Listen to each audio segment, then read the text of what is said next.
Alright, let's get into this. Today we've got a Soyuz launch.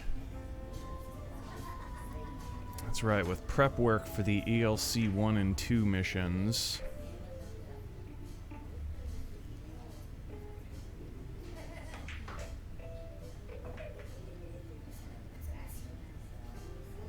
Cool, man. We can do that.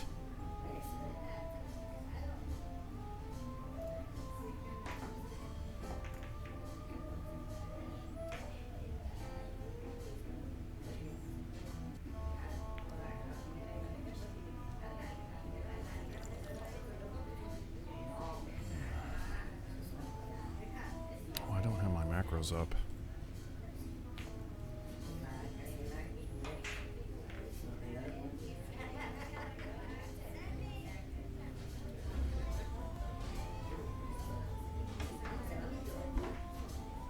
Initiate camera rotation.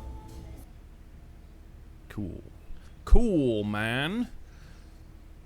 Okay, so, yesterday,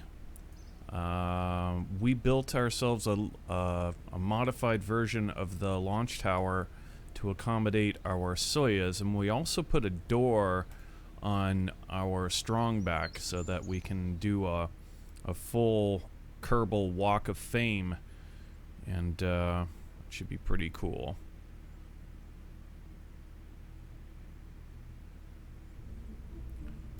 So the last thing that we were working on was kind of measuring everything up so that the door and the walkway don't interfere with each other and explode. And we're down to S for Soyuz. Here we go. Oh, there it was. There we go. That one right there.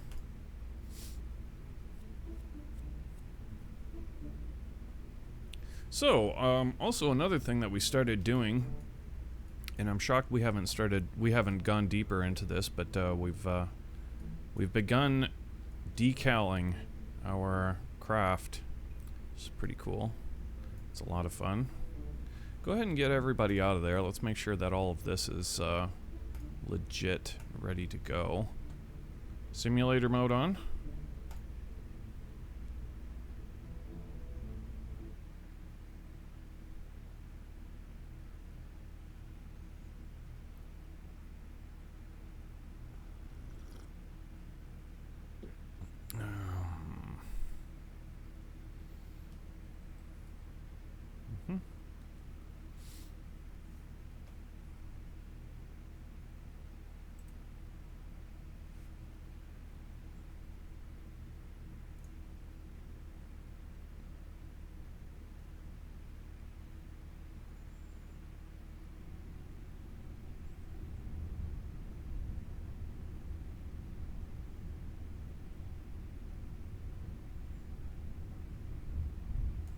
Okay, so... Oh... Wow, it really pulled on the tower quite a lot, didn't it? But I think everything is okay. It's just a matter of if we'd had the tower's arm retracted a little bit, it'd be a lot safer. Here's a pretty definitive test right here. If we take the arm, and it should just slide right out. I don't know, it does look like it may be just a bit too low. But we'll see here. We're going to switch to the tower.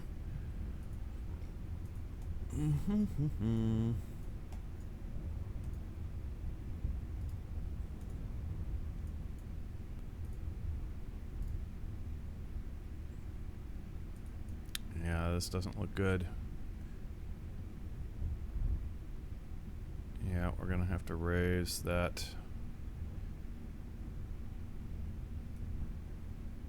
door a bit.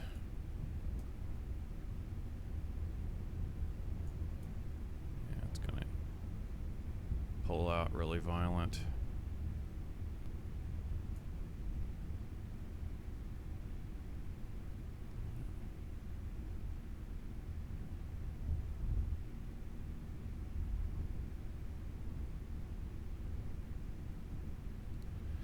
Okay, so how do we want to go about this? I guess it's just a matter of we'll just raise the door up a little bit until it stops clipping. We had it at one point and then we moved it down, so we should be able to pull this off.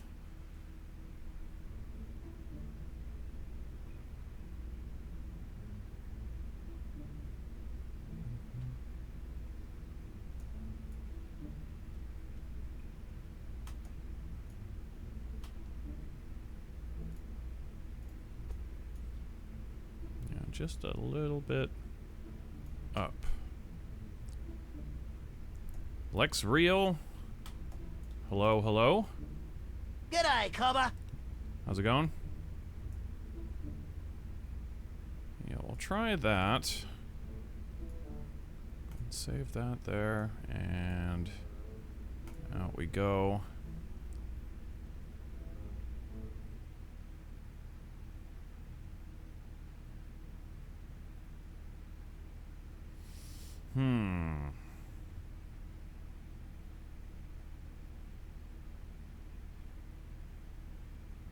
Yeah, this should be pretty cool. This is going to give us that that next level immersion that we're always striving to achieve. I also had another idea earlier today that's tack on another long-term goal. After we're done with this build, that is the whole ISS build that we've got going on right now. Once we're finished with all of that, I want to go back and redo the whole thing from scratch, but do every single mission. Not just the modules, not just the big modules, but actually really moreover every single launch, and we'll just go through them all, because we'll have all of the equipment built.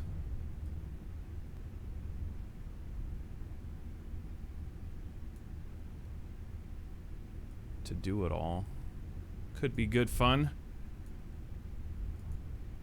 So we're almost finished with the ISS build right now. I mean, we've got something like maybe 12 or 15 missions left. Yeah, this doesn't look too bad right here. The door's a bit, I mean, it's definitely a lot higher than I would otherwise want, but so long as it doesn't interfere, that's the big part. So let's see how this thing pulls away. Oh crap. Still interfering. Really? Even that high? You rat bastard. Well, maybe not. No, okay, it just took a while for the hinges to start pulling it away. No, that looks clean. Cool.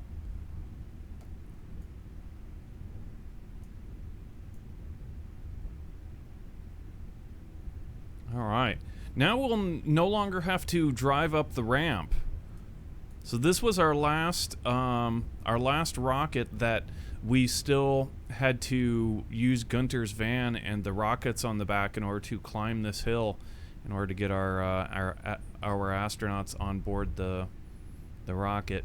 Now we no longer need to do that. We can actually drive the limo and park it over here, and walk our Kerbals on over to this crew hatch, and then they can get on board. We can transfer them into the actual pod itself through the fairing.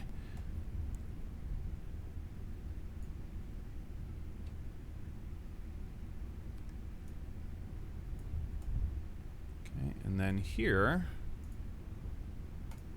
after that's done, then we retract this door.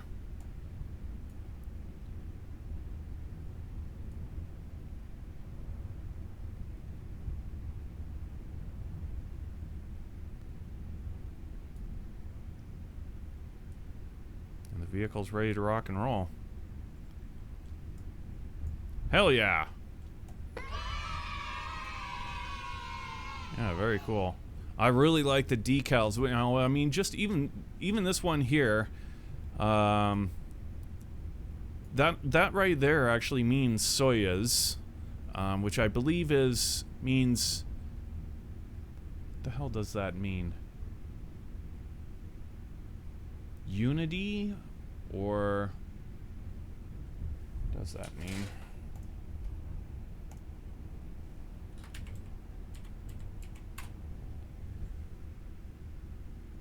Union. Okay, so yeah, that's what that CO symbol 3 means in Russian.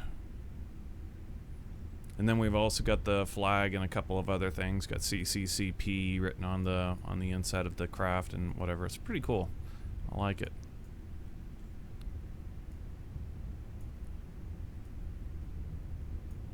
Now we really chopped the hell out of our tower in order to make this happen. So it's probably, I mean, we really just kind of cut it to pieces. See, we even, yeah, look, a big old gap right over here.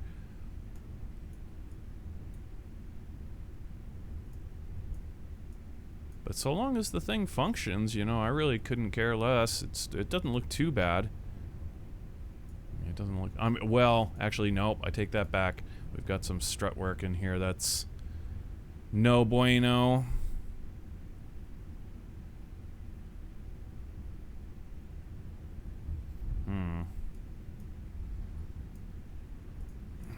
How do we want to go about that?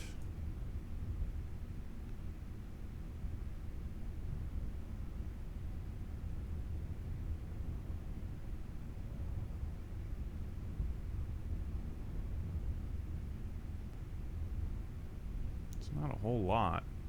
Not a whole lot at all.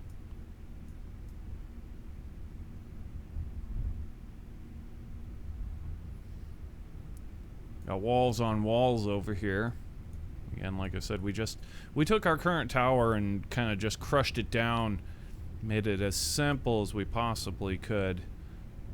The fact that it even works at all is actually kind of quite shocking. Oh, damn. All right. So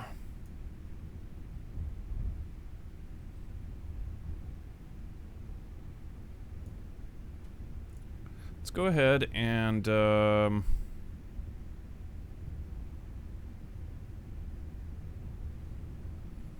revert, and let's work on this tower.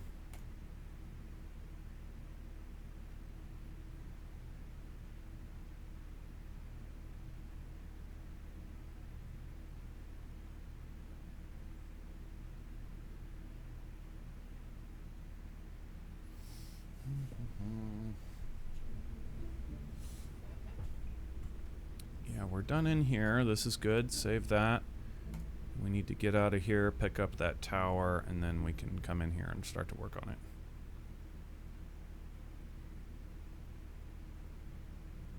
That should be pretty cool.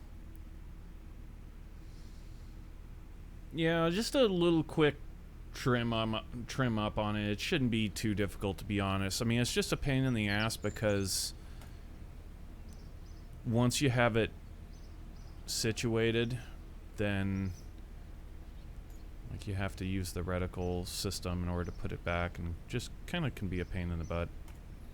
Alright, so we picked up our tower, and now we can go in here and load it up. And hopefully, you know what, I don't even know if it actually... It's got to have some sort of reticle on it. Yeah, that shouldn't even be too much of a problem. Because the door and everything is all measured up. All we have to do is find the floor to find X and Y, and we're good to go. So...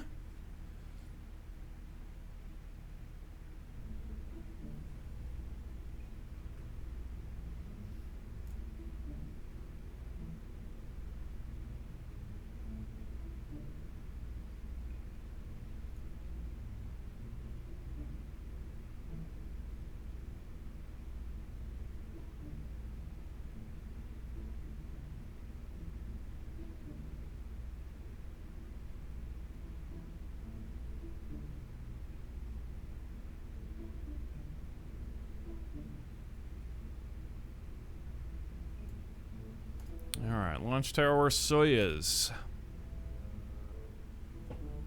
Let's see it.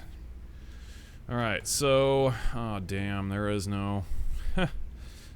Alright, well, let's go ahead and import one in, and, like I said, all we need to do with this reticle is find X and Y, and, that's easy enough. Anyone will do.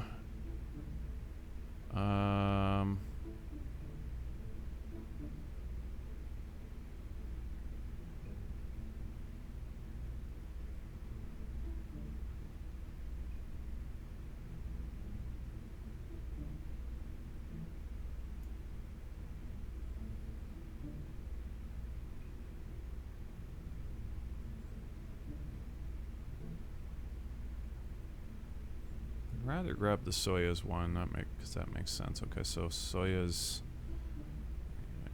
Soyuz. Here we go. Soyuz launch tower reticle. There's the Soyuz, the shuttle to Soyuz launch. This one will should work too. Okay.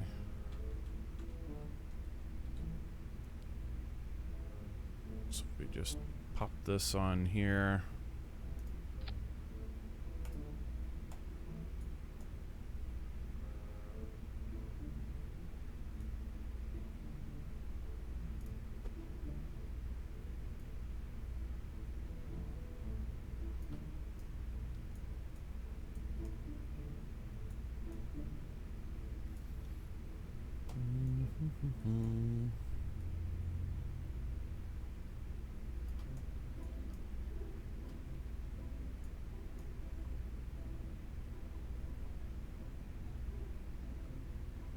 Yeah, that's right. Okay. And in fact, it should be... Oh, wait, we need to pull this up. That's right. Okay, way the hell up, actually. This piece here... Not exactly where it should have been. We found that that was actually a mistake, but... Okay, there's the floor. That's just what we... That's all we really need right there is to get these beams into the floor. Keep going right there. Okay, and now find X and Y with those beams, so that we can come back to them. Alright, and where's the other one? Okay.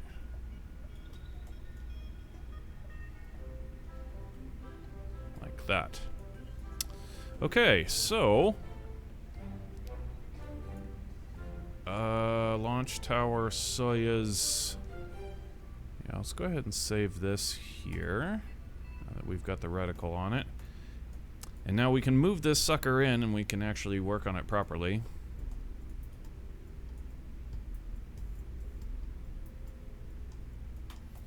Okay, so yeah, we need to get rid of that goofy strut up here. That's would be nice. Let's see here. What all moves when we move this thing? It's all the ceiling, huh?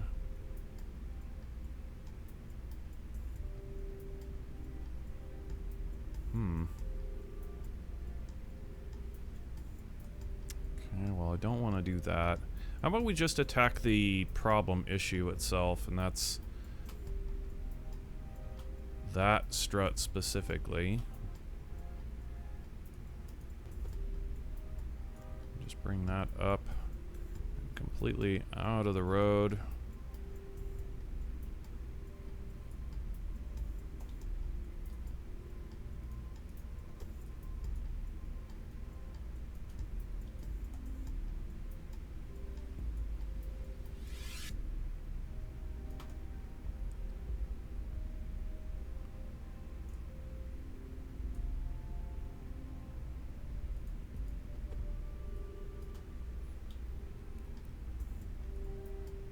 Doesn't need to be insanely neat.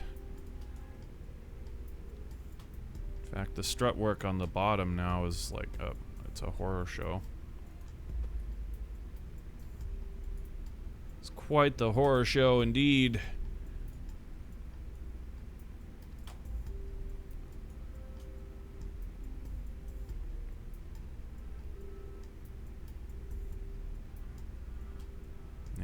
what's going on down here.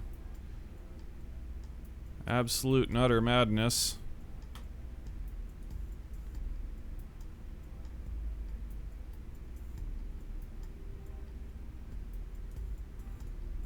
Now we have a wall on a wall. How about we take this wall? I also have way too many lights. Yeah, here we go. Take this wall way down. Way down. Oh, damn. Well, we can actually still use it down here, to be honest. We wanted to bring these walls down.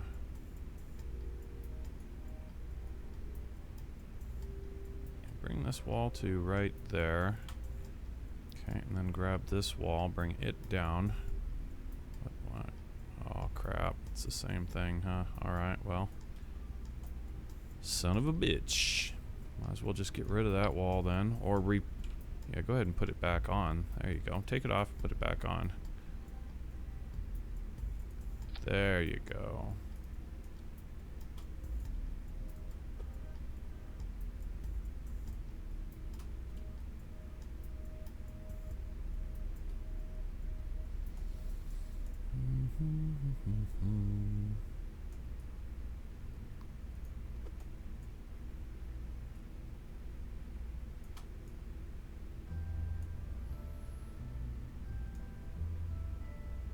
Jesus Christ, that strut work is a mess.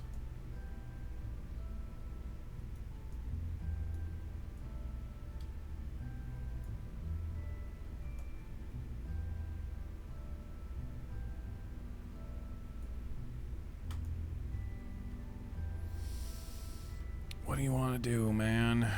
It's a lot of work to clean that crap up, but boy, it really looks as though it could use it. What is this beam right there? What does that control if we were to, say, pull that down? Oh, okay, so that's actually the wall. Perfect, but that'll help us right there. Yeah, bring that down.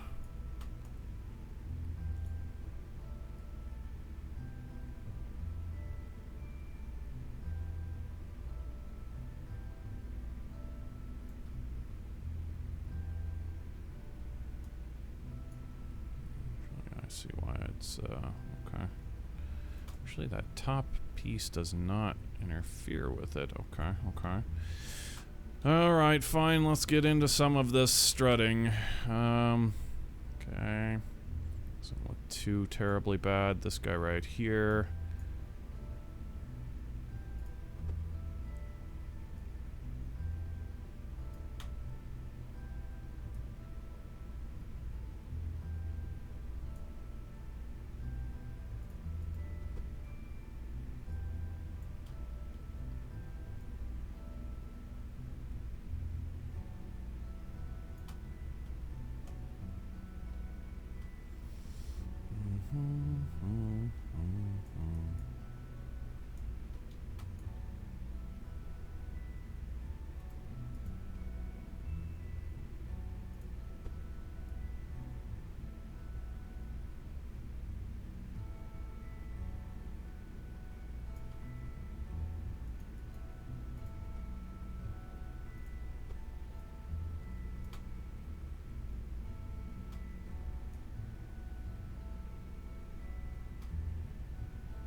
Still an utter mess in here. About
Okay, that's a little better.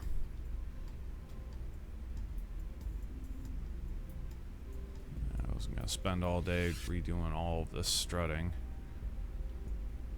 So long as it stands and it's not too much of an eyesore, I really don't care. We're good.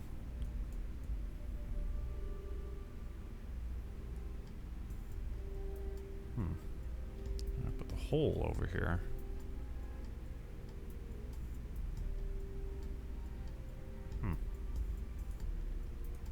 Thought we fixed that. How did we fix that? Screw it. So let's go ahead and we need to move this thing back into position. Oh, you know what? I'll bet there's there.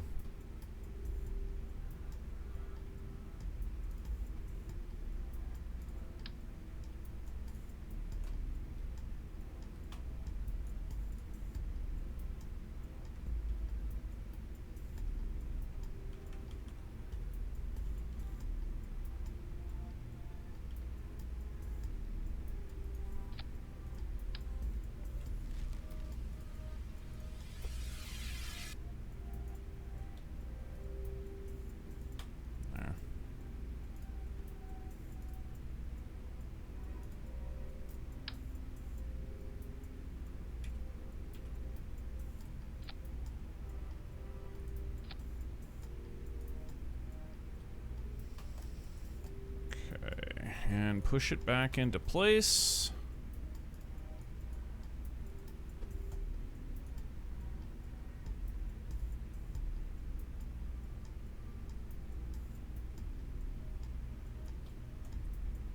All right, and save.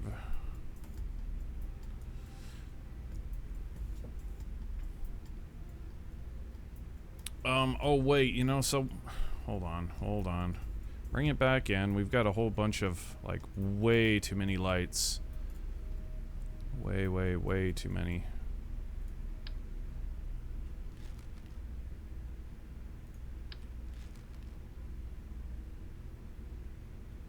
There, okay.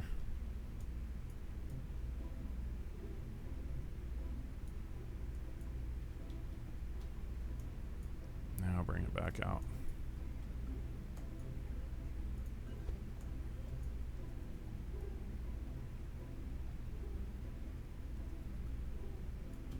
Okay. And save. Alright, get everybody out of here. Let's do a test. Out, and okay. We can remove our reticle and launch that.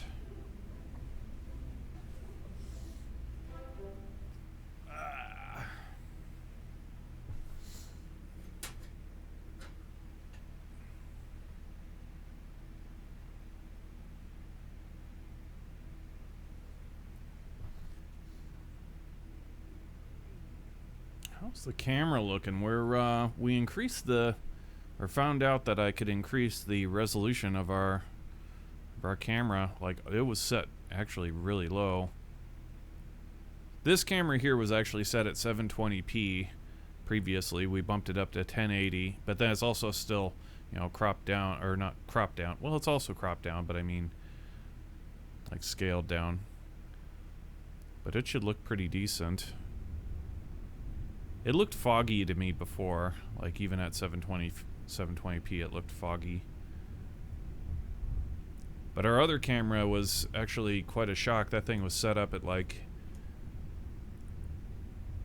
800 by 600 or whatever. It was really low resolution. And it's exactly the same camera as the one that this camera right here.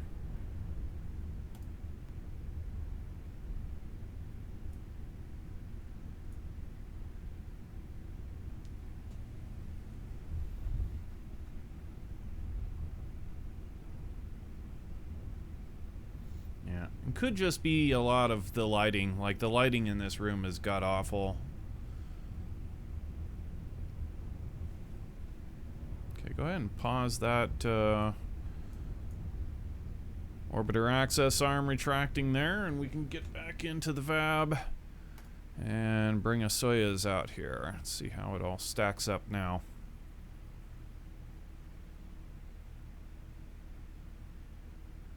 So far, so good.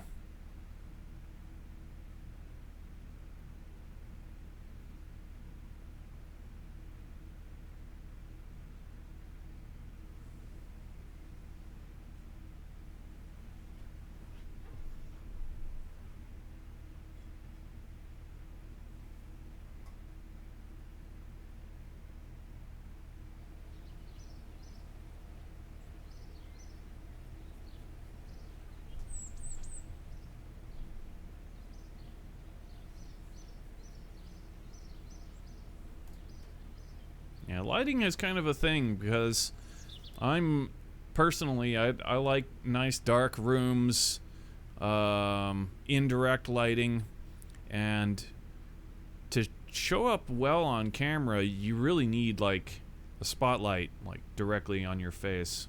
This was not by any means comfortable.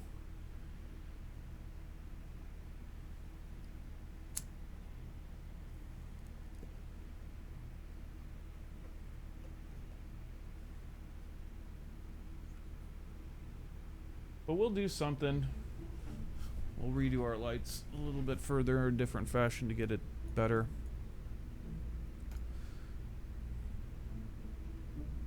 One mountain a day, right? So what we're looking for here now is the Soyuz build, way down here.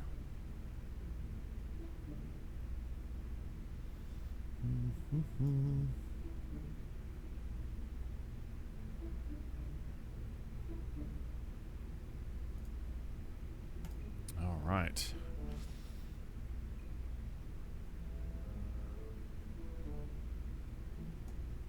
And this does not have any reticle on it currently. So if we need to move it, then we're gonna have to reposition it. We're gonna have to, yeah, we're gonna have to figure that out.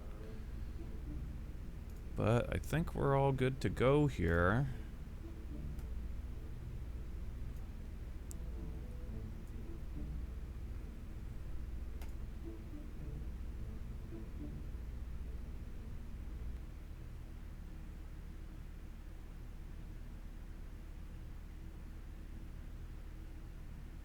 Having the webcam so far away not helping as well. Well, this one actually is right here. This one is right here.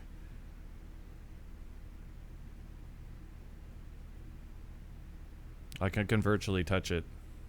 So, but there is also zoom options. The other one was meant to be far away so that you guys can see the whole lab, or at least a better part of it.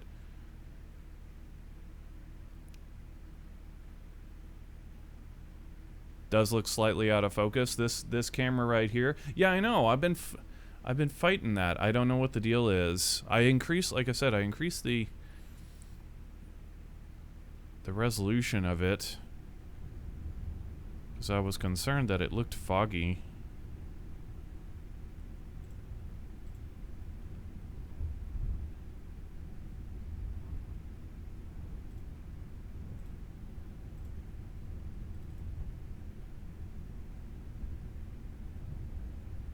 Now, in the preview of this full screen, it looks pretty sharp. That doesn't look too bad at all. And yeah, honestly, the fogginess too is it's the lighting, the ambient, the splashing of the light. Here's a big one right here. There's a mirror across on the other side of the room, and there's this light that I'm using. It's really a jury-rigged light. It's just It's a light with actually a piece of paper over it to scatter the light and make it not so like bright like in my eyes. So it's just really a jury rig, but that's what this light right here is. It's reflecting back, and I can see like it's actually, yeah, it's bad. Like a weatherman. It's all screwy to me. But yeah, I can see the light, the ring or whatever, as it's, so yeah, there's a bit of that fogginess is coming from our crappy lights.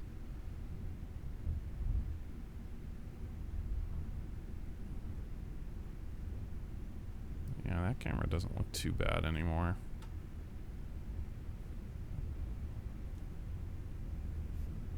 Was god awful. Plus, we also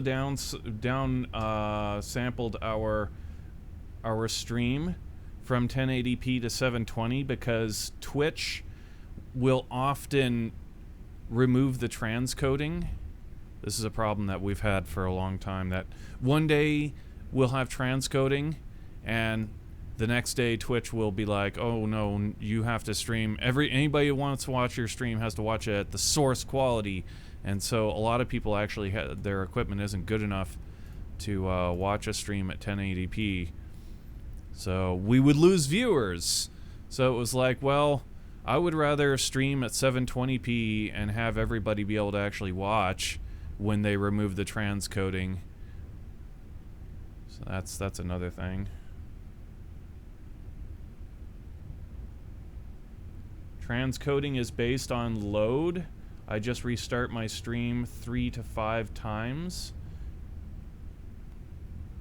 Limited upload? No, we don't have any limited upload until you get transcoding. Huh.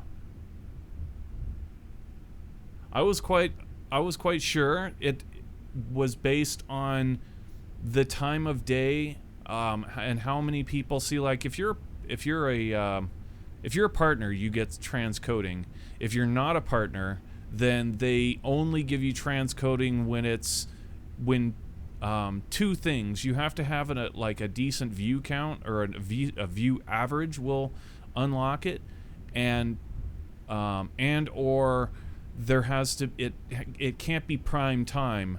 Like they have to have an abundance of the resource, and therefore they would allow it. But I could be 100% wrong on that. It just, from my observations, that's what it seemed to me was the factors. This door is hitting again. Damn. You know, if this door is going to hit, I would rather it... Yeah, here's what we're going to do. We're going to pull the door down so that it's flush with the edge so it looks right.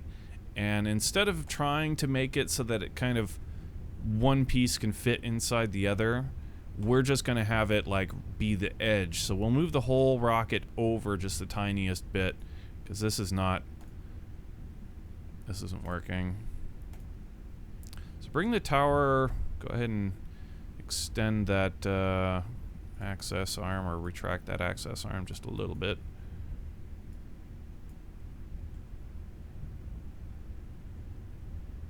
What's your bit rate at the end? It's 6,000. Well, we have it limited to 5,000, but the maximum is 6. Like that's the most that Twitch will allow. And I could go to 6. Like our equipment is Omega.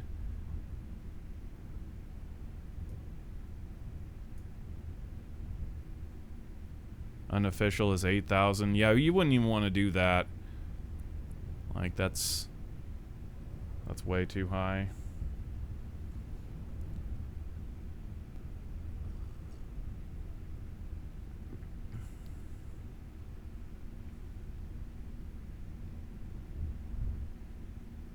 So busy times is less chance of having transcoding. Yes, that's what it seems to me.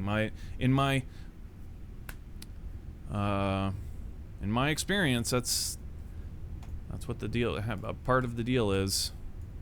Like if I stream from midnight forward, like I pretty much always have transcoding because nobody's on.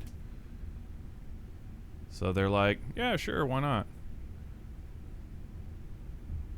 But if I stream at 5 o'clock, then yeah, I can almost be assured that they're gonna rip it away from me. Currently, what is it? We're at 8 o'clock right now. It's what is this, a Tuesday?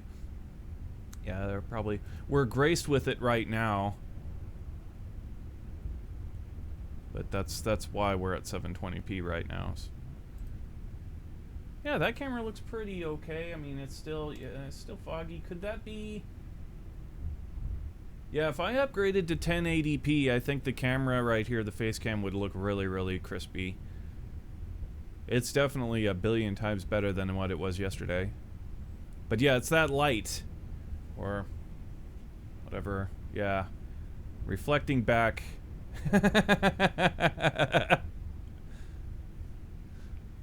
Okay. So, let's, anyway, get back into it here.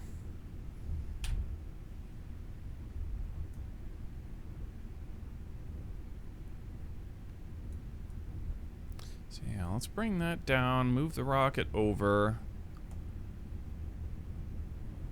And it looks like it could come down about the size of a cubic arc. Alright, so let's revert. Move the door down about the width of 1 cubic arc and move it back. Move the whole rocket on the y-axis about the width of a cubic arc.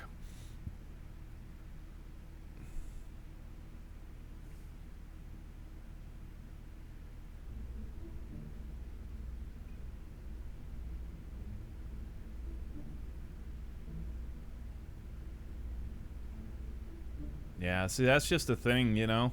It's obvious, you know, it's Twitch allocating their resources to the most valuable people. You know, it makes sense. It just sucks. You know, it just sucks.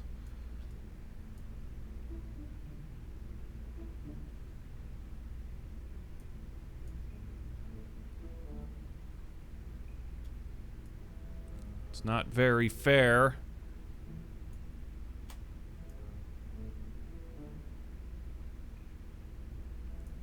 Okay, so let's see. Yeah, bring that over just a little bit.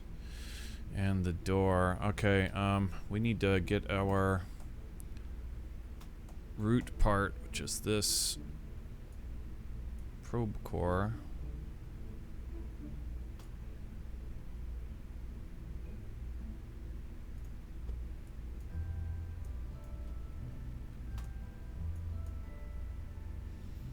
Okay, we want to bring this whole rig over.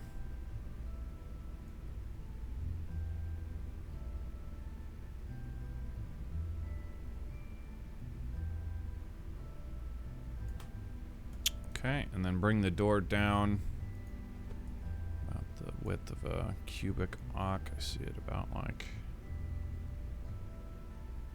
yeah, like that. Alright, save that, and let's see how she measures up. Sure there's nobody in there. Alright, hit me. Hey, Starch Face.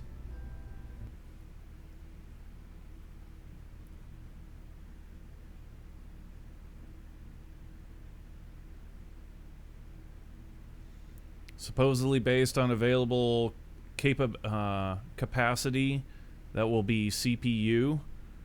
Well, it's not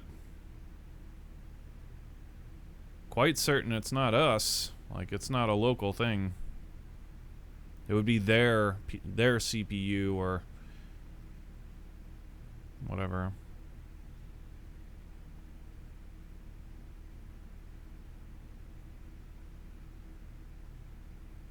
Are you streaming using Linux? Hell no.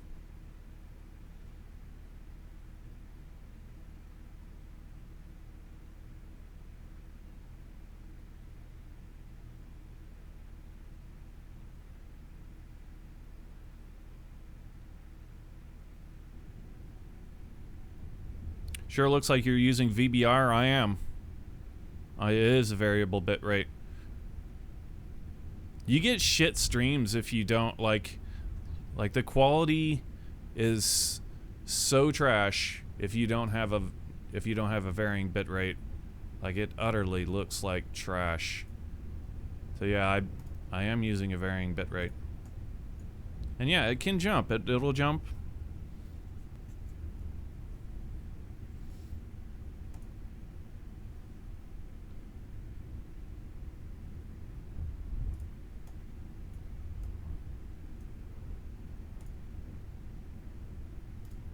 Alright, bring this back and see how it looks.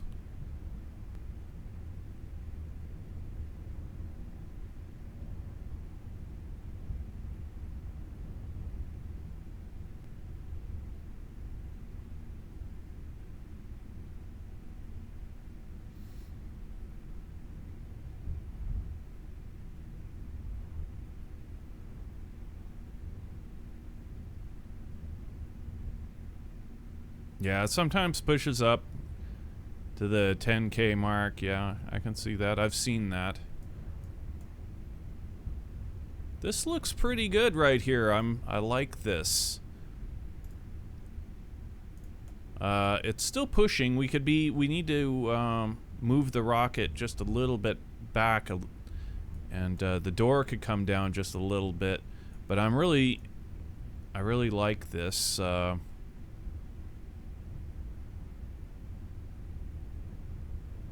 Gonna look pretty nice, I think.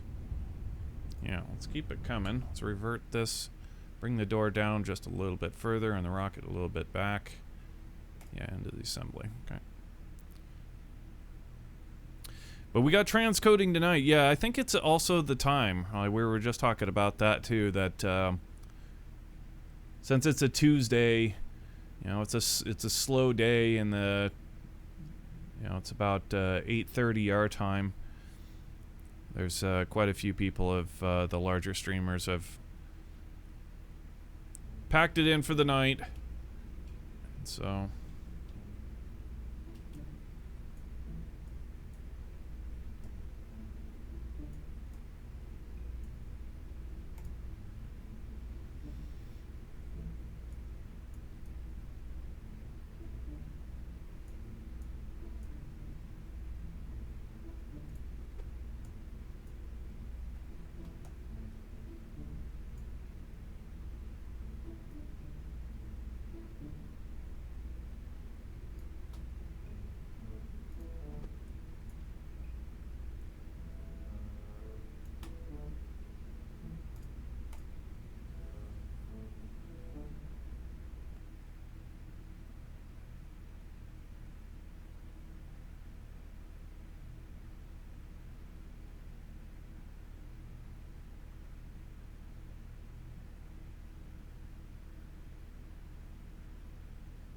yeah, as far as our cameras are concerned, yeah, and that one looks actually really crispy by comparison to the way it looked yesterday too.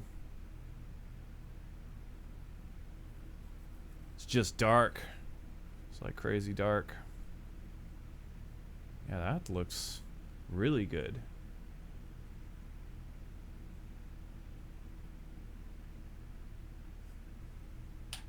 Yeah, that's pretty cool. I used to, when we first plugged in the cameras and we're funking around with it way back in the day, if I changed the resolution of the cameras, it would crash the camera, and like, so that's kind of why we haven't had it, haven't messed around with it until now. But yeah, now obviously we're able to, it makes sense because we had to split up our drivers on each of the cameras. But anyway, that must have corrected that problem. And now we can change the default resolution of the cameras, which was 720p to 1080p. Pretty cool.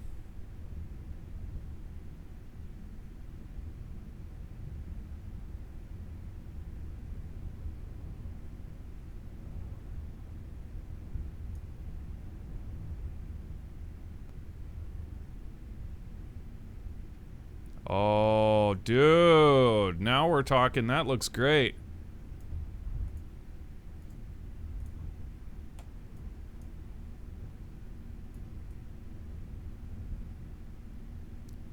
That looks freaking great.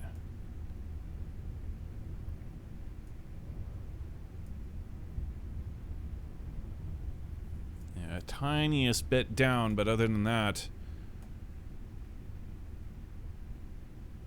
Are we pushing against it still, or we may be.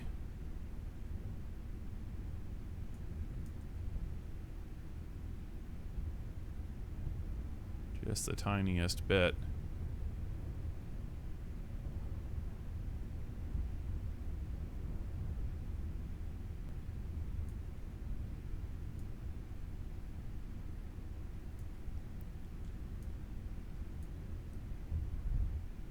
Sweat.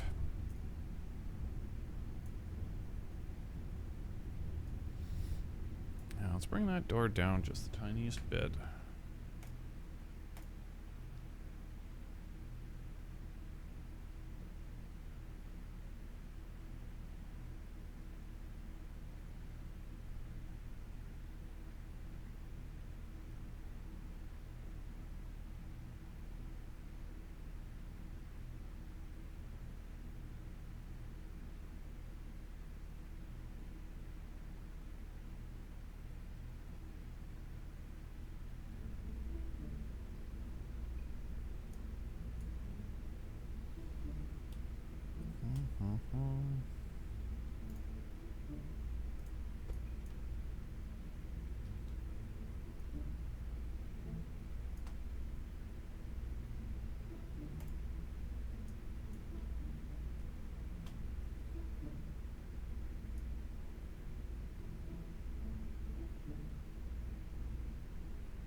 Just looks like no filter is on.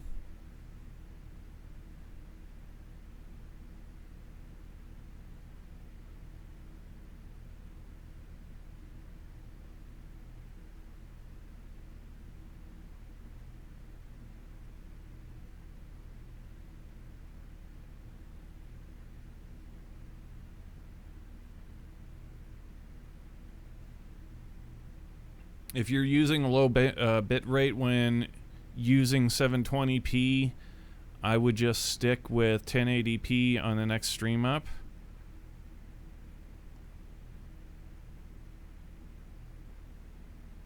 If you're not using a lower bit rate when using 720p, I would just stick with a...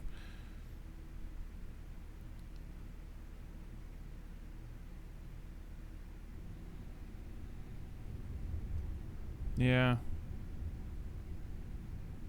I guess it makes sense, right? Well, not exactly. Like the bitrate is still there.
If you don't get transcoders, just check the stream at uptime. If you don't have any transcoders, count 10 and restart. Does that work? Is that true that that works? Or is this a voodoo trick? Yeah, that's really nice. I like how the door's there. I mean, it's again just the tiniest bit more down would be nice, but this is doable. This is doable for sure.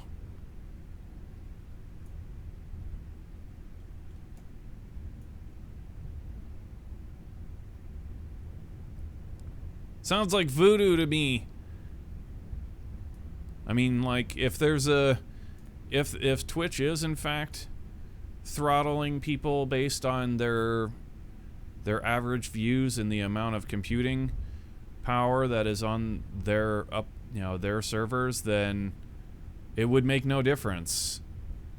Like, waiting 10 seconds would not make a difference.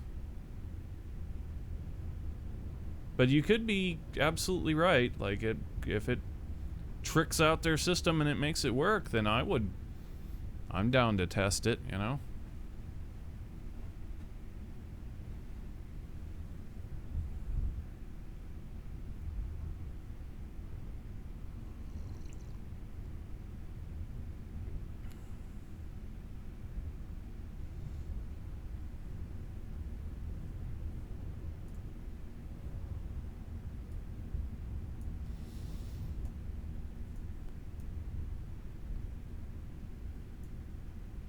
Tower doesn't look too bad. If we inspect it a little bit further, the ugliness starts to show up, but other than that, doesn't look too terribly bad.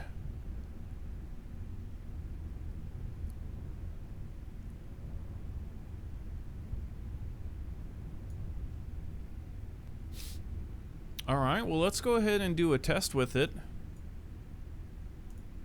Okay, orbiter access arm, retract.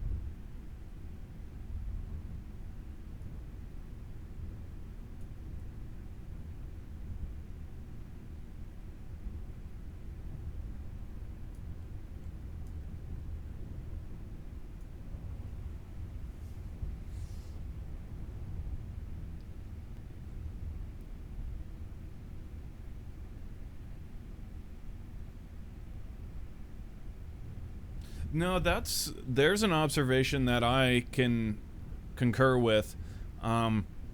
Used to be that the check would happen in the stream, that we would start streaming and we would be cool and everything. We would have transcoding, so it's actually kind of the opposite what you're saying there. We would have transcoding at the beginning of our stream, and then all of the sudden, we would see a click over on our preview.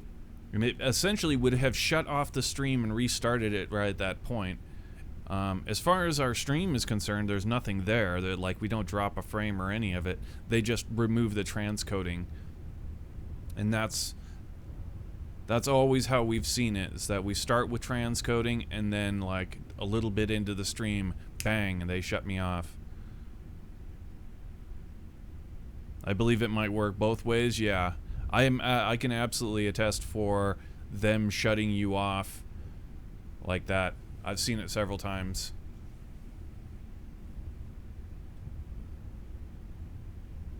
And again, that speaks to the whole algorithm of their resources. Say, like, at that point, a big time streamer might have logged on, and there you go.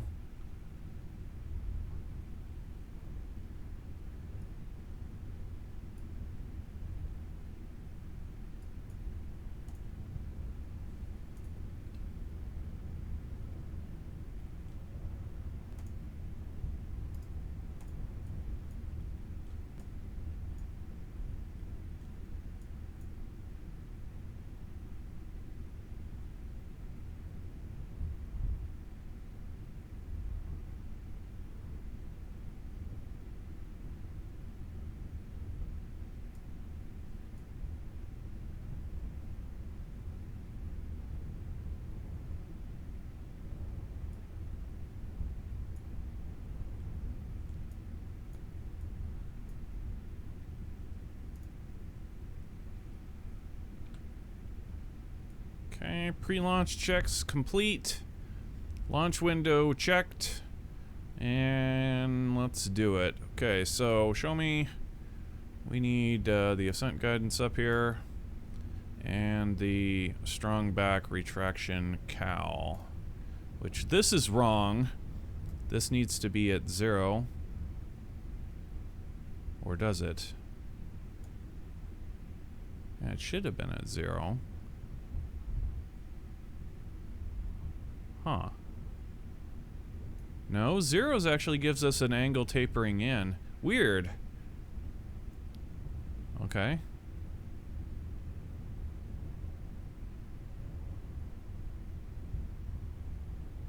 That's a little bit of a mistake. Anyway, we'll put it right about here, I guess.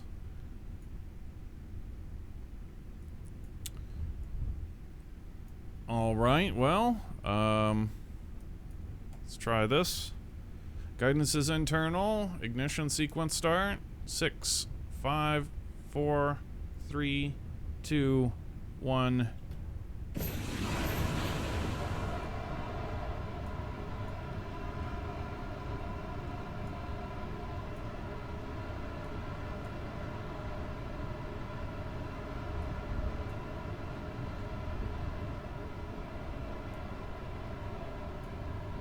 Cool.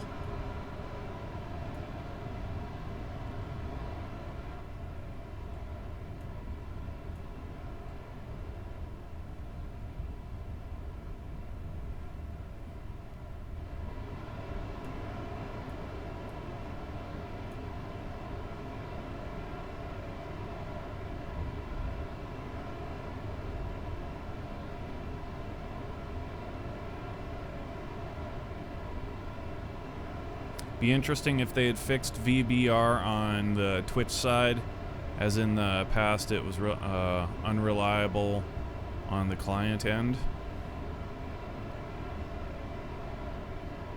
Yeah, see the fixed VBR really limits the hell out of video in a big way. Like your video file size is going to be gigantic, and often it wouldn't need to be that. Like, yeah, it's variable bitrate is quite important.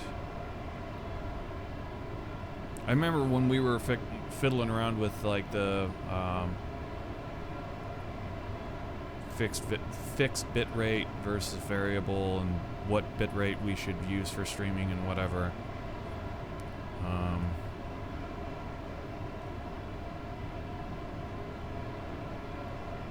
I remember almost instantly dismissing fixed bit rate because it looked so shitty. I mean, it was like, dude.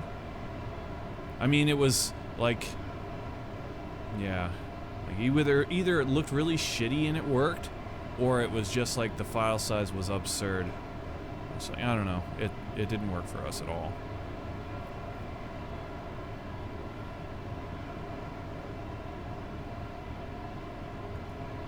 It was completely impractical.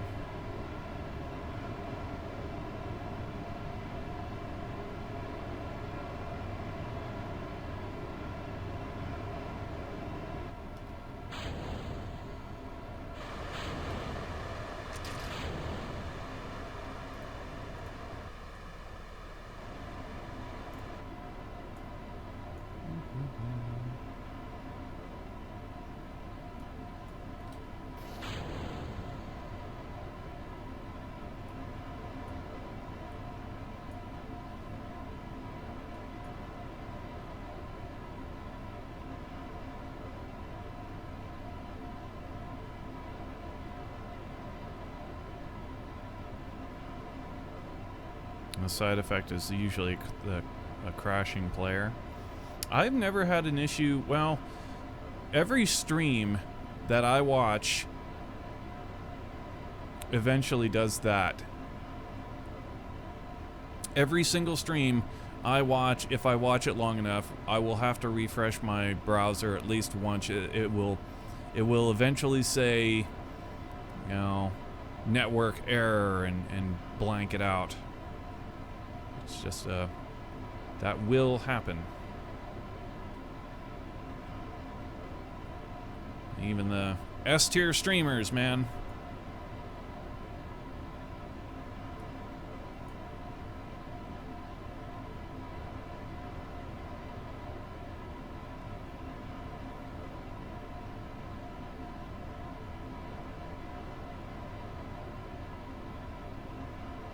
SFS Gamer 1. Hi. Hello, hello. G'day, cobber.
It can happen, but usually the Twitch server, server to client and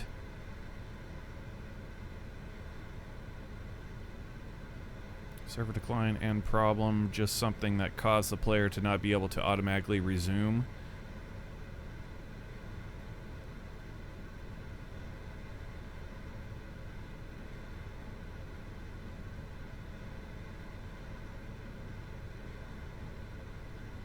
I normally come back to my house and Twitch is still playing 10 hours later. Yeah, I mean, like I said, as S-tier streamers, streams will eventually crash on us, but again, they're pretty stable.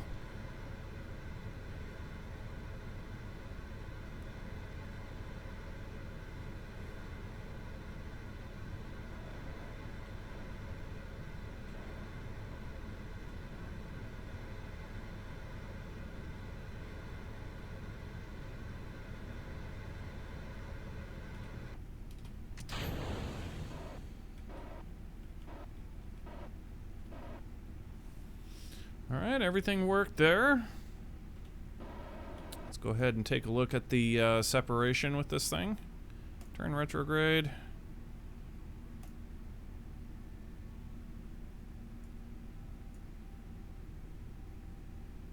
I like the decals, those are great. Really adds spice to it.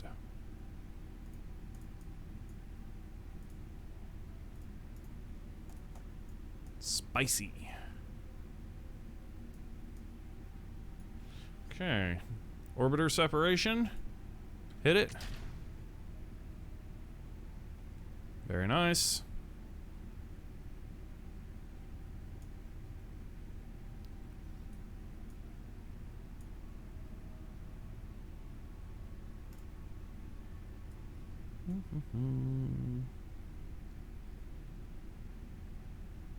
Should be pretty much like a near fatal re-entry here where like it's really, really sharp.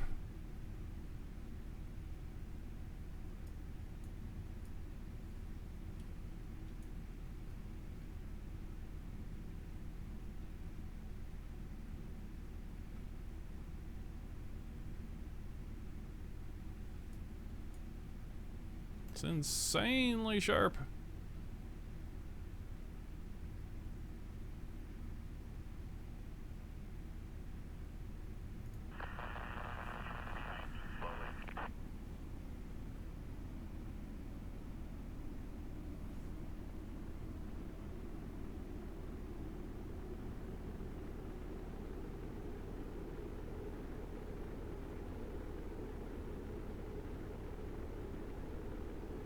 Yeah, I'll agree with you there as well, Lex. Yeah, the old stream, or the old Twitch player, man. Holy cow. Yeah, the old days of Twitch, man. Brutal. It was often brutal to try and watch, and as a streamer trying to encourage the growth of their channel, it was tenfold as frustrating.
Ooh. Still blew up our boosters. Still, everything else is intact.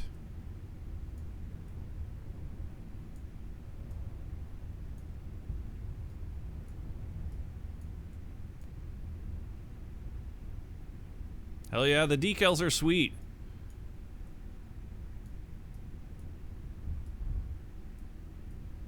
Should I make this one bigger? Make it like, I don't know, the next size I think looks too big.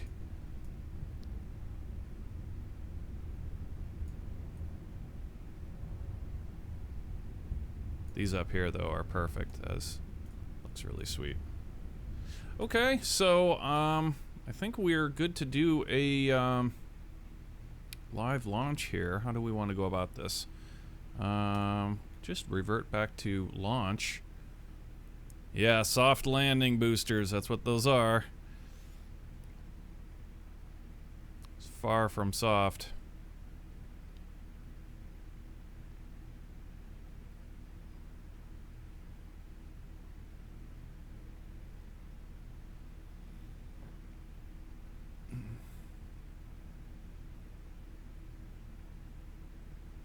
Yeah, I think once we get a setup, a lighting setup that I, don't feel as though we're sitting under a tanning bed light all day, and gives us some more clean light, that will work wonders for how our camera looks. I'm already very happy with the upgrade that we've done today, taking that to 1080p. Looks great, even if it is still a bit fuzzy. We could also try and flip around our cameras as well. This camera here, we actually used to use this to to keep on our car, you know, as like a security camera on our car. So it was actually pointed like where there was a like constant sunlight, and it was on like a lot of the time. So like it may be worn, and that could also be sort of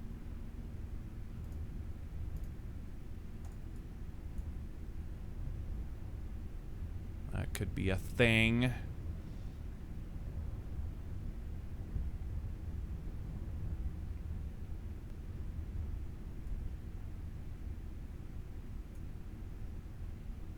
Make this one the lab cam and take the current lab cam, make that the face cam.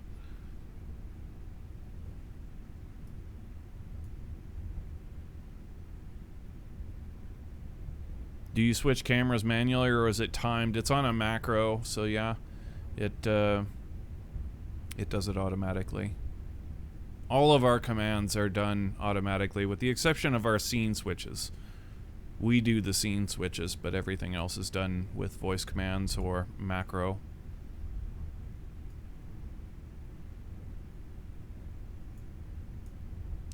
Okay, actually, let's go ahead and retract this. I want to be driving up with this thing actually all the way in place.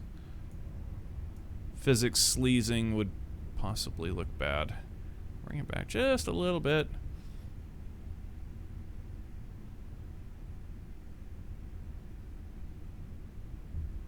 Right there should be more than enough.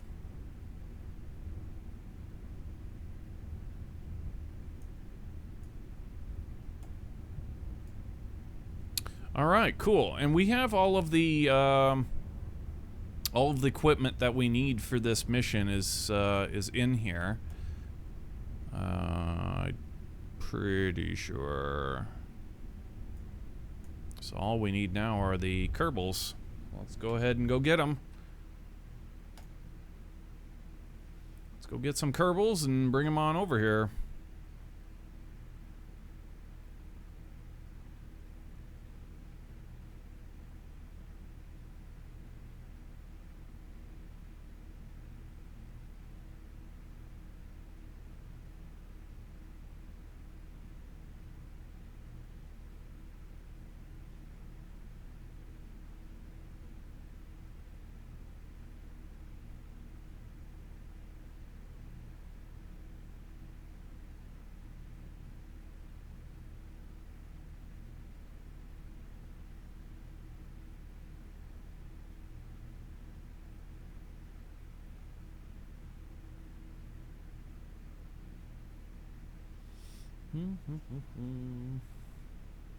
Live mode on.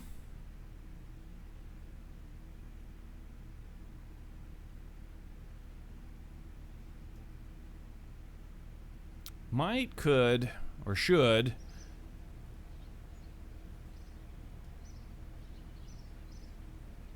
You know what we're gonna do? We're gonna pick up the Soyuz itself. We're gonna leave the tower. And we're going to reload the game. I fear pogoing on our first stage boosters if we leave it out there and physics sleazing drops it on the pad real hard. I fear for those because that's been a common thing with this vehicle, with the Soyuz, that if it's going to fail catastrophically, that's how it fails. In those hinges, we've addressed the problem many times, and we have overcome it, but I still fear violently dropping it on the pad after a restart and then just going right into a live launch as though nothing has happened. It's probably an unwise thing to do. So we'll pick that up. We're going to reload the game, bring it back in, then we'll put it on the pad, launch our pilots, get a limo or a van. What else do we have? We have the truck, but wouldn't make sense to drive the truck over to the to deliver astronauts to the launch pad. Although we have it, we could if we wanted to.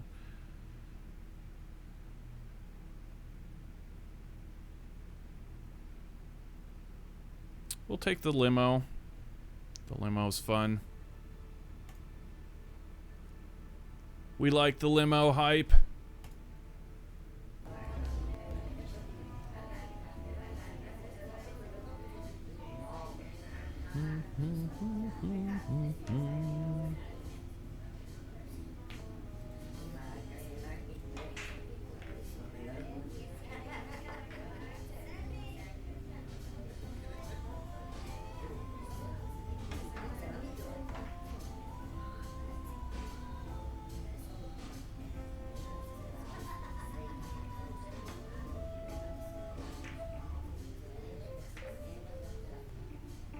Hope everybody's having a fantastic evening.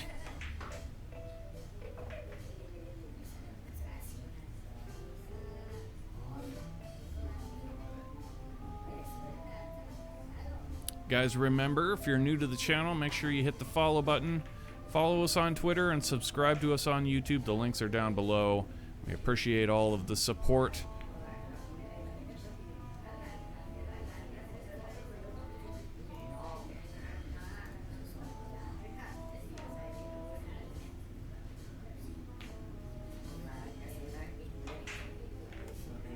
We're almost to 700 followers. We're 20 away.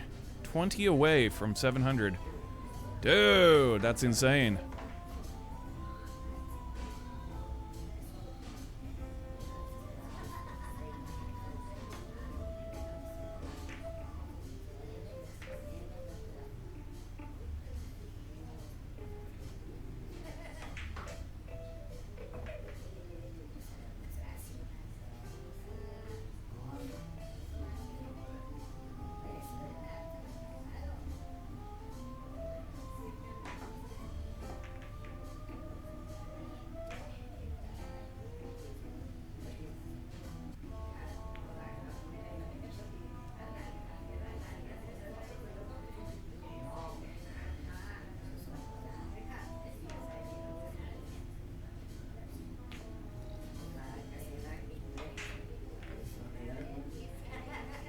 Yeah, this last 100, from 600 to 700, seems like it's been such an insanely hard grind.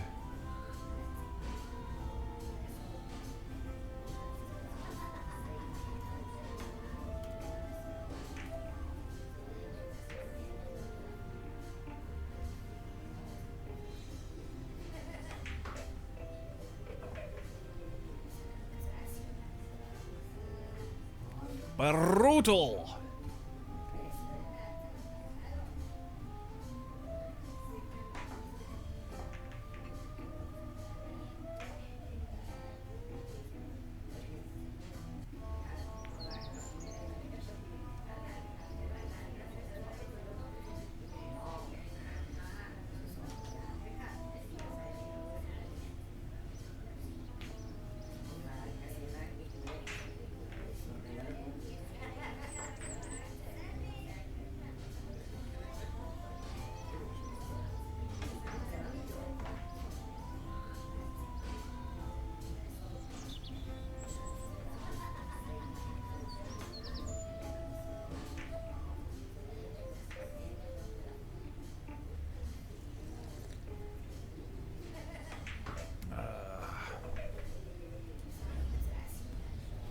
Okay.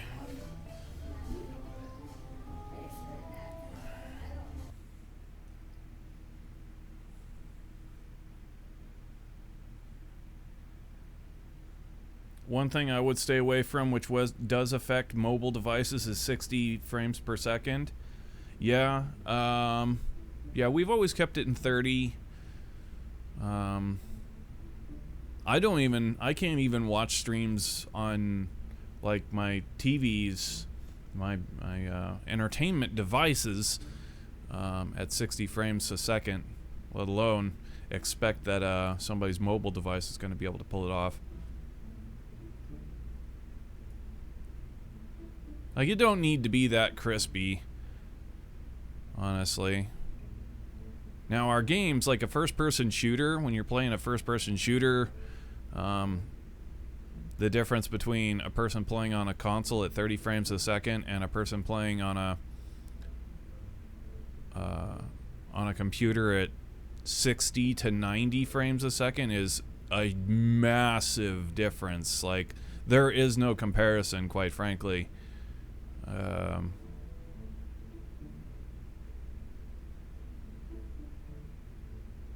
But when it comes to a stream, not so much. It's not so needed. People get the idea. A lot of times I'm not even, like, I'll watch a stream, I won't even be watching the stream. Like 90% of the time when I'm watching a stream, I'm actually doing something. I'm playing a game or doing something over here. And I'm only like kind of vaguely at the corner of my eye paying attention to the stream. I expect a lot of people do the same. I'm looking for the Soyuz. Oh, there you are. Okay. Boom.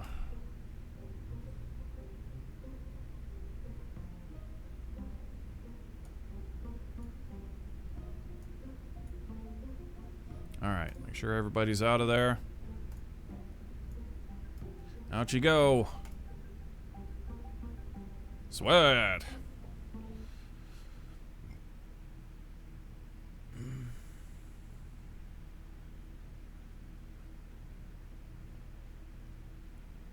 I was dropping 40% frames at 6K bitrate at 60 frames per second. Yeah. To hell with that. So if essentially you were only getting a choppy 50 frames a second, basically, is what you're saying. Or 55 frames a second.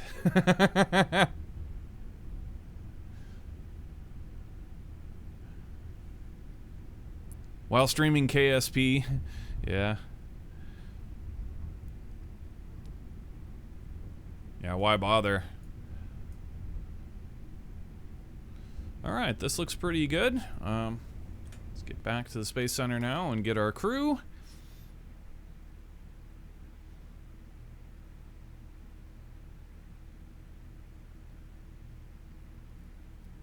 When I read 6K, it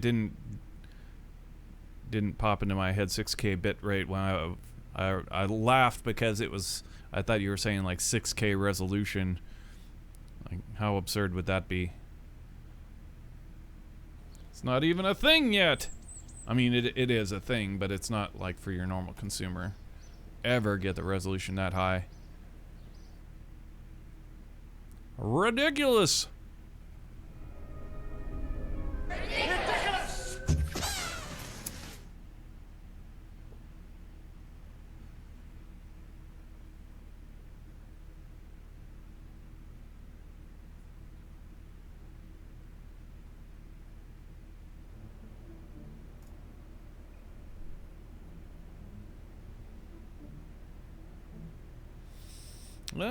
You know, we're gonna drive the van. We're not gonna drive the, we're not gonna drive the limo for this launch.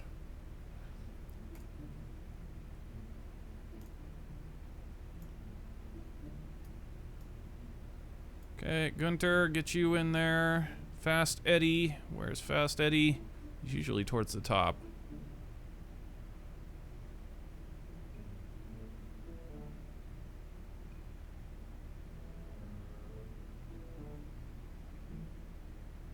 Did I pass him? I had to have passed him.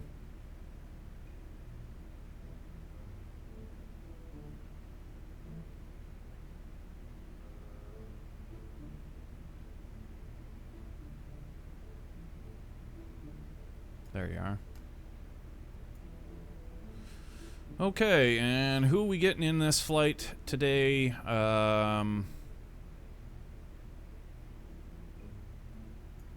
Whatever. Shellberry, we're gonna get 2 engineers. No, we're not. Changed my mind. Reality. Whatever, reality, and we need a mission commander. Kazu. Perfect. Okay.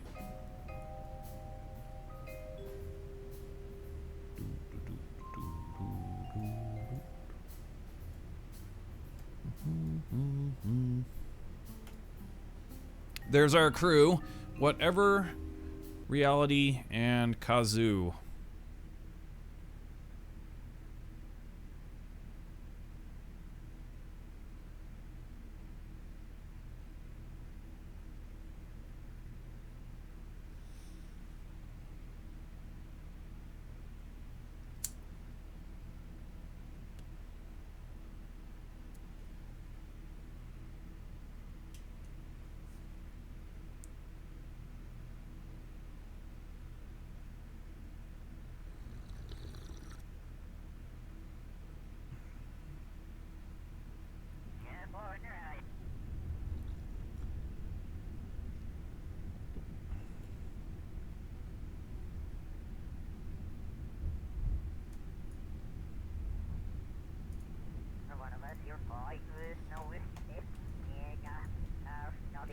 All right, Eddie, step on it.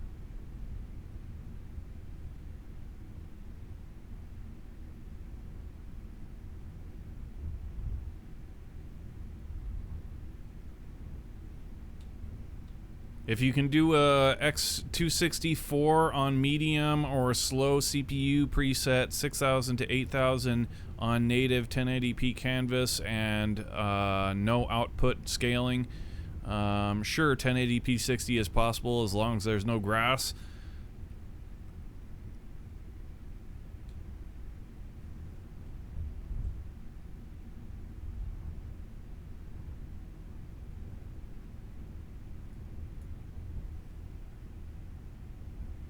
Yeah, pushing the very edge of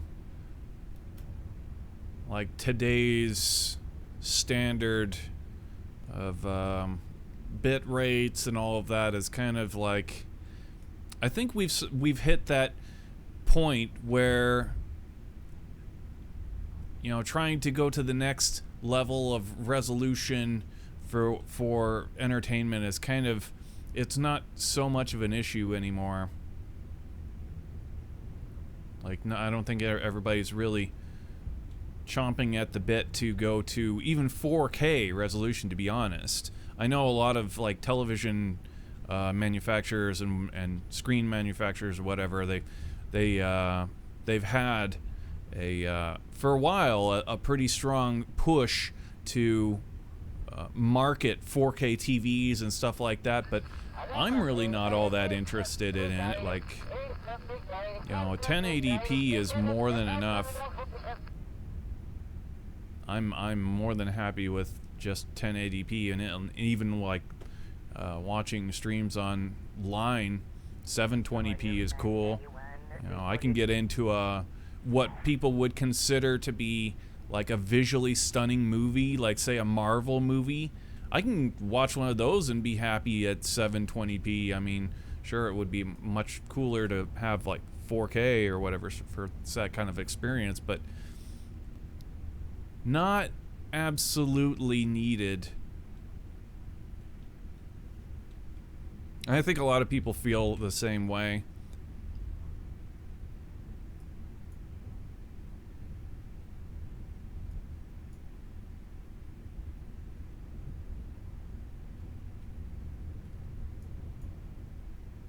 Yeah, and even a lot of S-tier streamers, they don't even bother streaming in 1080p. They'll do one notch below. I've never quite understood why they do that. But they always, every one of them does it. Instead of it being like their source being 1080p, which you know that they got it. Like Summit, right? Like Summit. Like why exactly does he do that? Everybody does it. All of the big ones do it. Like, huh. Why not just 1080?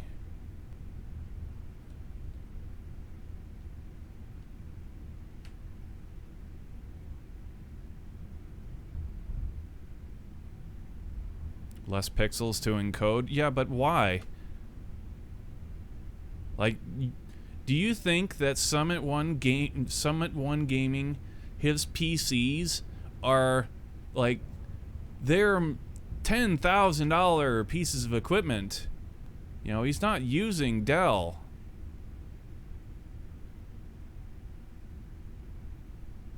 For a guy that rakes in like $5 to $10 million a year and is running a $10,000 PC, two of them or more,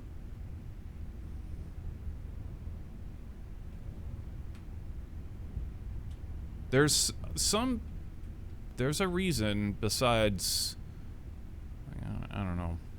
Anyway.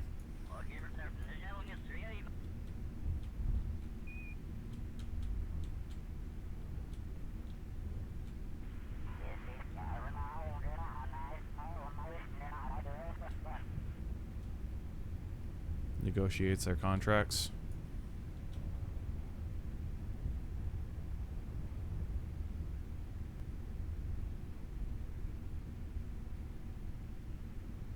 God knows.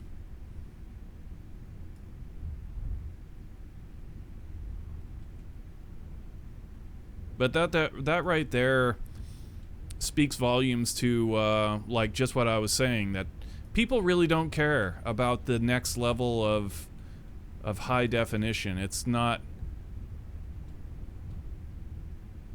important. If it was important, then those S-tier streamers would be bucking for it, you know?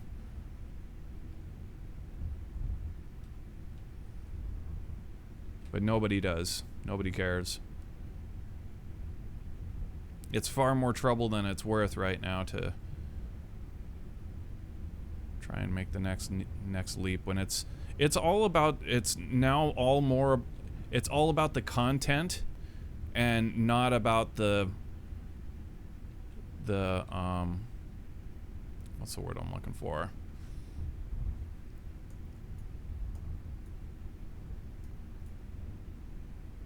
I don't want to say quality, but more or less quality. Not as in like the quality of the content, but the quality of the definition of the resolution.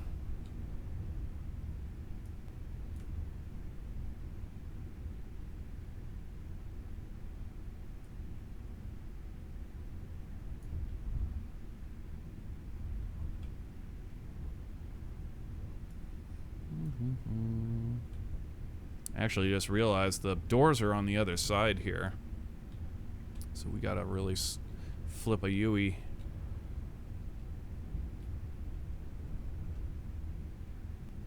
Other way.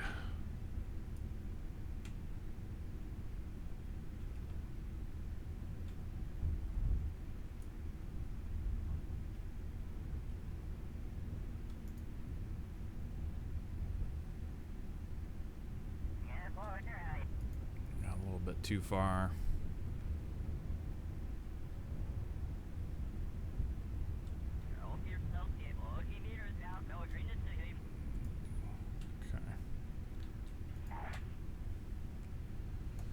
All right, here we are.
All right, there's our crew of this launch.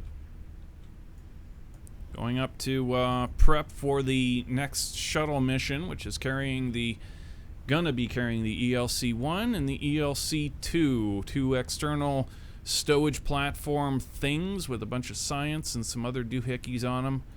And we are gonna go up with this crew here to basically set the mounting brackets for that mission.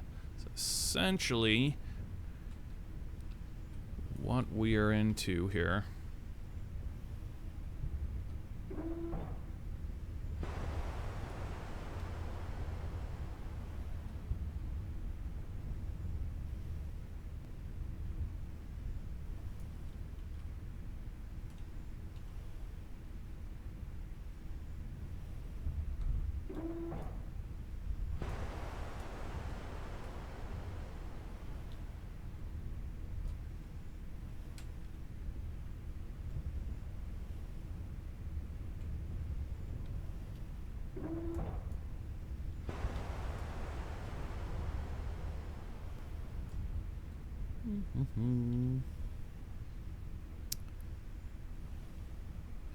All right. Up we go.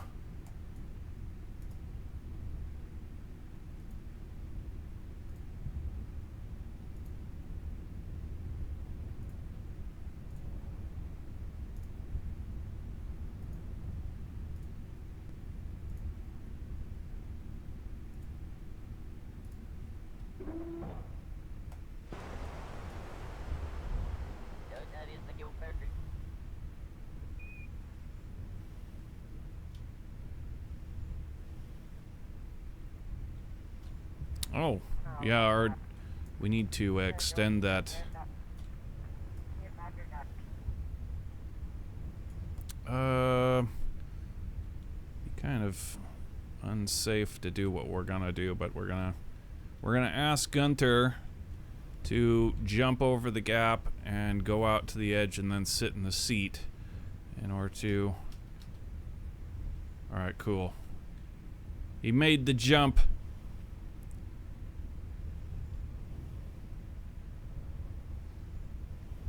Yeah, that way we don't actually have to switch, all of that.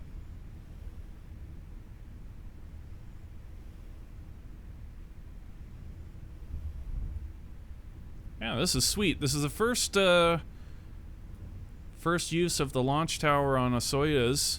It's pretty cool. I'm liking it. It's really low to the ground. It's the lowest of all of the launch towers. Quite a bit.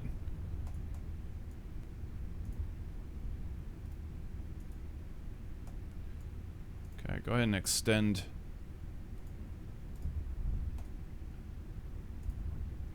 Yeah. Bring that access arm nice and close to the door here.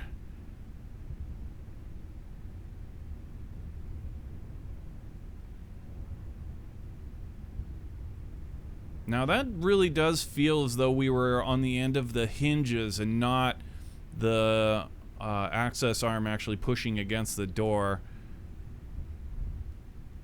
which is a good sign. We're still a bit low, but you know, it's close enough. Our astronauts should be able to get inside. Okay, so Gunther says we're good to go ahead and start loading people on. Let's do it. Whatever.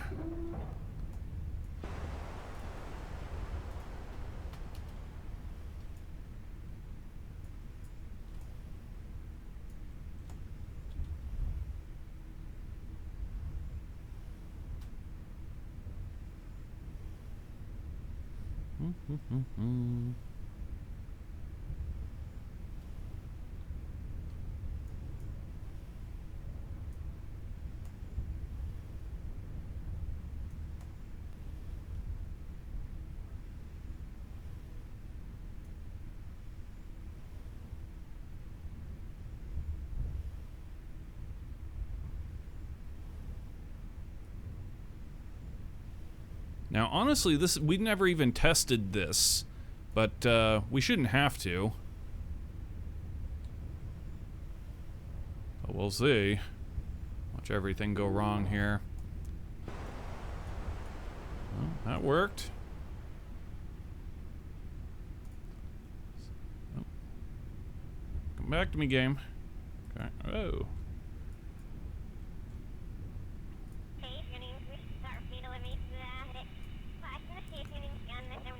Now, it's not going to be any easier transferring our Kerbals into the pod. It's just more immersive that we have the whole walk of fame. But yeah, we still have to do that same thing where we look at the launch tower and clip our camera view and whatever. Still a little bit monk on that front, but otherwise...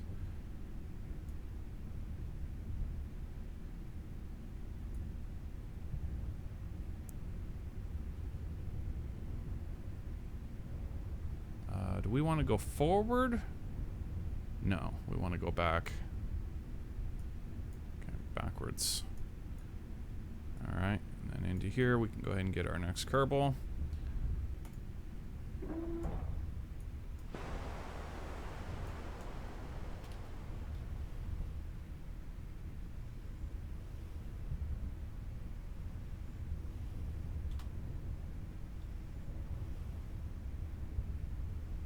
Mind a step.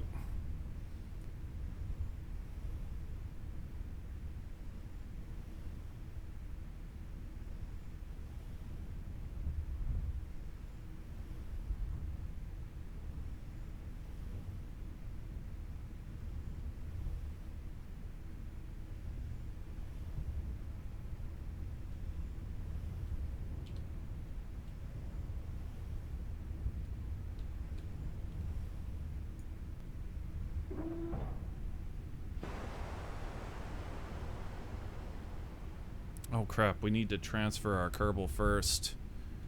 That's right, this airlock only has room for one person, so...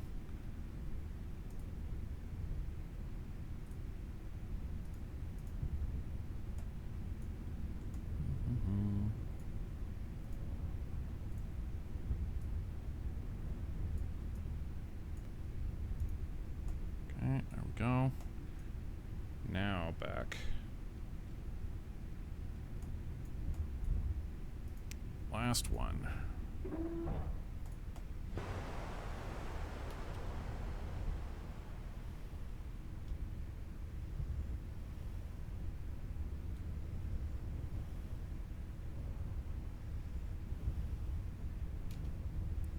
Whee!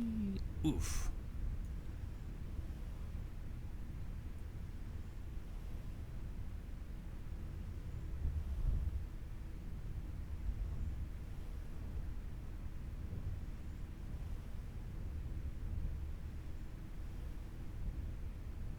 Immersion Maximo, indeed.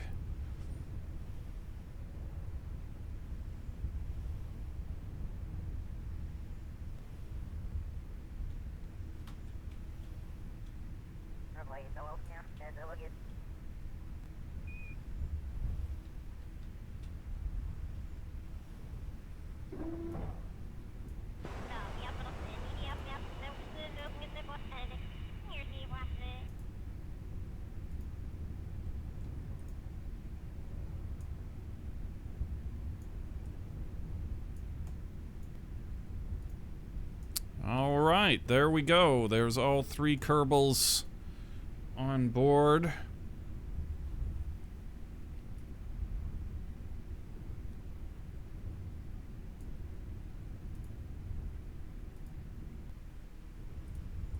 Damn, our access arm has started to droop quite a bit, huh?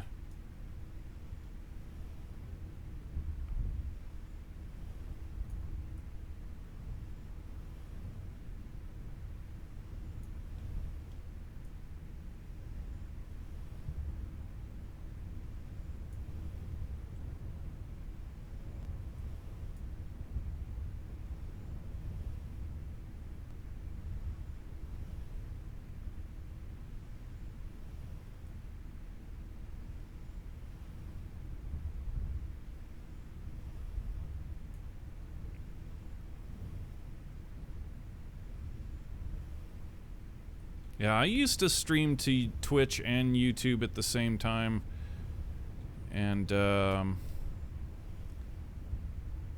we had to upload to a private stream or a private intake server, and it would split it out, and it was crap. Like, it totally screwed with the quality of our streams in such a huge way. We stopped using it.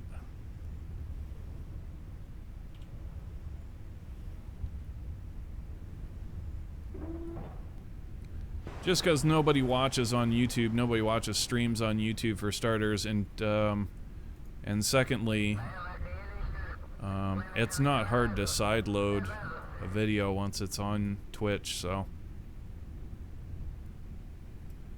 But I remember when I first started streaming, because I did YouTube before, very, very lightly, but I had interest in, you know, uploading videos and whatnot, and the time it took to upload a video to YouTube was horrendous. Like a 10-minute, you know, edited product took like all day to upload to YouTube, and then it took forever for them to process and then finally make live. when I could just stream it on Twitch and have it be virtually as good, if not, I mean, it's just as good a quality, and not have to do any uploading at all.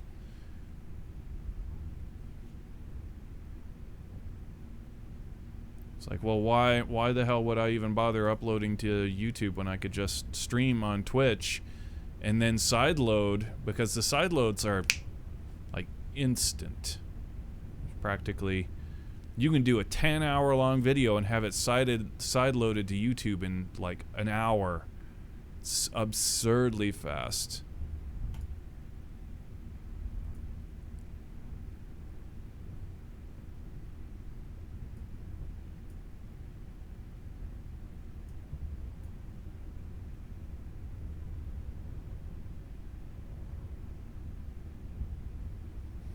All right, orbiter access arm retracting now. Once this is back, we'll get our time acceleration into the launch window. And Mixer, we had more viewers on Mixer than YouTube. Yes, we did.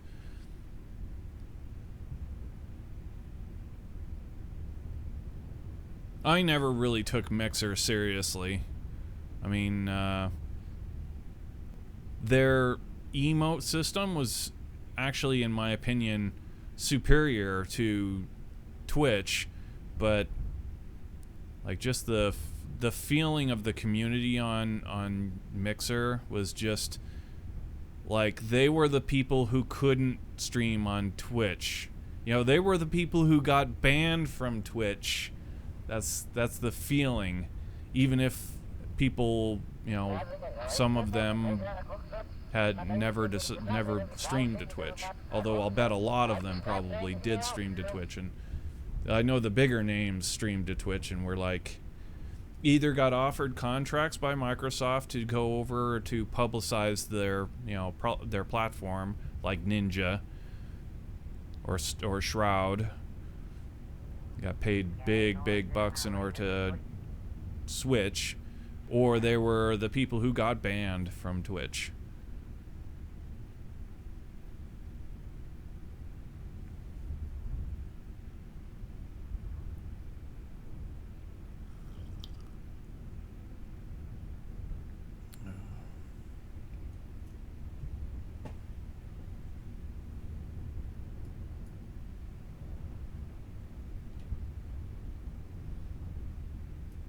Alright, access arm's coming back now. Let's go ahead and retract the door.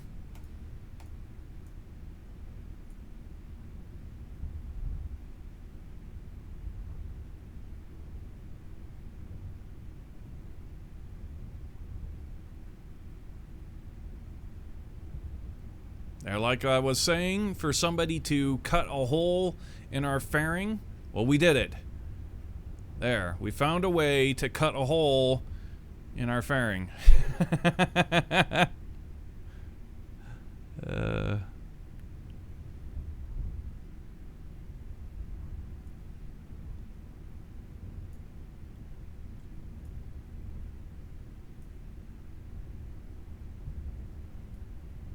Damn, the length of our access arm is actually now, it's longer than the building is tall. That's crazy.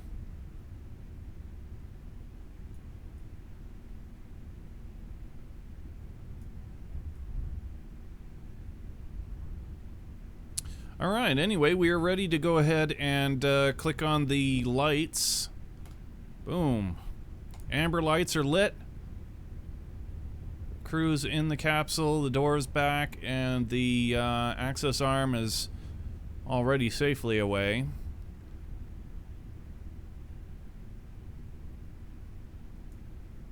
We are good to get into the launch window.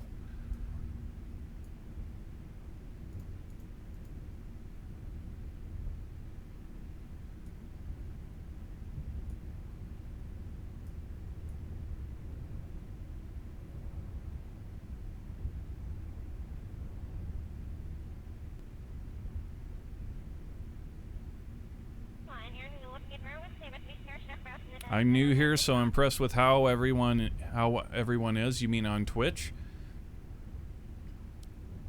Today's Twitch viewers, and well, the streamers quite a lot too, but I definitely see it a whole lot more in the viewers.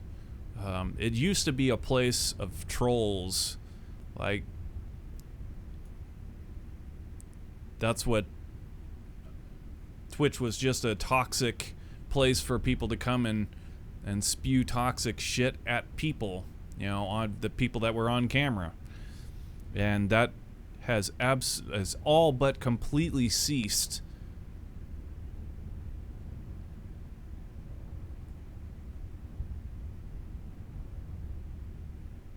Some communities still have a lot of that crap going down, like the GTA RP communities.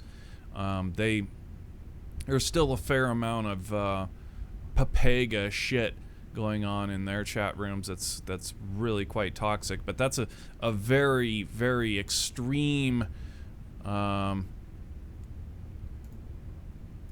extreme minority.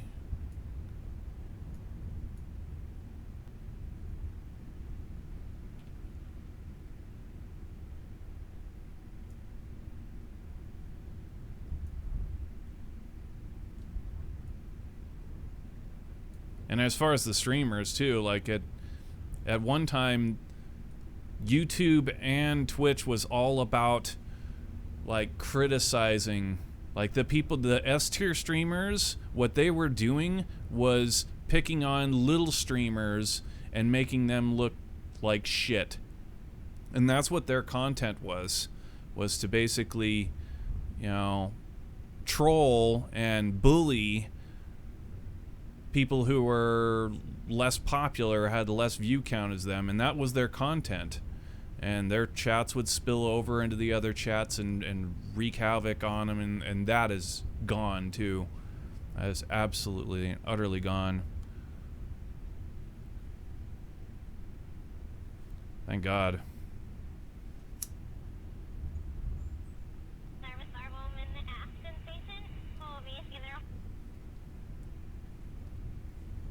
Twitch has done a lot of cleaning house. Alright, so we're all ready for this launch here. Got ourselves in the launch window. Our strong back cowl is pinned. Get the ascent guidance up here. Let's get a pre-launch check. Okay, pre-launch check's complete. Staging is green. We are go for launch.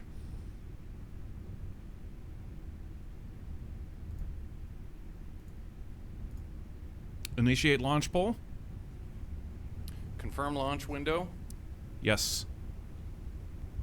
Confirm pre-launch checks. Yes. All flight controllers, give me a go, no go for launch.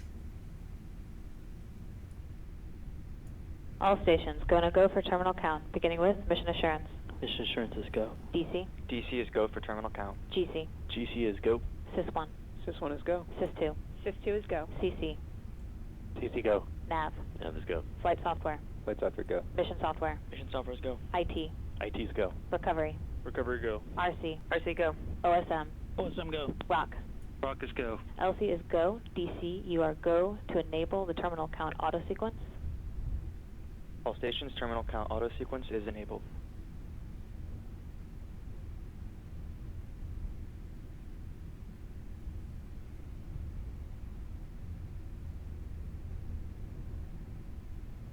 T-minus 16 seconds. Guidance is internal. T-minus 10 Ignition seconds. Sequence start. 6, 5, 4, 3, 2, 1, launch.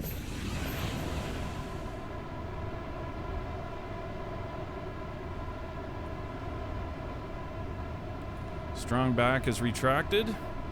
Fully retracted, and we have cleared the launch tower and the strong back.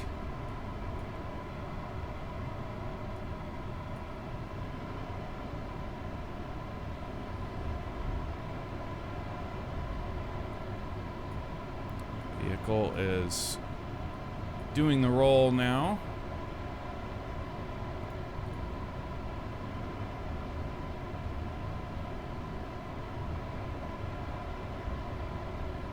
To the International Space Station we go. This Soyuz. First one launched with the launch tower. That was fun.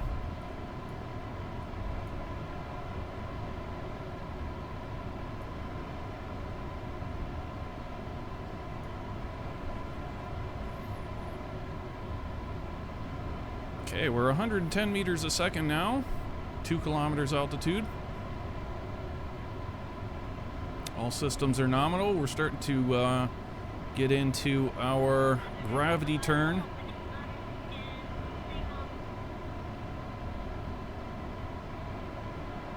And 70 meters a second. 4 kilometers.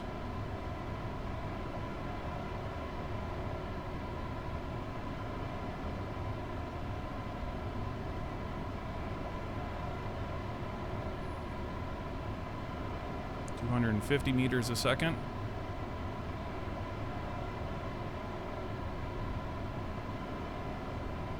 Approaching Mach 1.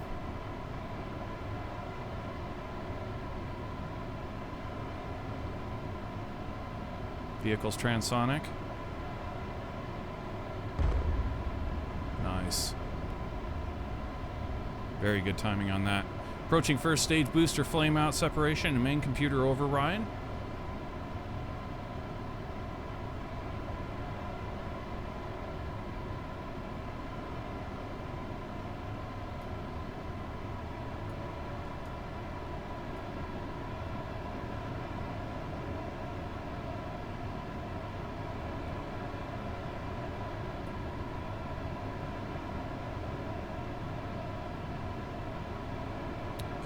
Booster flame out. Now, separation.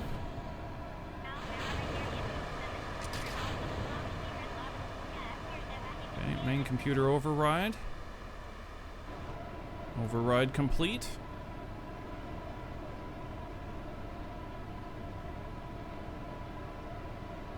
Very nice. We are go for the escape tower jettison. Escape tower is away.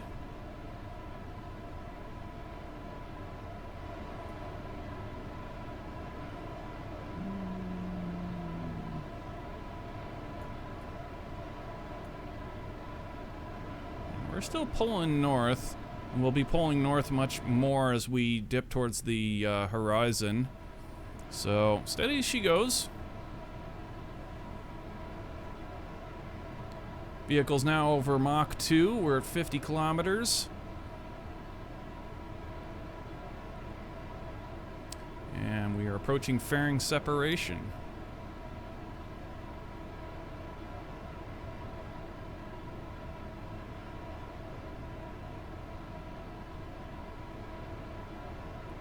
.60 kilometers now.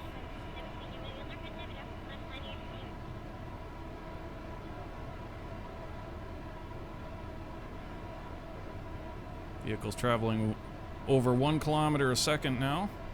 And fairing separation in 3, 2, 1. Fairing separation. Very nice.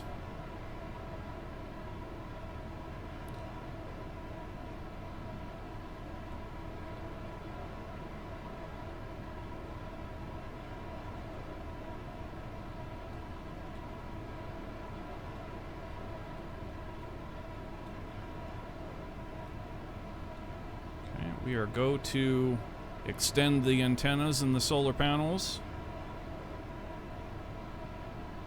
And we're coming up on stage 2 flame out and separation.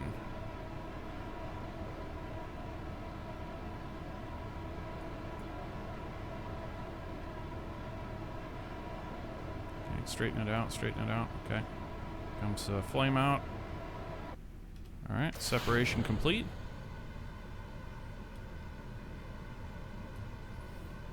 Looking pretty good.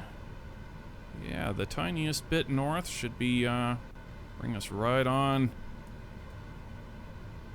Good stuff, good stuff. Bring it down to 15 degrees. Yeah, right about there. Maybe cut it back just a bit. Don't need to push it that hard. Still got a long way to go.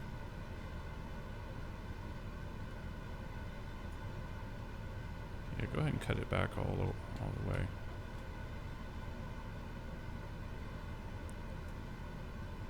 Getting a really good inclination on this launch.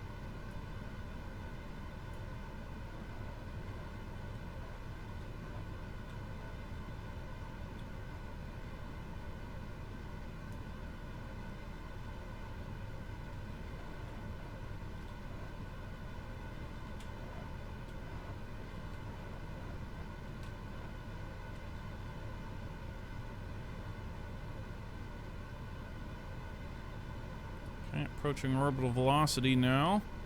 We're just trimming up that apoaps, bringing it onto the target's orbit there. Should be pretty good. Shut down. Actually, damn, we passed it. Oh well, whatever. We can go ahead and RCS off. Turn us to the prograde, or keep us on the prograde node rather. And let's warp up here to apoapsis. Get ourselves our trans or orbital insertion.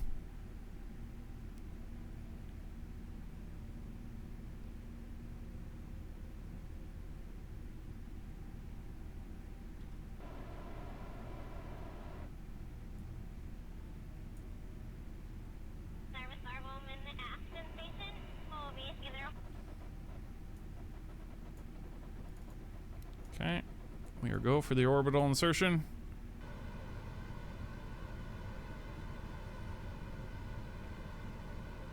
This will actually work for us. We do in fact need to go past the orbit because the ISS is behind us. So we're going to be coming down on top of it as opposed to up from underneath of it.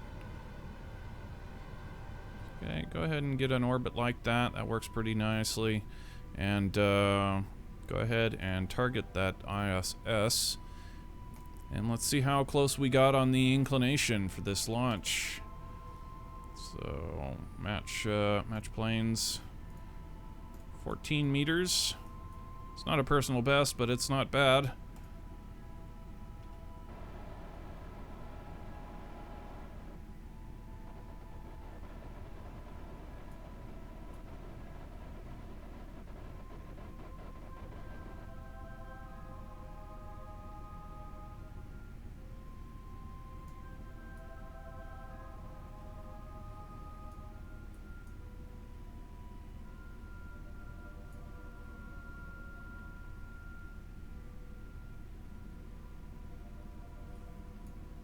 Having a hard time getting onto that node, huh?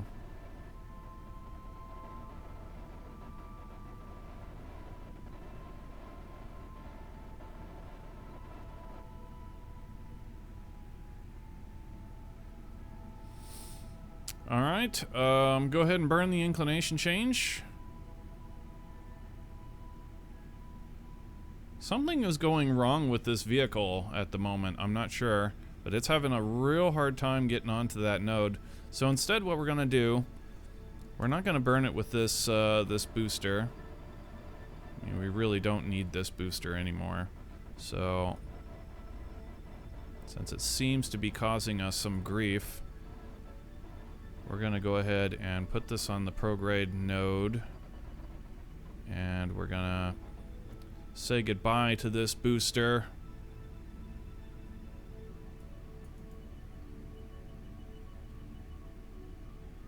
Yeah, we're good to go ahead and get rid of the booster. A little departure burn here.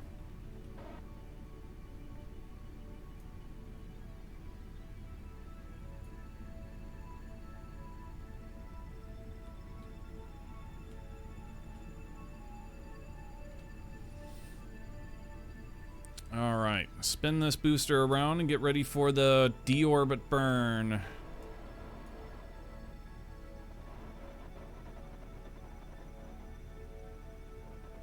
Boy, that decal, simple as it is, adds a lot of character to this booster.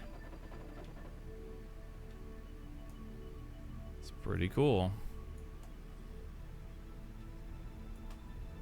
Alright, deorbit burn, go.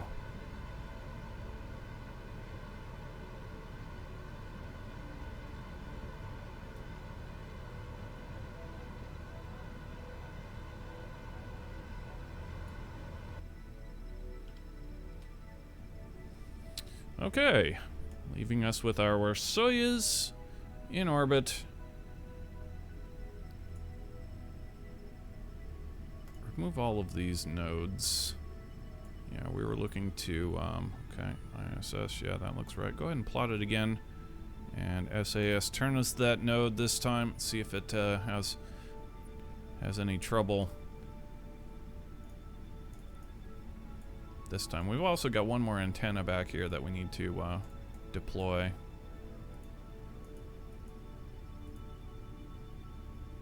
Okay, extend that antenna. There we go. Now it's a proper Soyuz.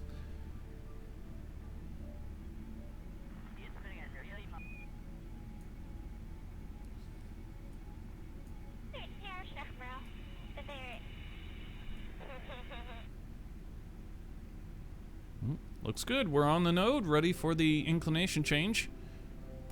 Let's do it.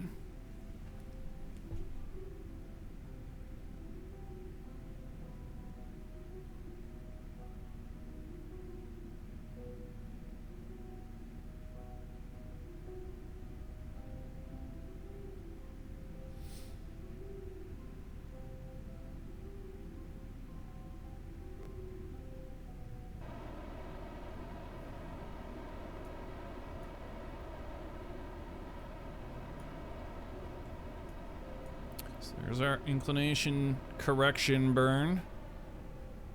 And now we are ready to get a home and transfer going down. So let's see now.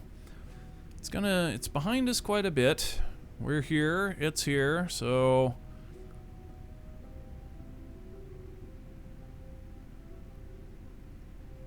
oh, we come out quite a bit over here, don't we?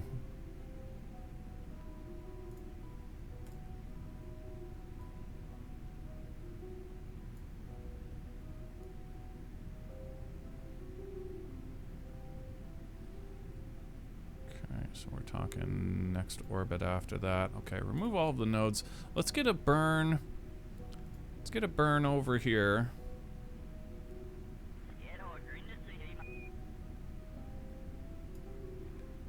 Okay, to thin out our orbit like that. Go ahead and turn to that node.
All right, we're on the node.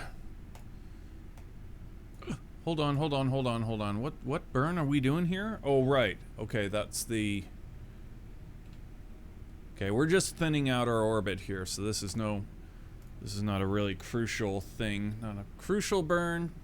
Our flight computer can go ahead and take care of this.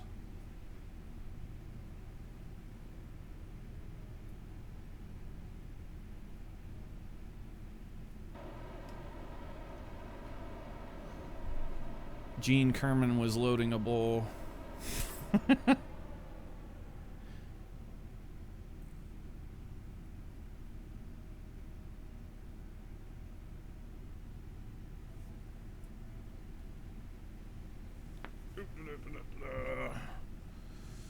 Alright, so there we go. Got ourselves a more manageable orbit here.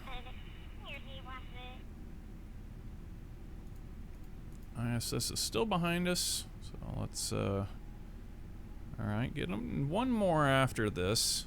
Alright, so as soon as we pass this point here,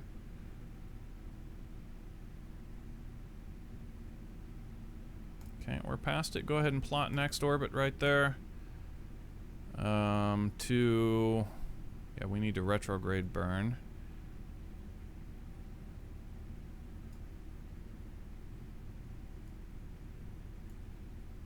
It's gonna be next orbit. I thought it was gonna be next orbit. Well, okay, go ahead and go around one more orbit.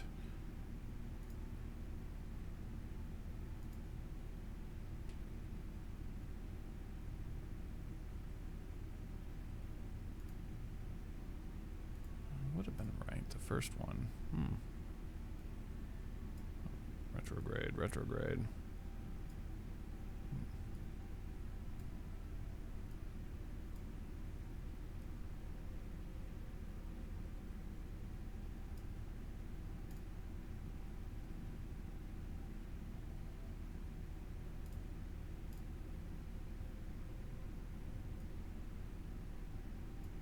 There you go, that's more like it. Okay, that's what I was thinking, that we needed to plot that on the next orbit, but it just... things were not jiving right, but there you go. Almost there, keep it coming. 0.1 meters a second, that'll do. I'm cool with that. Yeah, I like it. Go ahead and turn to that node and prepare for the home and transfer burn.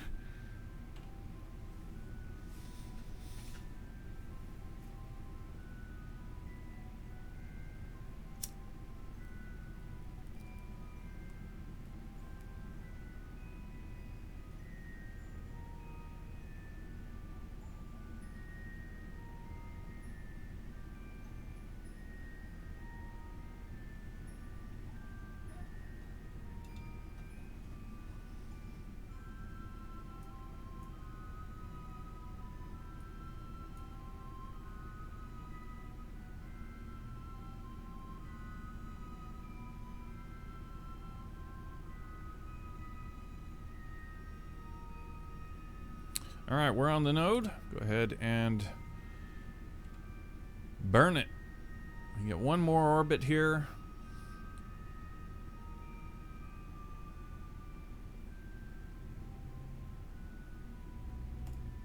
And then we can match our velocities with the target at the closest approach.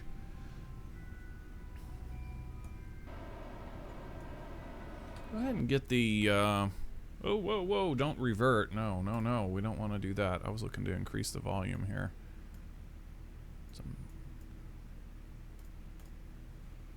Kind of a little bit late for it, but there you go.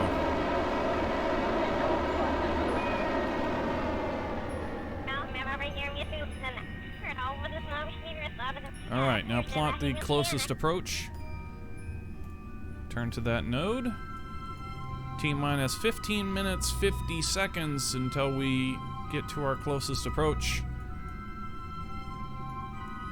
And there it is. There's our target right there, 48.4 kilometers away.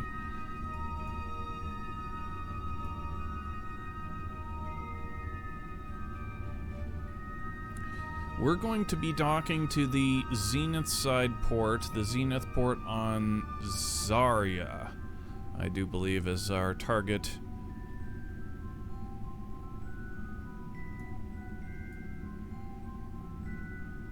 And we're going to be going mighty fast. actually. 28.1 meters a second relative. So, want to be careful. T-minus 14 minutes.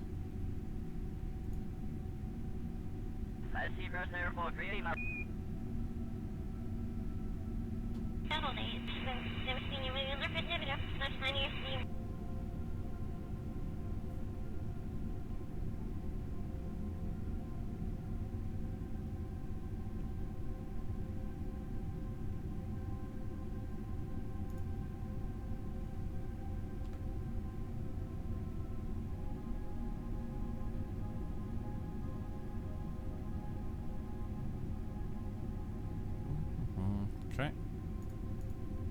Bring it on in. Whoa, maybe a little bit faster than I was expecting to get there.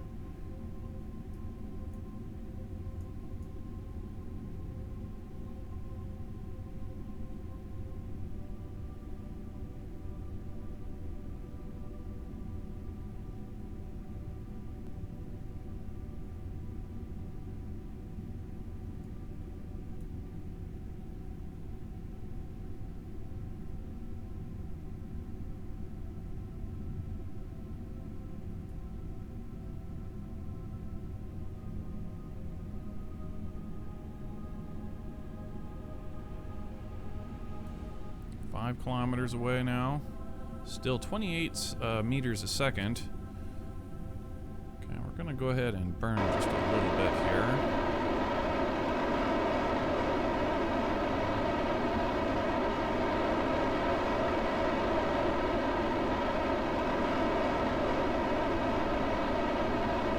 Bring that down to a more leisurely 10 meters a second.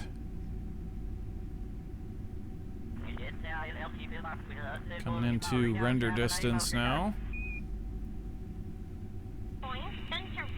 There's the stutter.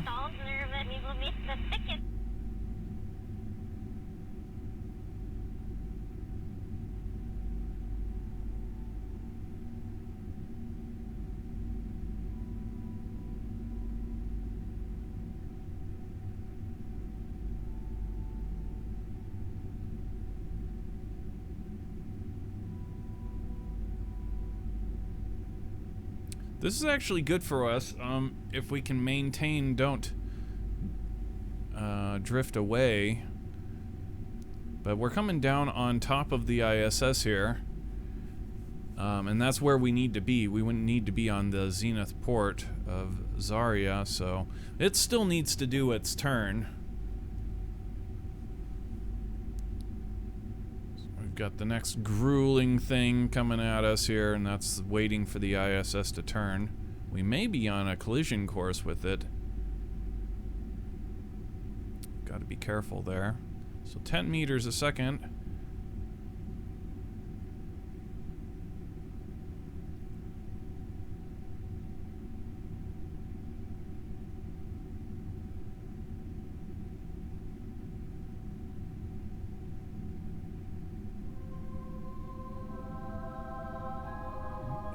Meters away now. Steady as she goes. 500 meters. Gonna come out at time acceleration here. Take a look at our course. Yeah, we're very close to it. That Hohmann transfer was really, really good.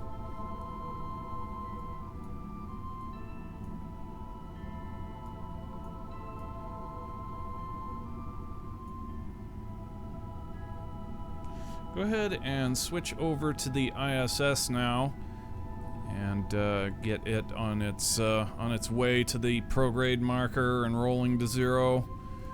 I don't need this maneuver planner. Yeah, smart SAS doing its thing.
Okay, and this vehicle here is going to need to be facing orbital radial in when the time comes to do their docking. So we'll go ahead and get them on the way to that node. And how are we doing over here?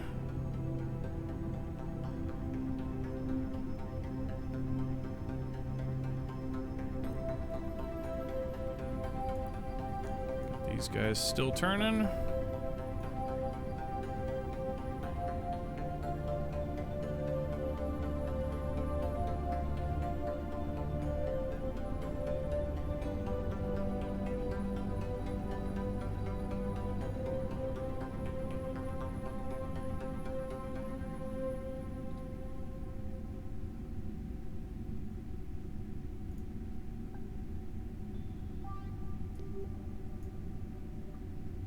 I think we'll be close enough.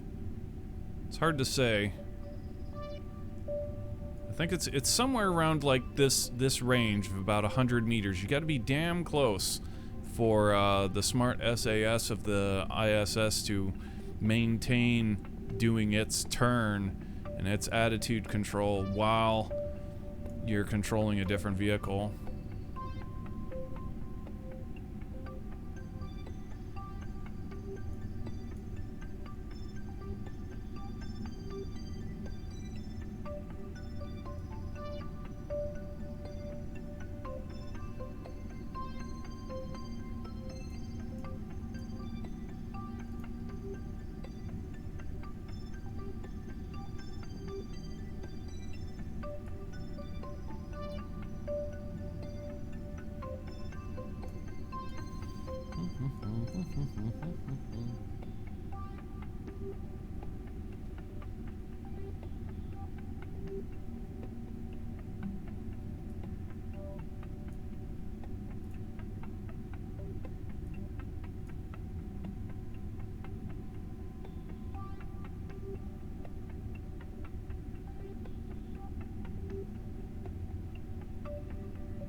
Prograde marker is now on the nav ball.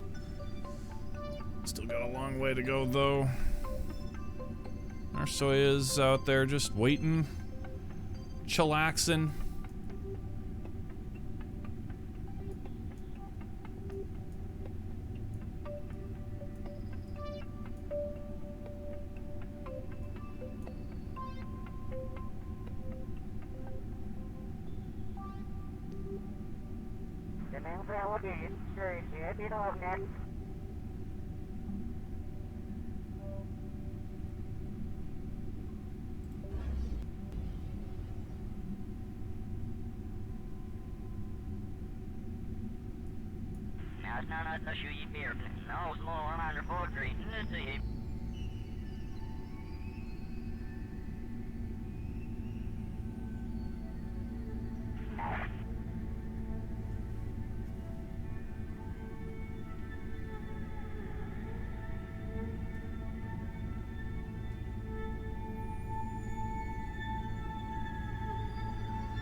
That's quite the shot, isn't it?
Yeah, with all of the equipment that we have built for the station, redoing all this in like a 3.0, we could run every single... I wonder if that would be really... I mean, yeah. Yeah, it's definitely worth doing. Run every single mission, every single ISS mission.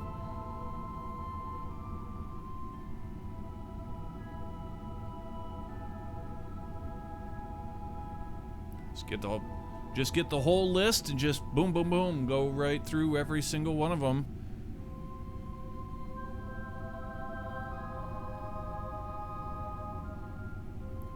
I mean, as it sits right now, we would have to, we would no doubt be making like small changes to our shuttle program and so on and so on. But the bulk of the work would be is already done, actually. Is already done.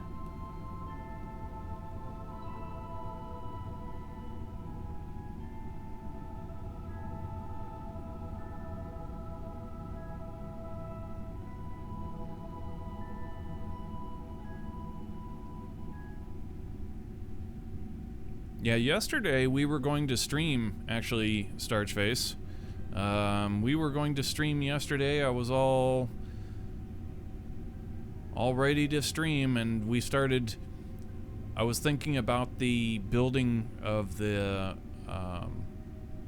airports, and how you were saying, oh, we should get back to building the airports. And so I loaded up before we were gonna click go live. We loaded up our plane for all that and kind of flew it for just a little bit. We started flying out to where we were going, you know, out to where Howard Hughes is and where we were planning on building that airport. And we set it up on autopilot, and we're flying along. We've got it at maximum time acceleration for, you know, physical time acceleration, and I was just bored to tears. I was sitting there thinking, okay, how are we going to make this stream fun at all? Like, this is us just going to be doing, like, nothing for the next, well, about an hour it takes to fly out there. And then we flew out there. So we flew out there, and sure enough, like, we went into VTOL mode, and we were going to land, which started to become kind of interesting. It's like, okay, I can see this would be sort of fun to be streaming this. But then... the vehicle, to control it was so hard, like, oh my god.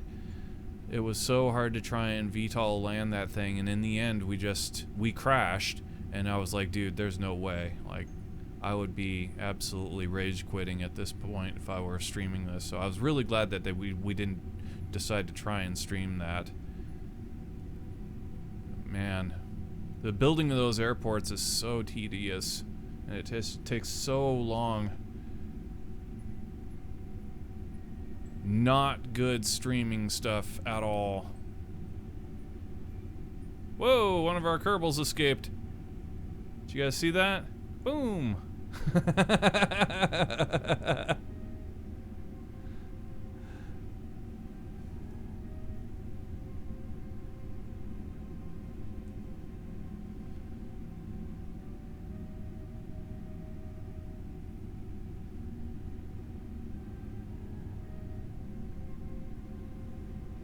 So I don't know that we're going to be getting back to that, man, that's a goal that is so much cooler, so much better said than done. It's, you know, taking a flight in a prop plane and having airports all around the planet in order to actually fly from the Space Center and go all the way around the planet is so much more interesting in concept than it would be in reality. Like, man, boring. It is absolutely boring as hell.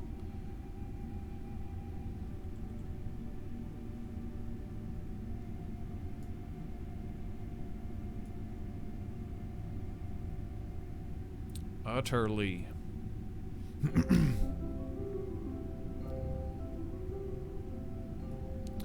Well, we're almost on the prograde node, and it doesn't have very much that it needs to turn. So let's go ahead and switch over to the Soyuz craft now and do a little bit of an approach if we can. Where? Okay, there it is.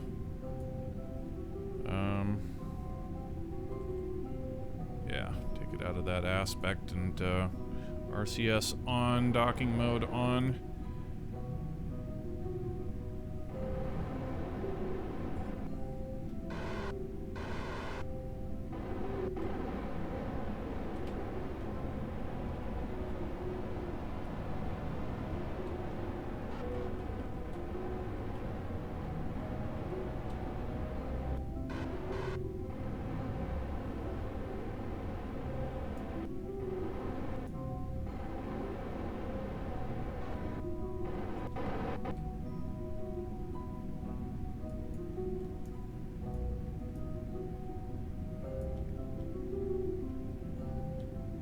I don't know. I don't know if or... Yeah, just flat out if we're going to ever come back to that project, because like I said, it is so boring. I just absolutely hate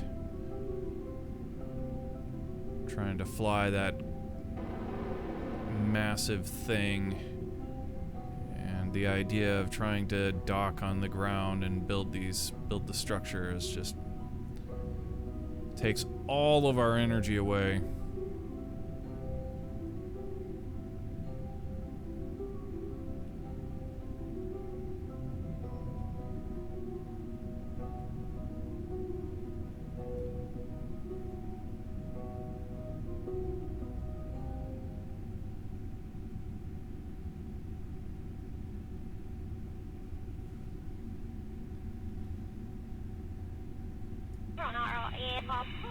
SAS to SAS. Control from the docking port. Okay, that is the retrograde node, actually, isn't it? That is the retrograde, so we need to actually... Yeah. Floating away from it. We want to be floating towards it. Other way! There we go. Now we got a prograde node.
Okay.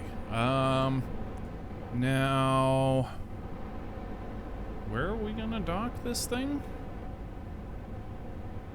We were planning on docking on the zenith port of Zarya. Keep screwing with our aspect ratio.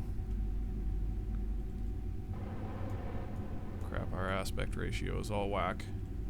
Okay, there we go. Yeah, right over here. Okay.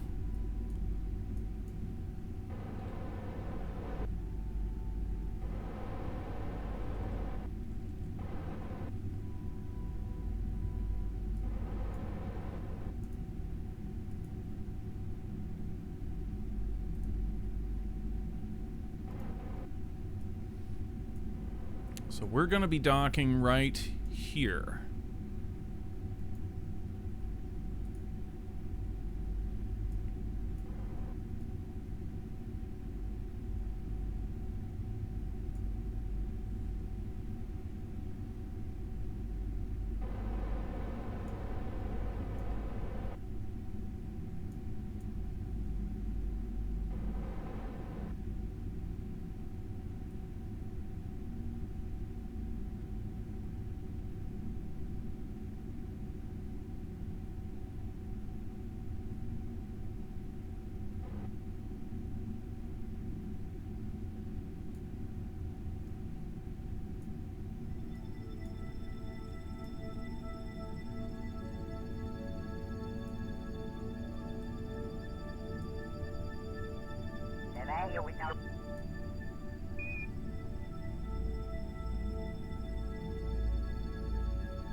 Find a roll of 180, I think.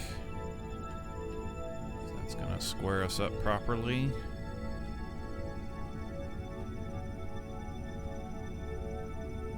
Another thing that dawned on me recently, we did not use the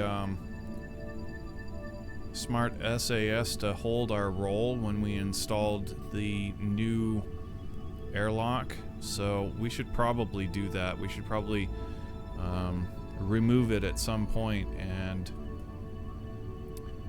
make sure our roll is correct. You know, it's one thing for a Soyuz to, you know, willy-nilly it, but when it comes to the modules, they need to be perfect.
Okay, stop our velocity. Go ahead and kill all our velocity right here.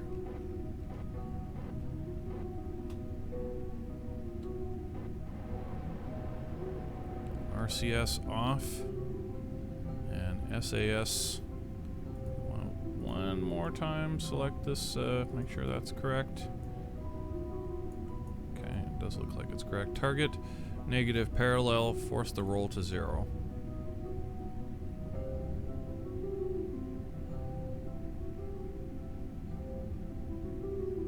Actually, bring it back 180, just so that we don't have to wait for the roll to happen.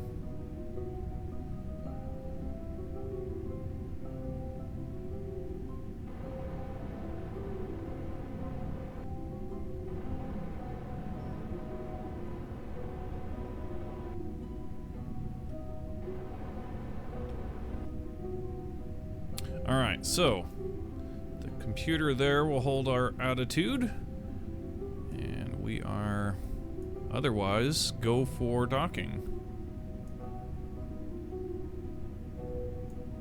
Go ahead and control from here. Actually, yeah, already good there. Okay, bring it on in. RCS on, docking mode on. Let's go.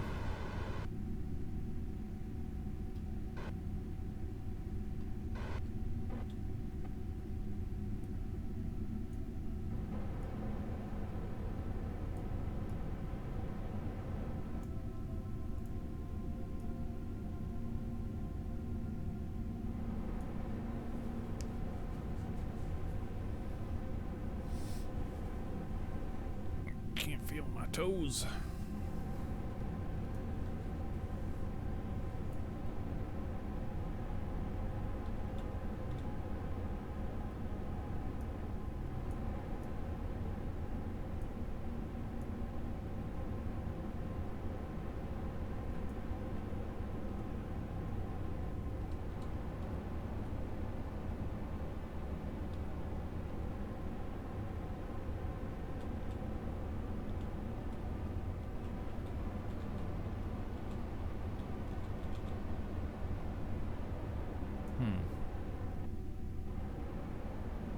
Okay, we've picked up a terrible, terrible oscillation here.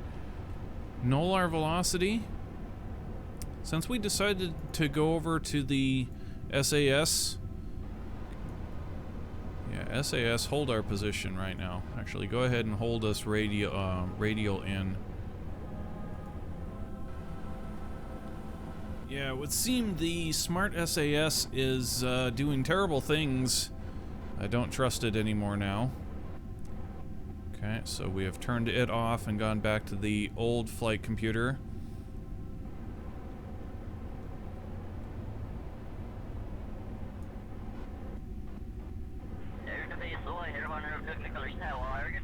Alright, go ahead and bring it back in.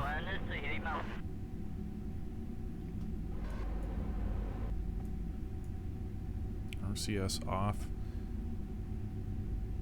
Ignition sequence. We'll get this roll on our own. We're at 179.8. It's the tiniest bit. Right there. One more. Okay, 180. It's gonna roll back. Give it a compensate.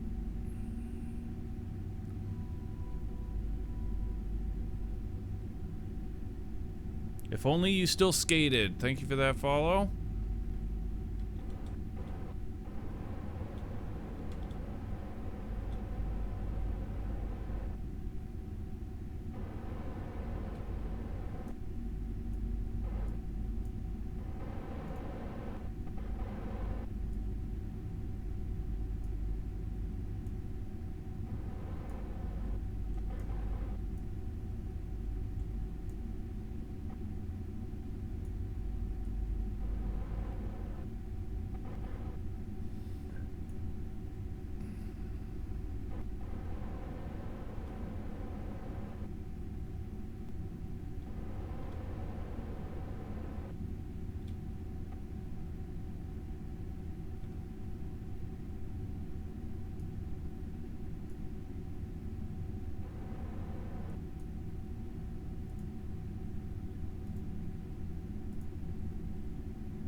too much on that y-axis. Yeah, okay, coming back, coming back.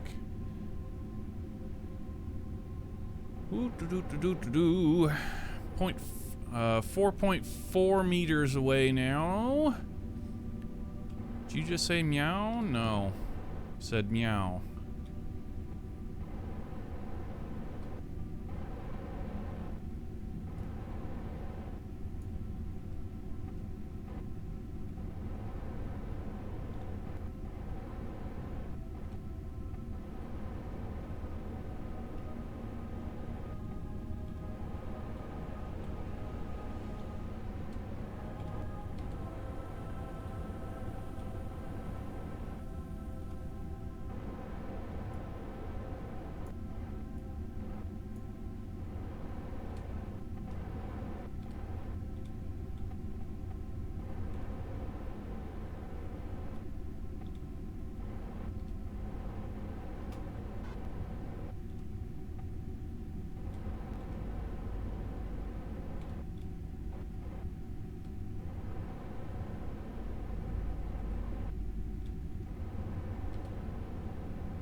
Come on, baby.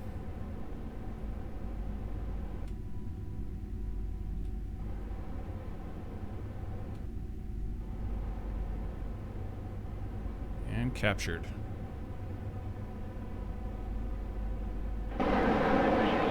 RCS off.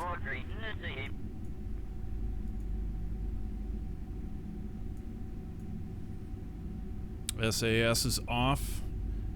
Our smart SAS is off. SAS off. Go ahead and take the capsule of Zvezda. Turn off the docking indicator. Okay, we want to control from here. Alright, and we want the smart SAS to hold the station's orientation. 0. Prograde, and force the roll to 0. Which it's already on, just maintain that, and we are golden. Very nice, very nice. I'm literally the worst Kerbal player ever, but I'm glad to see people like you are advanced, fascinating watching this stuff. Well, thank you. I'm glad you like it.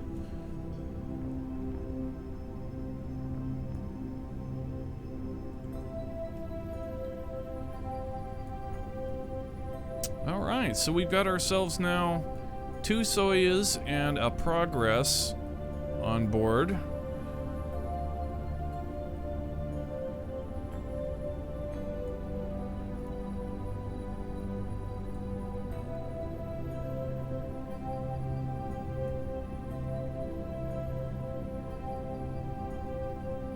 Yeah, cool. Very cool. So we've got an EVA coming up now. We need to... Still don't even know exactly how we're going to do that. You know what? It'd be smart to do those on the back side of the truss, I think. Yeah. So, yeah, we need to go on EVA for several reasons. First off, we've got the... we need to install the adapters for the next mission. I don't know that we brought enough adapters to do both missions, where ELC1, ELC2, and 3 and 4. We may have enough for all of them. We could have brought in all of them. I don't know if we wanted to do that or not, but anyway, we've got the docking ports for that, and we can mount those. And then we've got the trash cleanup from the external stowage platforms and whatever else, and maybe 1 or 2 large-scale parts can go into this this guy right here.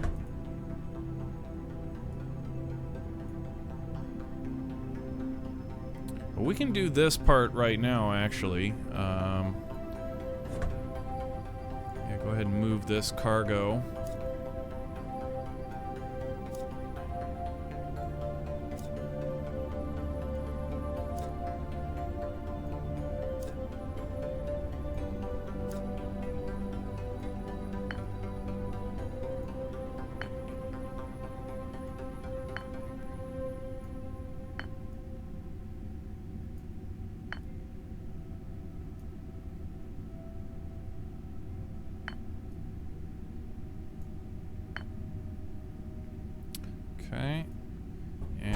maybe one.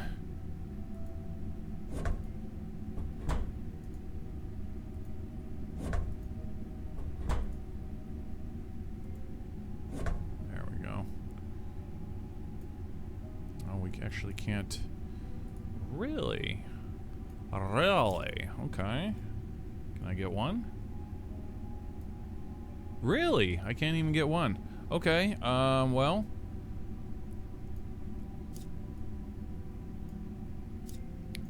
Looks like the Soyuz is still not capable of picking up that trash. That's fine. We can still do it with the Leonardo modules on the shuttle, and then of course we've also got Dragon. Dragon, we can definitely fit them in there, huh?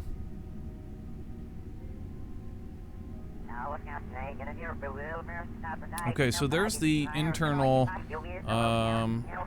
We can move some of this trash actually into that. That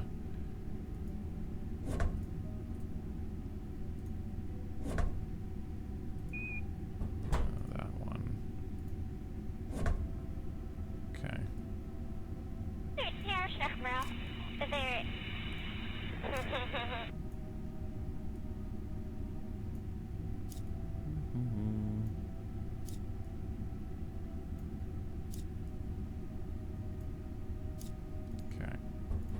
Alright, so now let's go ahead and move our Kerbals, get our Kerbals out of there.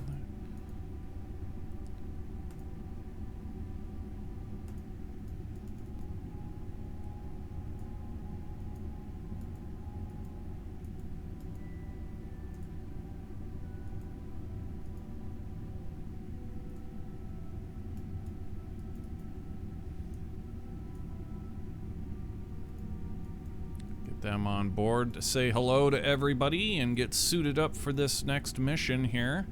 Who's gonna be going on this mission? Most of our guys are cosmonauts, so we should exit. We've never tested this, make sure that the doors actually work. But we'll find out. Let's find out. Let's get an F5 right here. It's pretty decent. I think all of this is good and solid. And we need an engineer. Whatever, yeah, whatever, we'll do whatever. Okay, she's over here in Harmony. Everybody's rocking in Harmony right now. Go ahead and transfer you on over to the new airlock. This is, I need to remember what the hell this thing's called. What is this thing? It's the, Poisk. Alright, the Piers, this is the Piers, and this is the Poisk. If that is actually how you say it. Now, go ahead and get suited up in there. We need,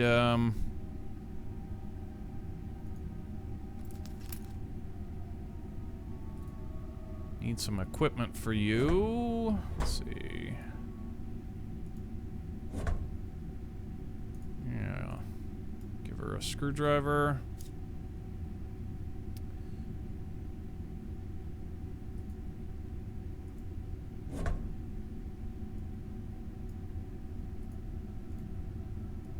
Wrench and an EVA tank.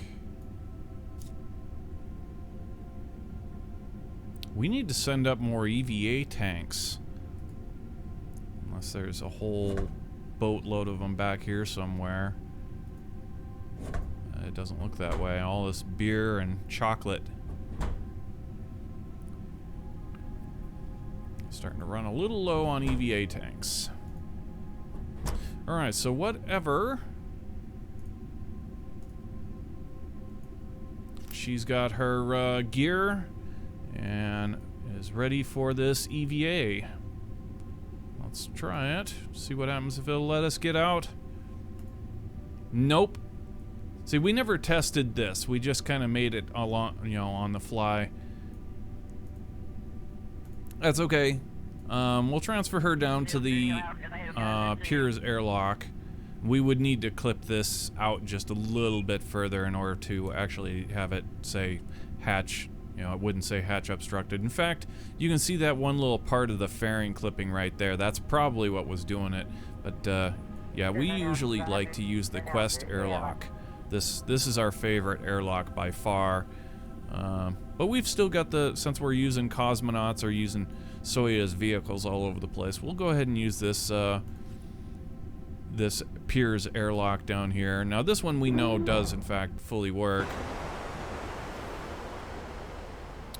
Okay.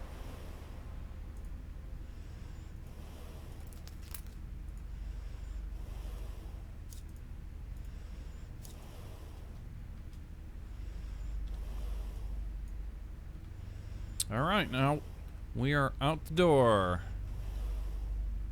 We want to float over here to this, to our Soyuz and get access to the external stowage on it.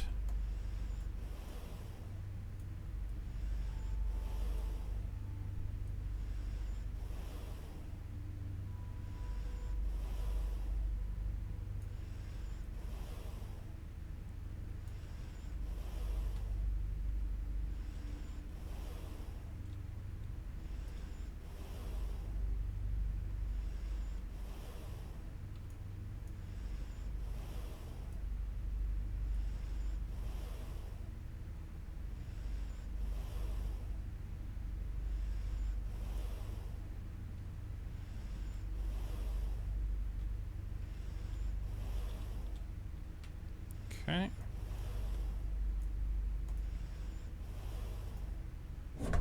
Alright, and this is what we're after right here. Can we fit both of them in our inventory in one go?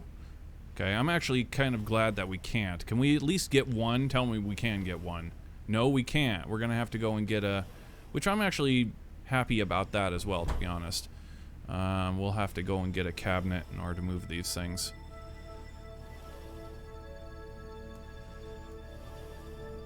So we'll float on down to the this external stowage platform over here.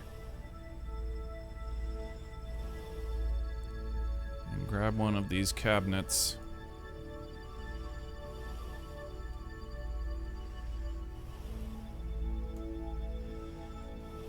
Damn, dude.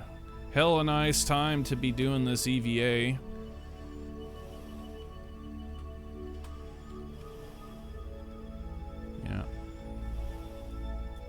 This is endgame Kerbal, man. Good stuff. Wow.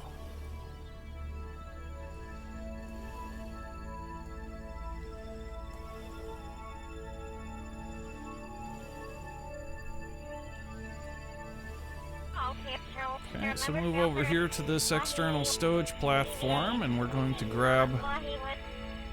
Actually, probably have to take off, or it will take off our EVA canister, but that's okay. Go ahead and grab that cabinet. And what's inside of it? Do we have any? Oh, it has trash too. Cool. Okay, so that's good. Go ahead and get 2 projects knocked out here. So we'll move a little bit of this trash. Now this this first bit, we're gonna go down to this Soyuz. We may actually, this thing may already be ready to depart. Might have all of its trash already moved. I don't think so though. I think it's still got cargo in it as well.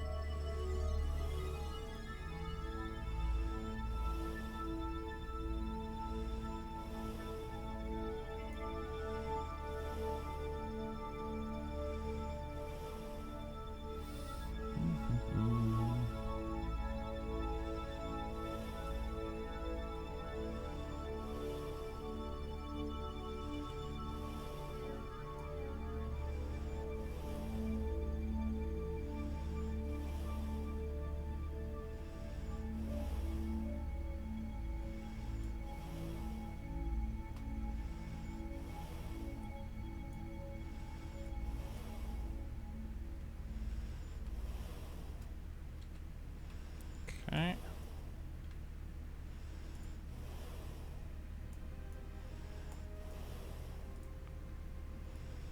What you got?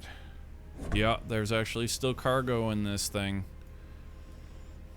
So we'll take its trash and its cargo. Replace it with our trash.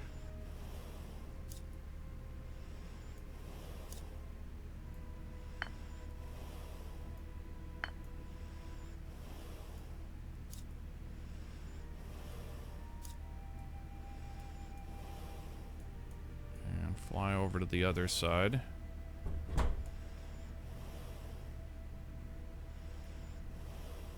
Oh boy, we're heavy. Yeah, this is... Actually, we need to take this to the stowage platform. It's really heavy.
Alright, go ahead and put this back.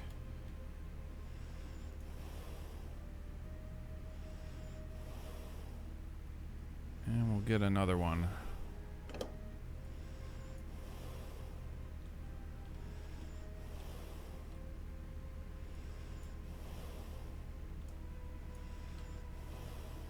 Is there stuff in this one too? No, there's nothing in that. Would rather grab one that has, okay, there's no more trash out here. Okay, that's cool. So we'll grab this empty one then.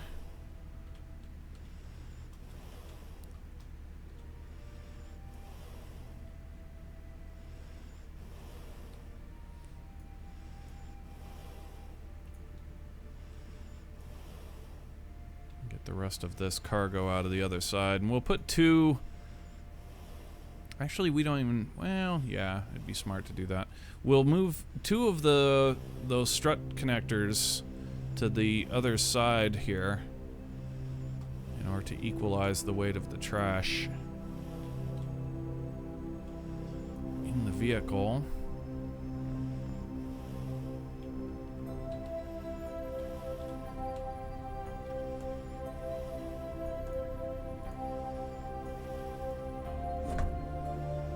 First,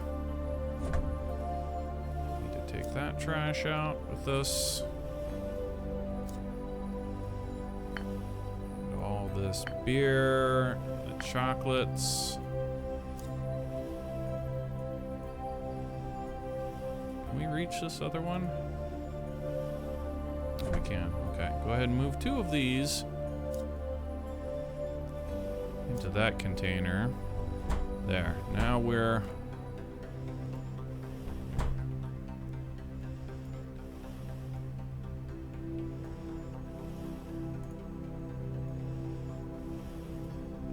Now we're all good.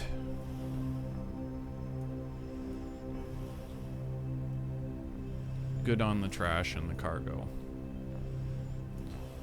We'll take this back on up to the to that external stowage platform. We still got two more containers that are empty.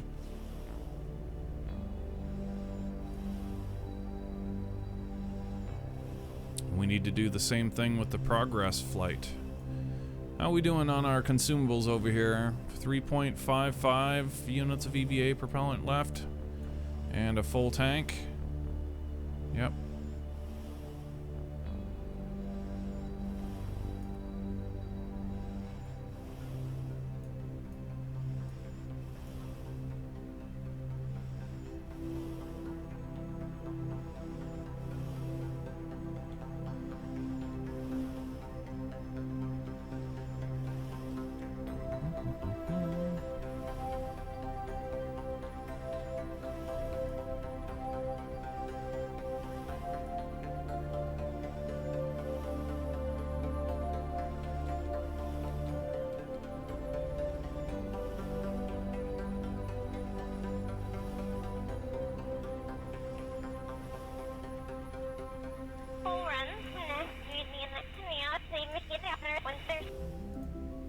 Okay, and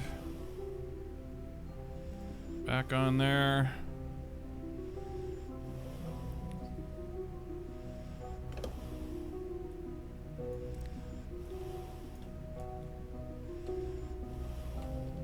And we'll take this one. Keep us from spinning.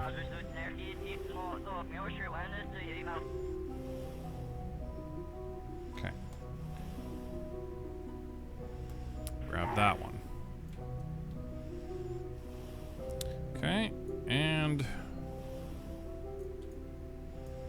now we need to go over to the progress.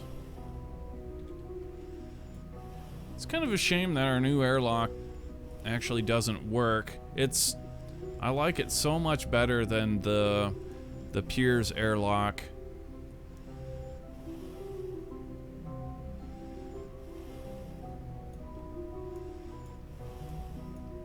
But we'll tweak it for, you know, we'll just remember that, put a pin in it for the Space Station 3.0.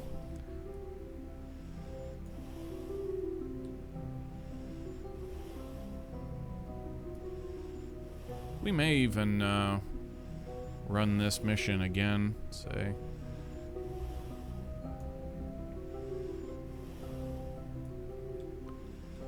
Fix the part and launch another one, take this part and deorbit it or something. Maybe not even deorbit it. That's the kind of thing that we could do. Like we could take it back in a shuttle. That would be kind of cool.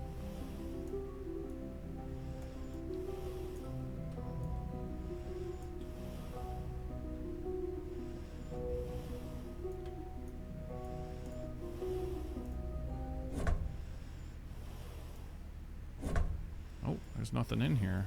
Really? Well, you rat bastard. Look at that.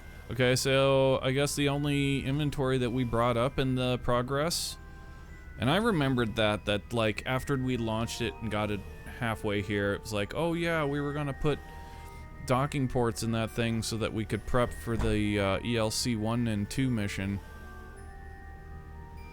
And we had forgotten to put those in there, but I didn't know that it had no cargo at all.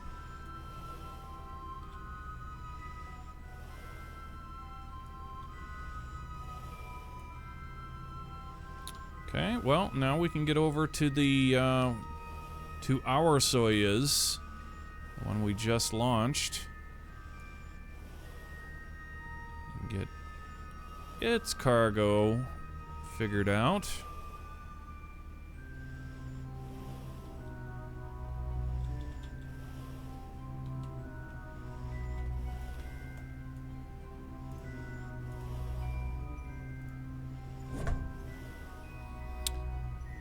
Okay.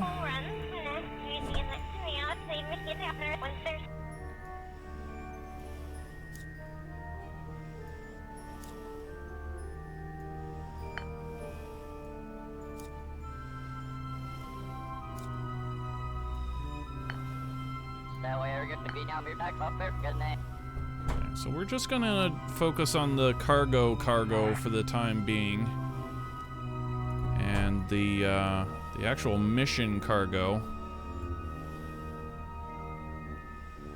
When we're ready to do the mission, we'll get the mission cargo. Do that last. Now let's try and creep past these these radiators here.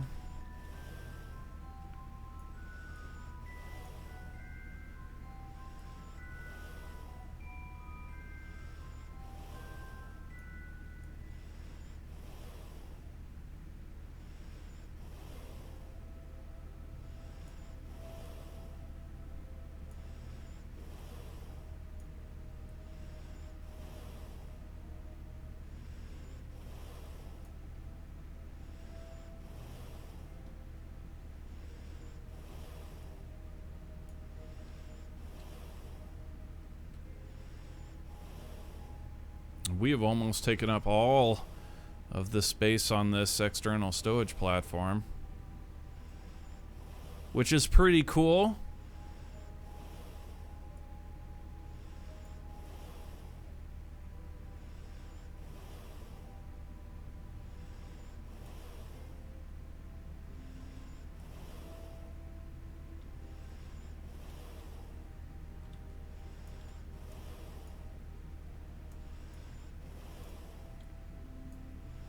Okay, and that goes right there.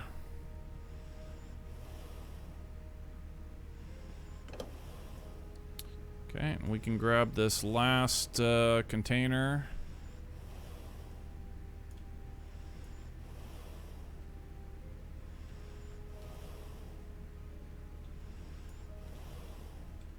Down to 2.65 units of propellant.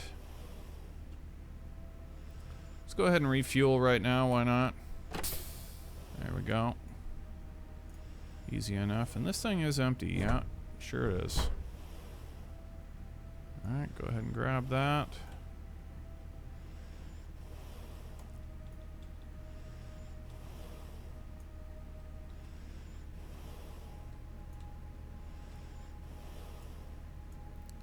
And back over to the Soyuz. Gotta watch out for these radiators. And the solar panels right in front of us there.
Yeah, and it does look as though we did bring enough ports for both missions.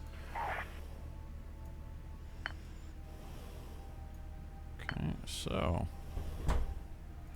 Alright, there's all the cargo from all of the arrived vessels.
you go right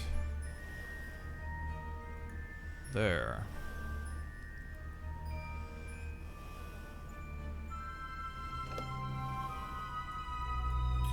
Alright, now let's go to the other side.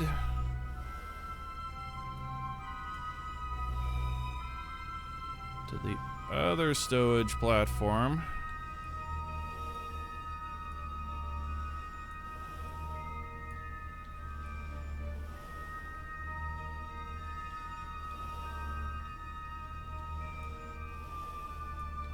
Okay, let's see what's going on over here. Oh, there's some garbage in there. Okay, cool. Looks like we still got some more. Okay, got a whole bunch of cargo in there. Some more garbage in there. More cargo in there. Okay, so say two garbage runs.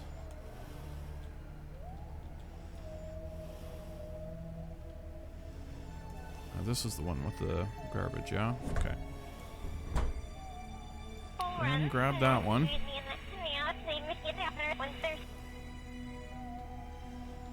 And let's take this trash. Boy, it's heavy.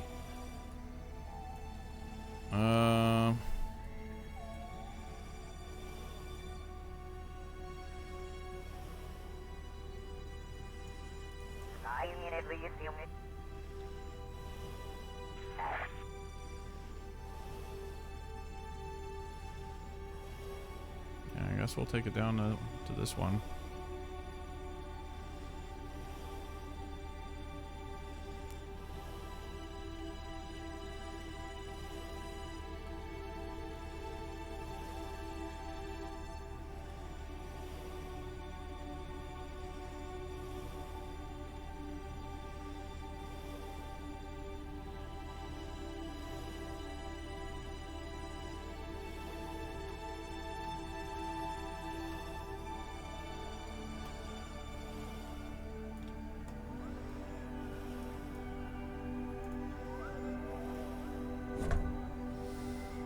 Okay.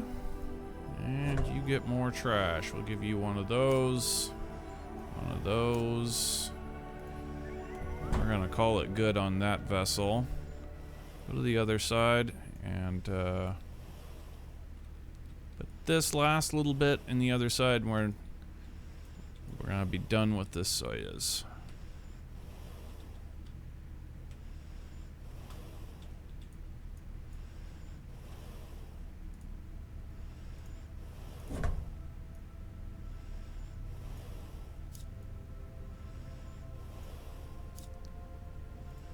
All right.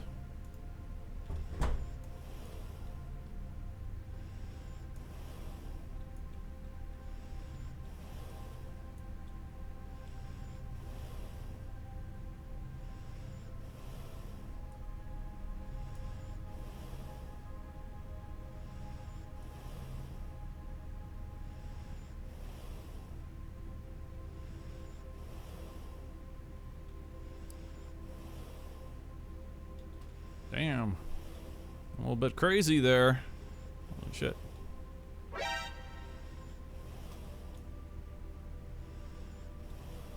Mahi go go. Mahi go go. Mahi go go go.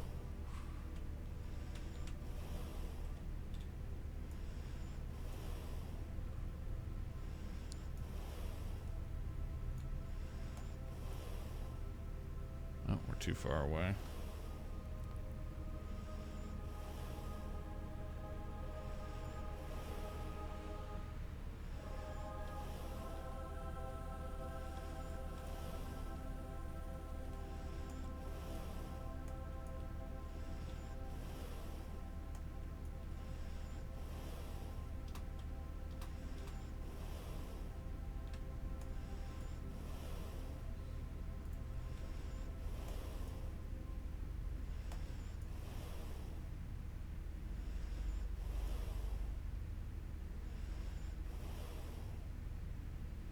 Okay, and there was one more cabinet over here that had trash in it.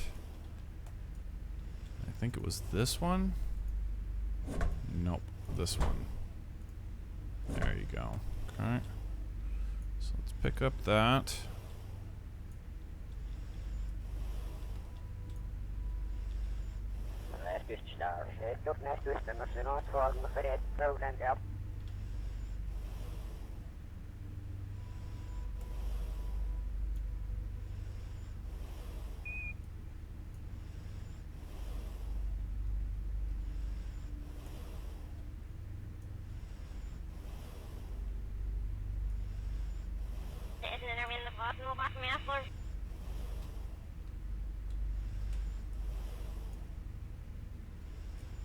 Okay, we'll take this one up to our Soyuz here. Mind the radiators. Let's get in real close over here to this PMA. And then go up.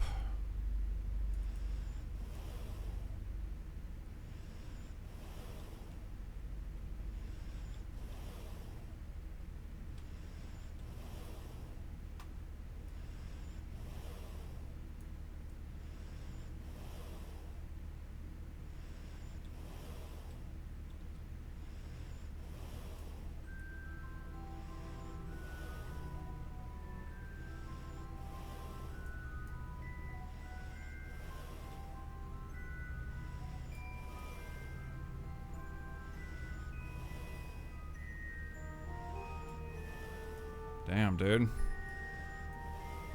Yeah, this place has gotten dense. A lot of work out here.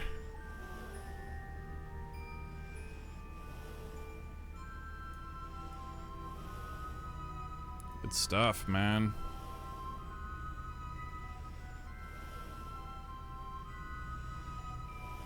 Damn good stuff.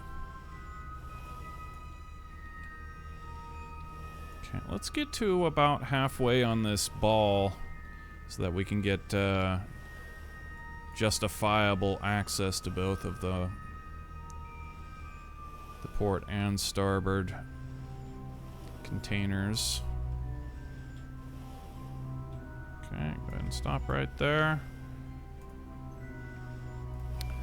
Now, we're gonna split the garbage up amongst these two containers, plus at the same time, I think, if we can, remove all 4 pieces? I don't know, it's a tall order. Yeah.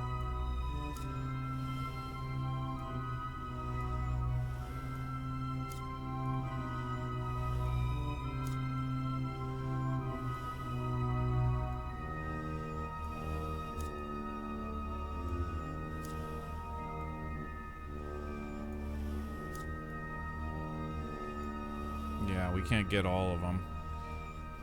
But we'll come back and we'll split this and get that all figured out.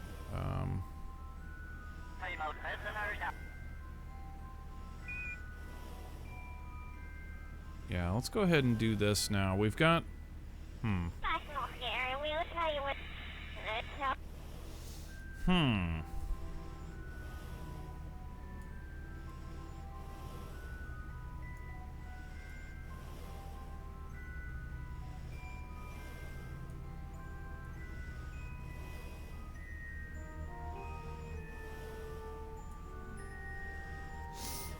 Yeah.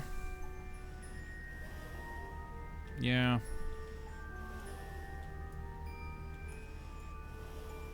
So let's go ahead and get into the install mission here. We need to let's get onto the top of the truss, and we'll just follow the truss all the way over to the edge.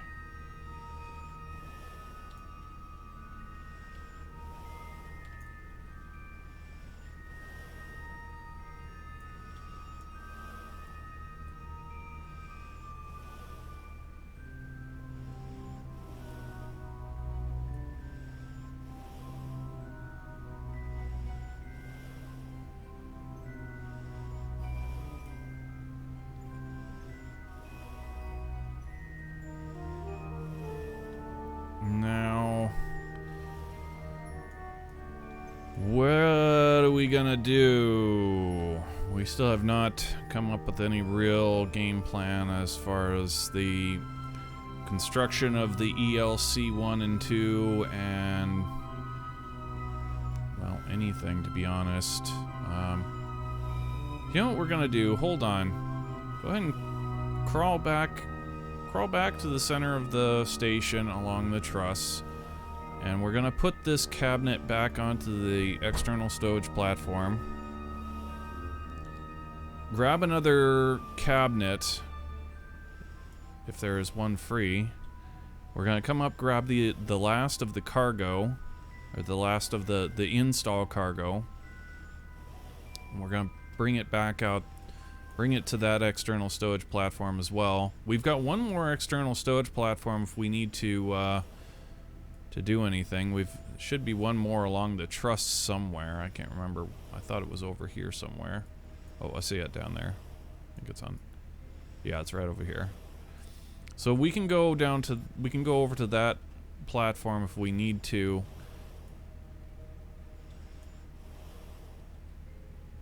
For containers. But I just want this install equipment off of the Soyuz and onto the station somehow.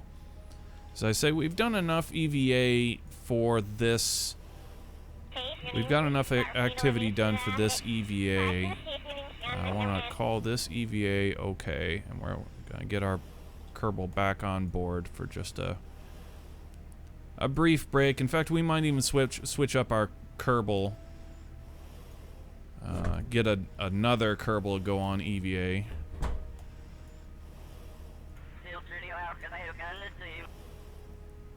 Okay, go ahead and put that back on that external stowage platform. Actually, we're gonna call this one right there. Let's go ahead and get our Kerbal back on board, and we're gonna give another Kerbal a whack at it.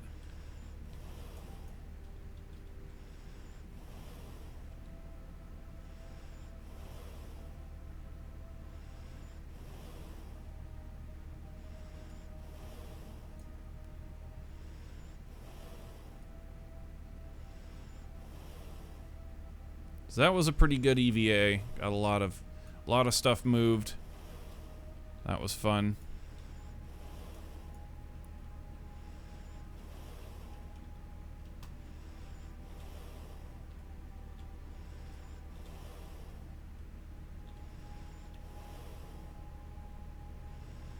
Okay. And back aboard the Piers airlock.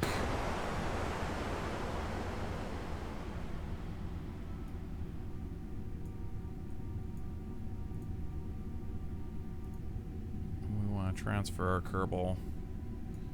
Okay, over here. There we go. Okay, that was a really fun EVA.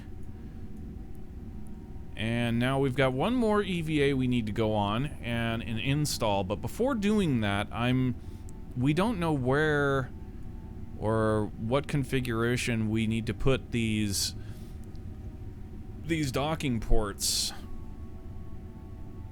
So I thought it'd be a good time right here to take a break and sort of look that up.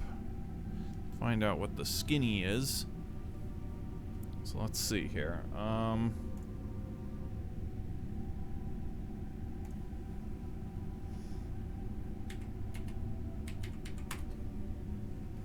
ISS assembly and ELC1.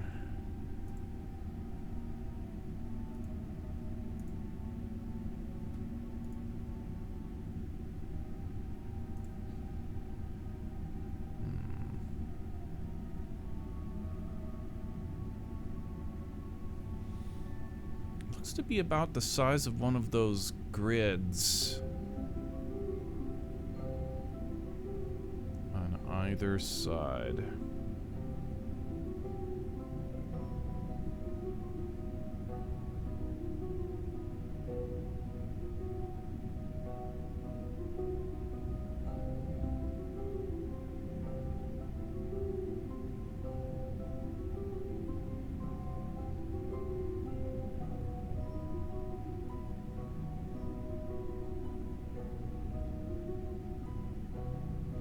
It also looks as though ELC 1 and 3 are on the port side, and 2 and 4 are on the starboard side.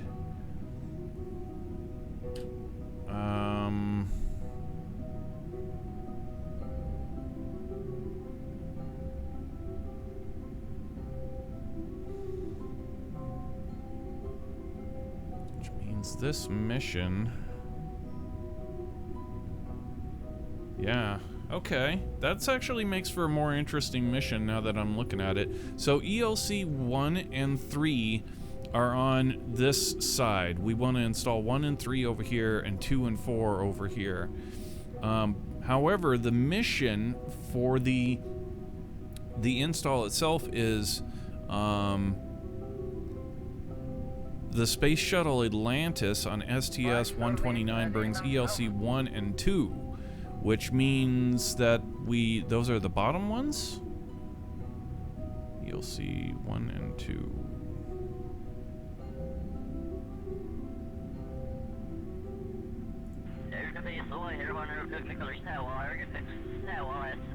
Yeah. Actually, no. Really? Why would they do it like that? That's weird. Yeah,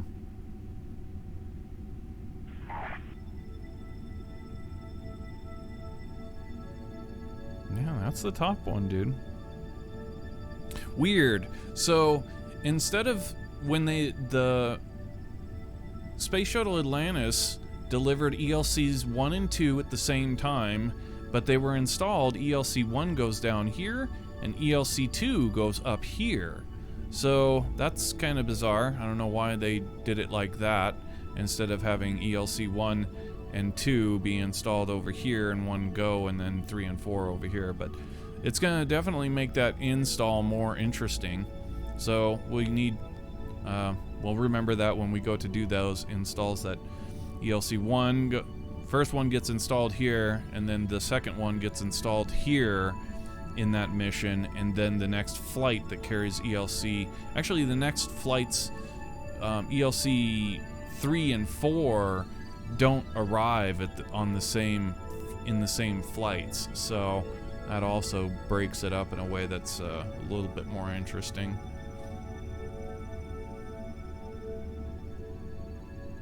Okay, but we still have no idea specifically how we want this to look and how it's gonna go down.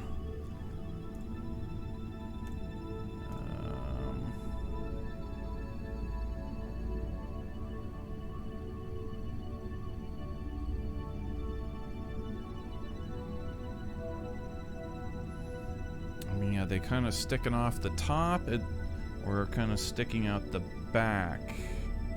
It's hard to say.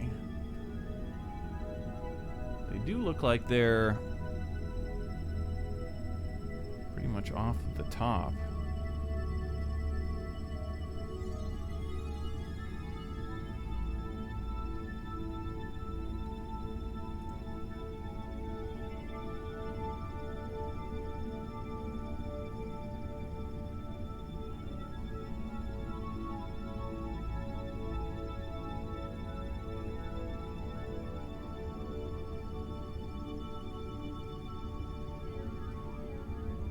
ELC1 is located on the P3 truss at the UCCAS-2 Nadar site. So it's saying underneath, huh? Now wait. So does that mean...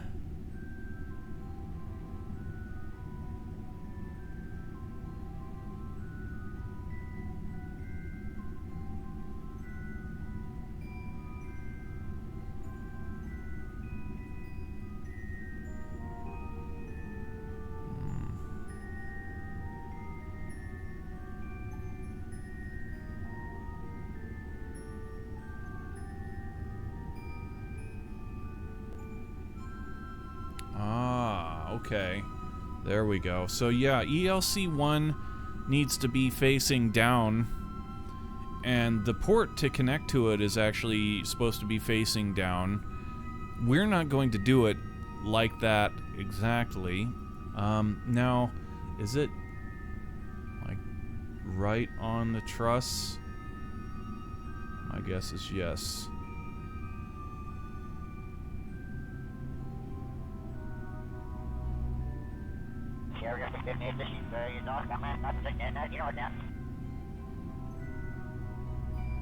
Like it's not sticking off of the back of the truss in any way. No, it's absolutely dead center on the truss. Okay, cool. I'm down with that. Starting to get an idea of how this build is going to need to go down. So what we're going to do is, I think we're going to put these docking ports on the corners, boom, boom, facing aft. And the install for the ELCs will have a docking adapter that mates with this one it'll be facing forward, and the system will kind of wrap around so that the actual ELC itself is above or below relative to the truss. And we could even line it up on the center. Yeah, that's totally what we're gonna do. We're gonna put it right on this X.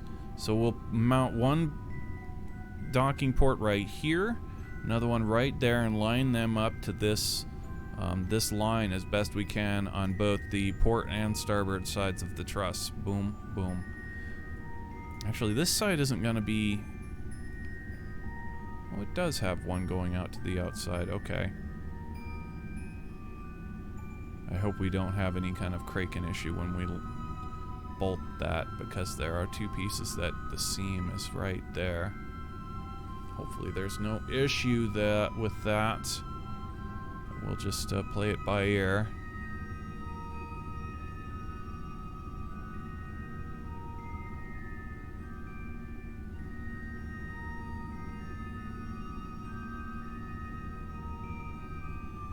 Okay. So that's the plan of attack, because getting a port on the top here is going to be a pain in the ass. As you can see, it's got this tapered edge. It's much easier to work with a flat piece. And we'll just do this in the VAB. We'll get the edge to that edge and keep it along this line, and that way when we go into the VAB to build the ELC, we can easily measure it with like a mock version of the truss and get it so that it looks nice.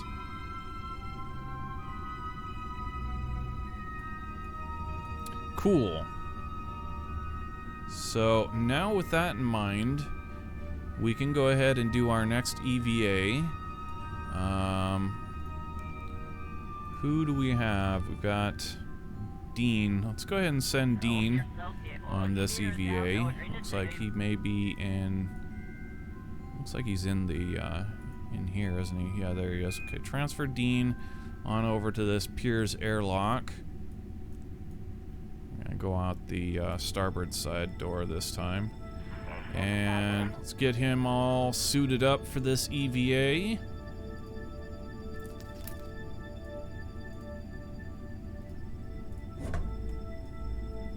Okay, you go ahead and get yourself a screwdriver.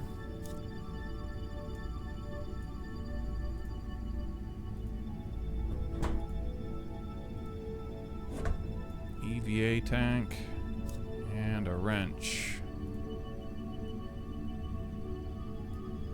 Okay, now Dean is all ready to go on this EVA. Out you go.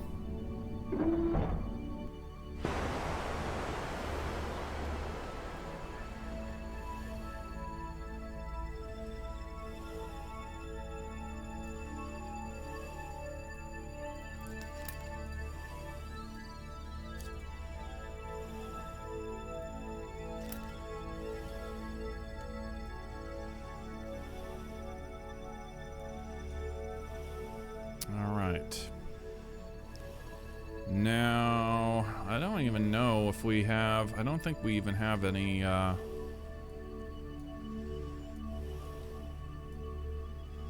these containers that are empty over here. We're gonna have to go to our third external stowage platform. Yeah, let's go ahead and do that.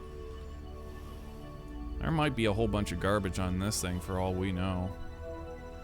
We don't get a whole hell of a lot of use out of this external stowage platform. The two usually do the job. It's kind of cool that we're now needing it. I like our stuff being relevant.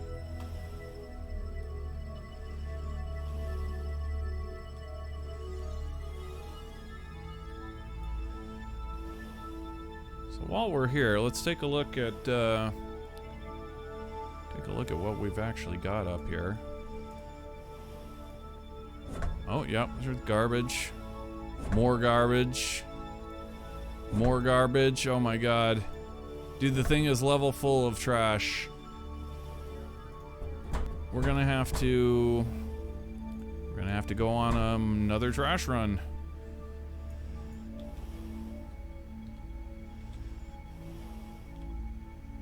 That's cool. Alright, we'll start with this.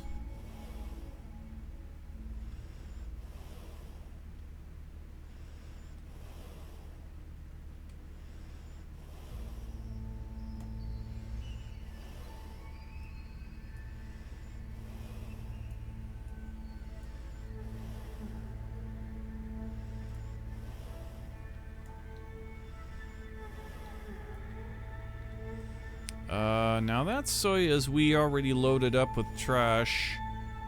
Yeah, let's go ahead and bring this garbage over to this progress.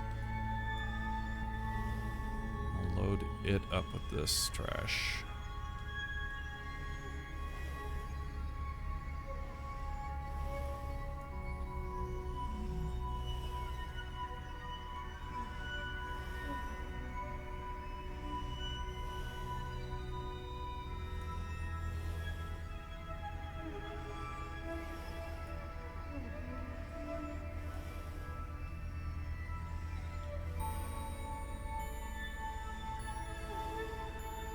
That way we're going to be down your neck up there, good name.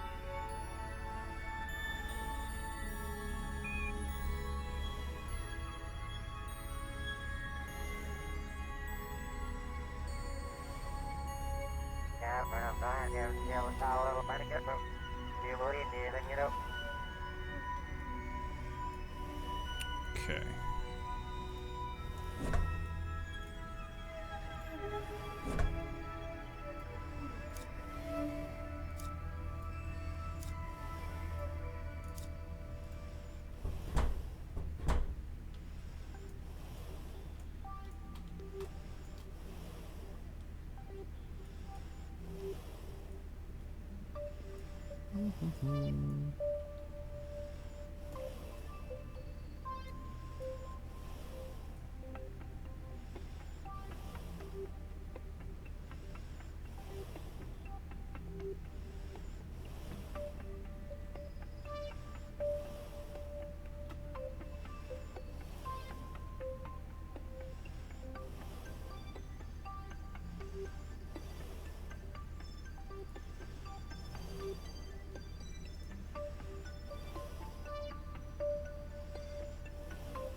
Okay.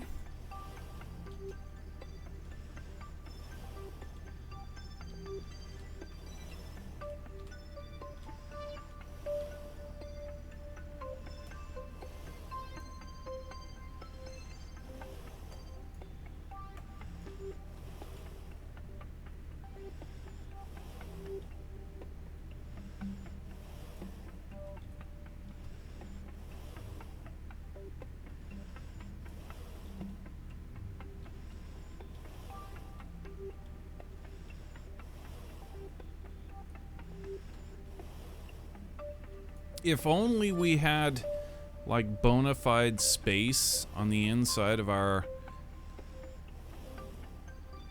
space station, then we could do all of this like transferring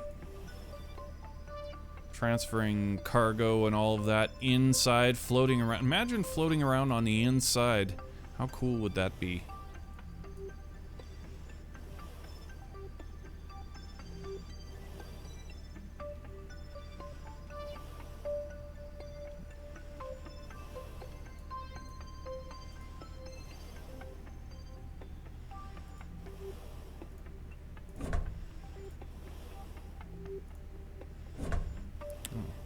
That's all? Alright, well, I guess. Sure.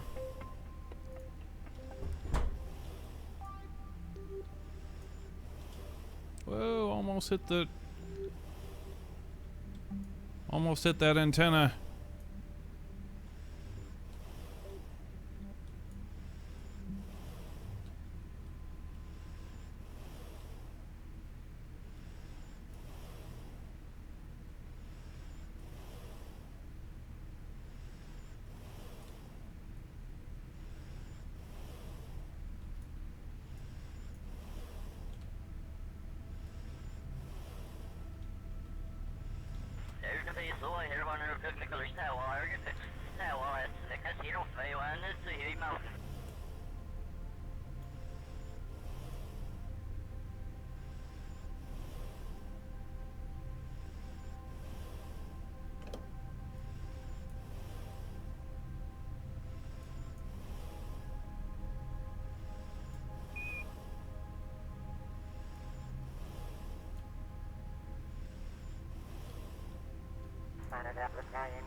Okay, this one. This one actually has a piece in it that we need. Although it's undoubtedly the trash off of a previous launch or mission.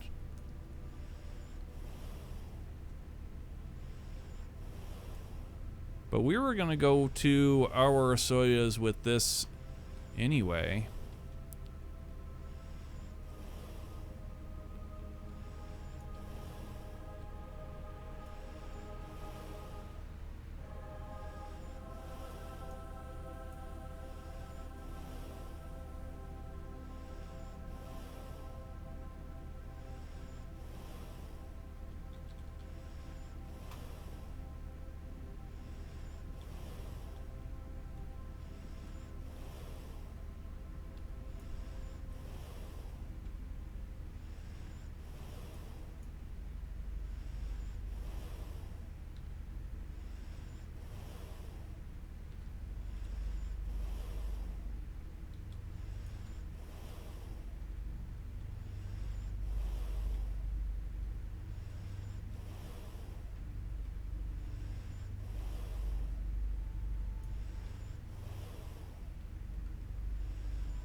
Might as well just keep that.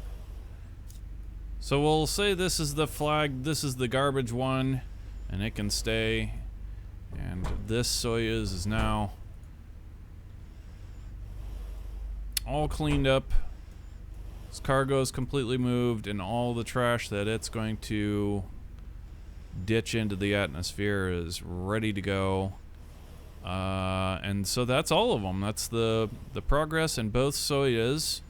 And we've currently got the mission equipment in our hot little hands right now.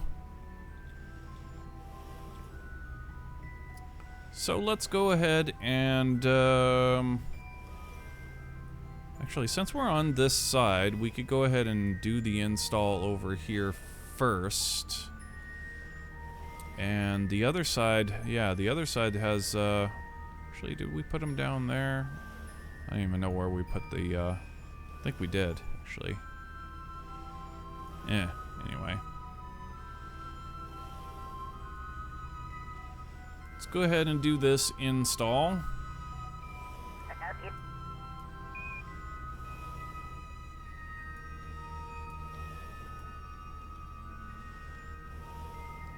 Right about there.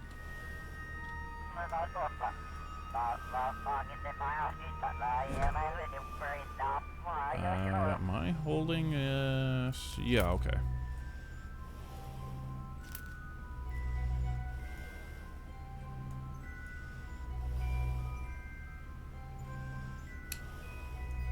Now we want to look at this as flat as we can. Also as, can we, even better, if we aimed our camera at that thing. Hit escape for a second, let the game come back to us, and reposition ourselves a little bit here, and okay, RCS off, and aim the camera at that thing.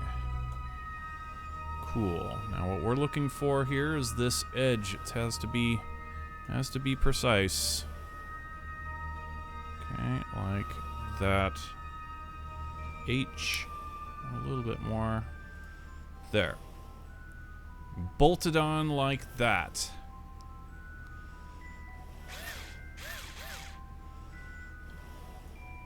Okay, turn our RCS on. Fly up.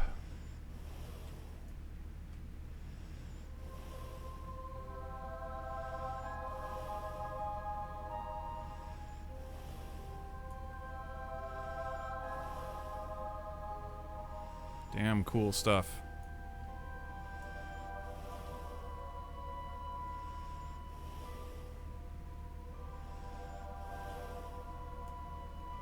Okay, go ahead and chillax our Kerbal out right there and get this other one installed.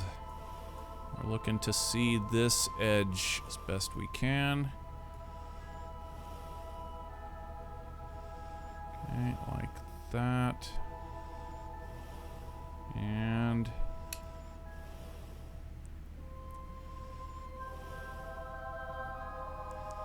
there we go.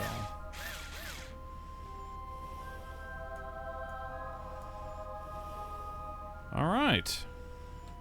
Part 1 is done.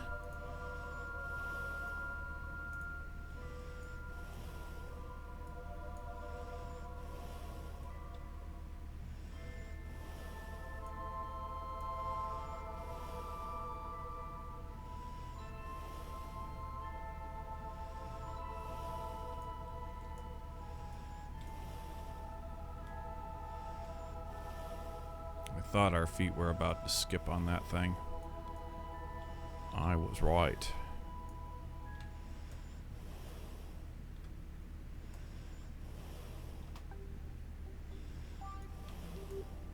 Okay.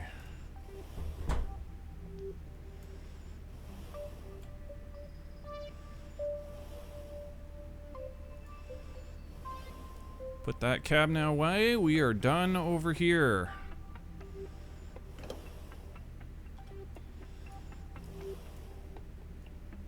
Now, we'll go ahead and crawl along this truss. We need to get back over to our external stowage platform, this one right over here.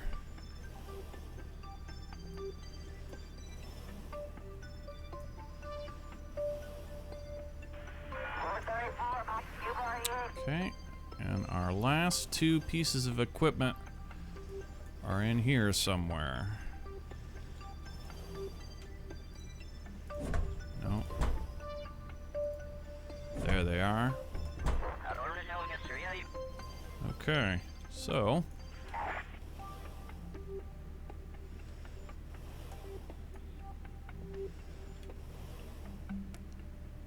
give me.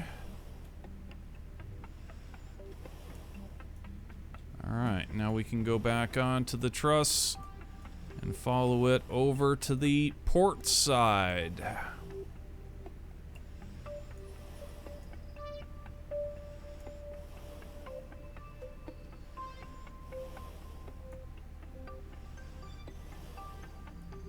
Dude having a good time out here.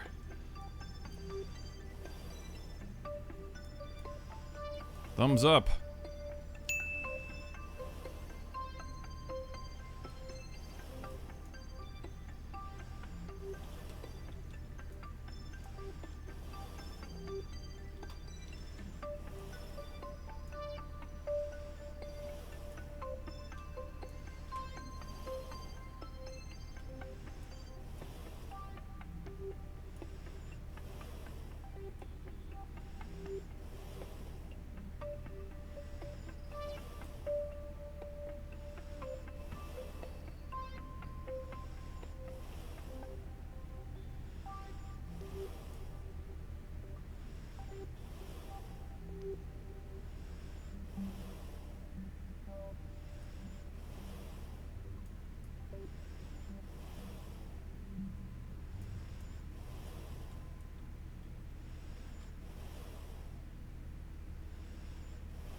Okay. Right there.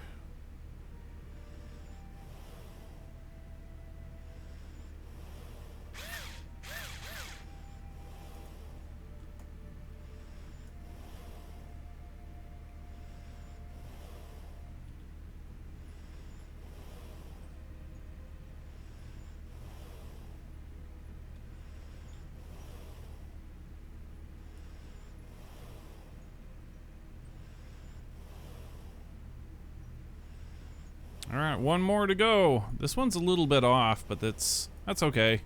Yeah, I mean, we are just talking kind of external stowage platforms. No big deal there. Not all that critical in terms of being accurate.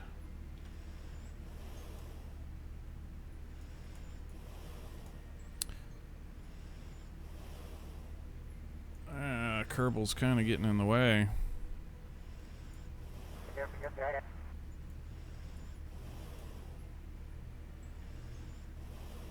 Okay. I really want to see that edge. It's all about this edge. Okay, so H.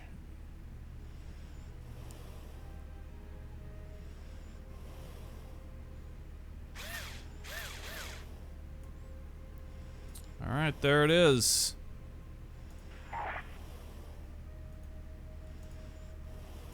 All finished.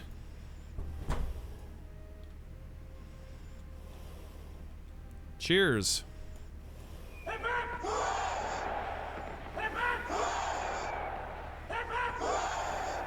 Much rejoicing. And there was much rejoicing.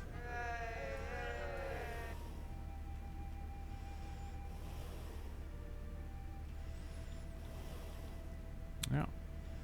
Got our connection ports for the next mission. All ready to rock and roll.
is. There it is. Oh, not this one. That's right. We're a cosmonaut today. We're not using this Quest airlock, but rather our own Russian airlocks. I'd like to have used the new airlock we just delivered up here, but it doesn't actually work. Well, you know what? It will work. This is the only way it will work, is for getting in. Can't get out, but we can get in, so we might as well, just for the sake of actually being able to use it, use it right now.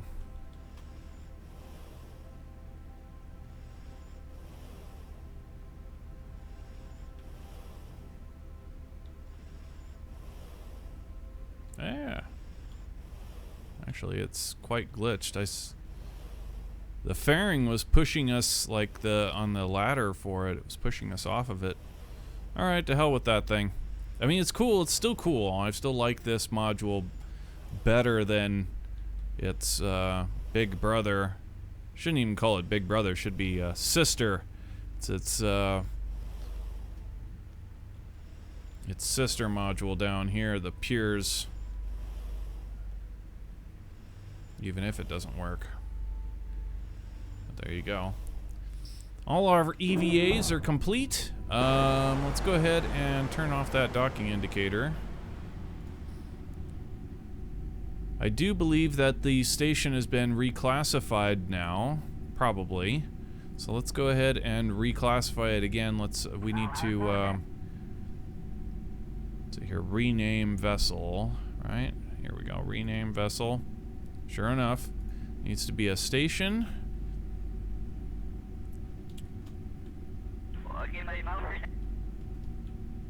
There we go, ISS.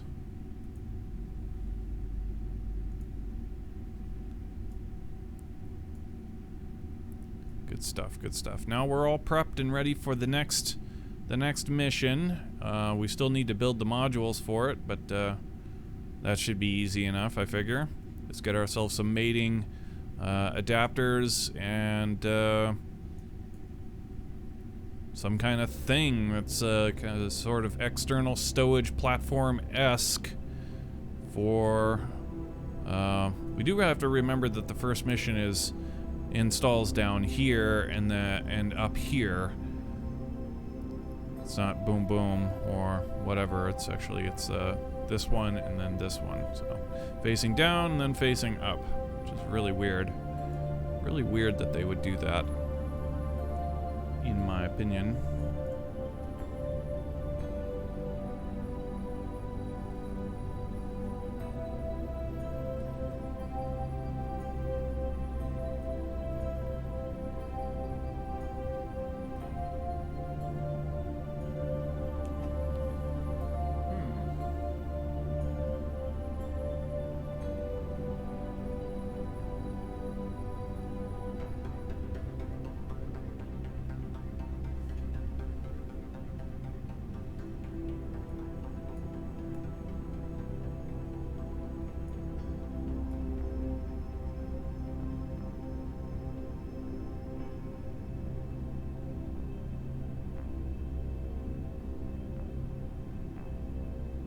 You know what I kind of want to do for our progress craft? I want to repaint the ball and the capsule itself so that it's very clear. We'll have them like white, I'm thinking, or some other type of pattern. If we get a different gray, that can give us a different pattern. That way, it's want it to be very obvious the difference between a Soyuz and a Progress.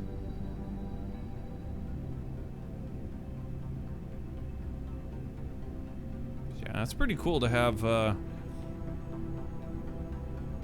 this many spacecraft attached at the same time.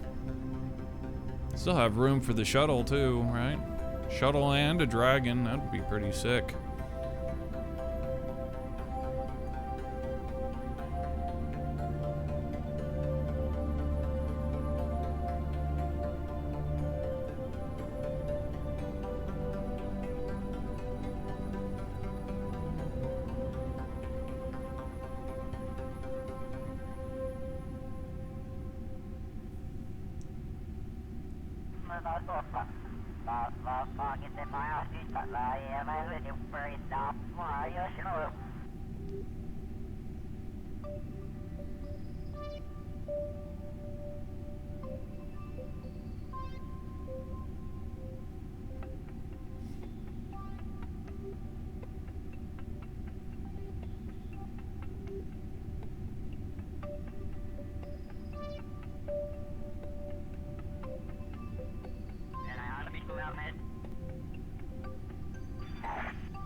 Trying to think exactly what we want to do here. We could do a very simple. We could do the progress return, of course, but there's really nothing there. I mean, it's almost essentially a progress, like, just dumped into the ocean.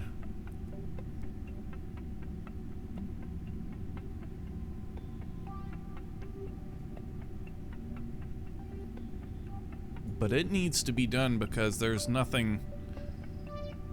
It's all finished. This mission's completely finished out here. There's no reason to have this progress out here at this point.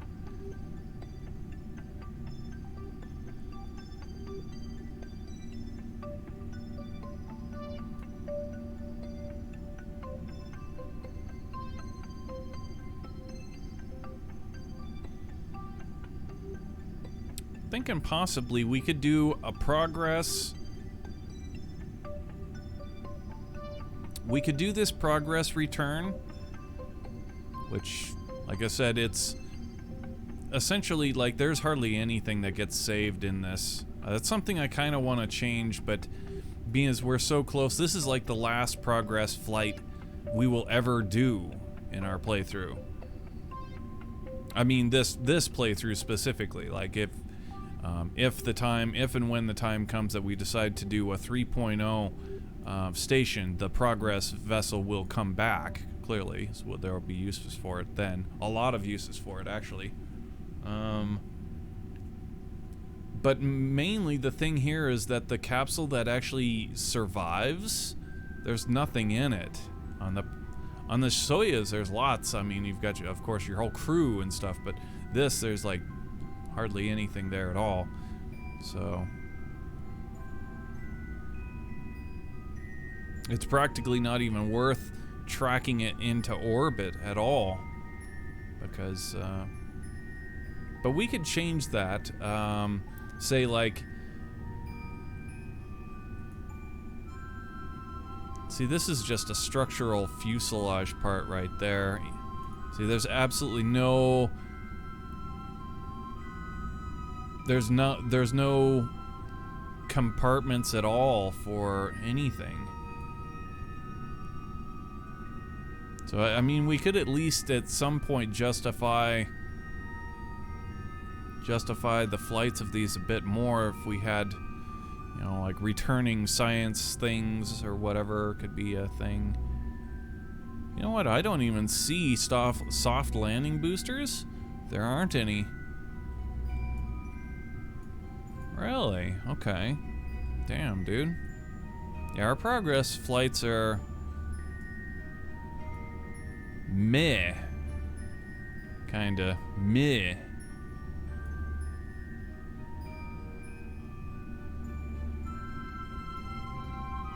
But I could see us doing this. If we take, ditch this progress and launch another Soyuz out here. Then we'll have a crew of 9. And,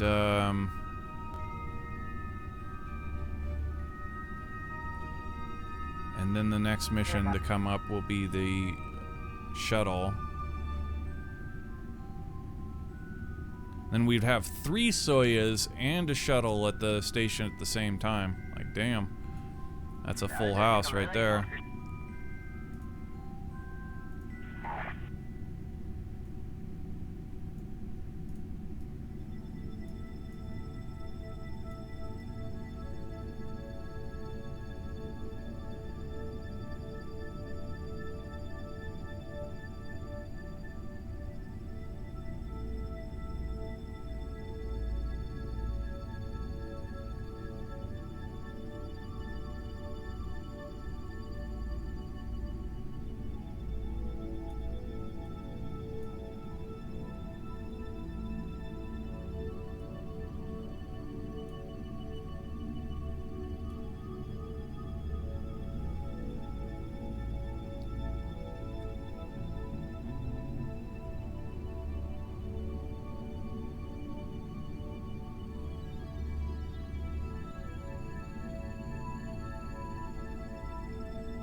Let's get an F5 right here.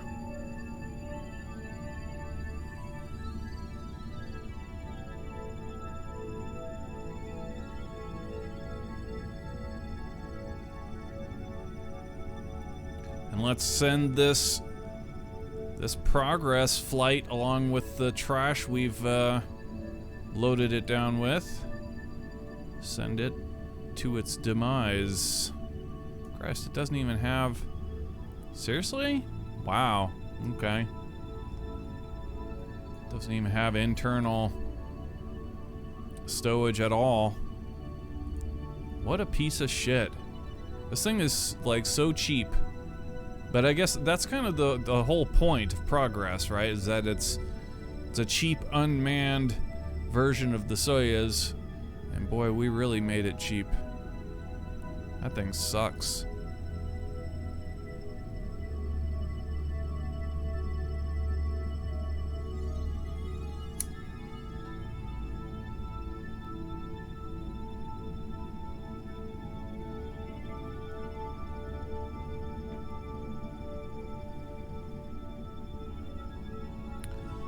So let's go ahead and do it.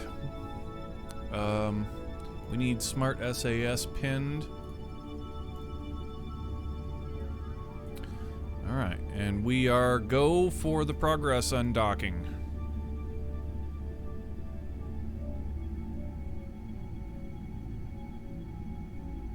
Hit it. Okay, Progress is away. SAS disengage, confirm. SAS to SAS. Control from docking port, confirm. RCS on, docking mode on, thrusting aft.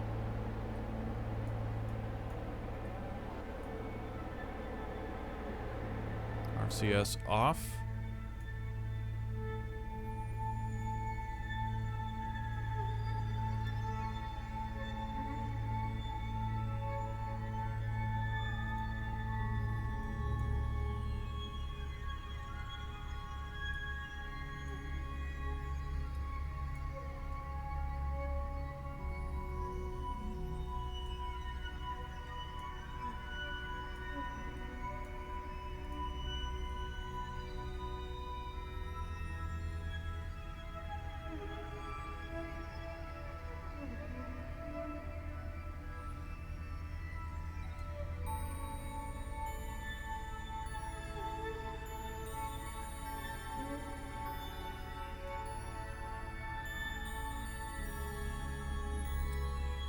So yeah, essentially the last Progress flight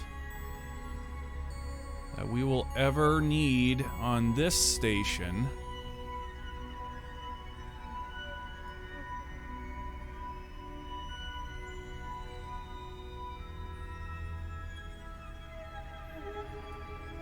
Maybe the capsule will save it. I don't know. I mean, it is a historical artifact for our playthrough. Not a really interesting one, but it's I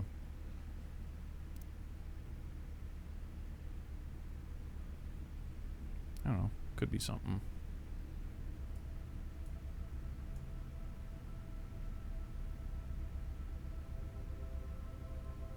Okay, I think we're about far enough away now. We can go ahead and well, hold on a second. Let's go back to the ISS and make sure that these guys are all cool down here and everything's...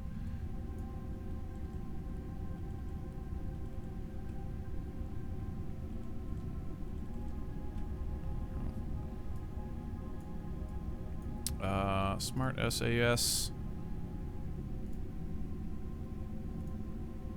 Okay, everything's cool there. The name, designation has been held, so we're cool. All right, yeah. Station is A-OK. So let's go ahead and we're good to go ahead and turn this to the retrograde marker and prepare for a departure burn.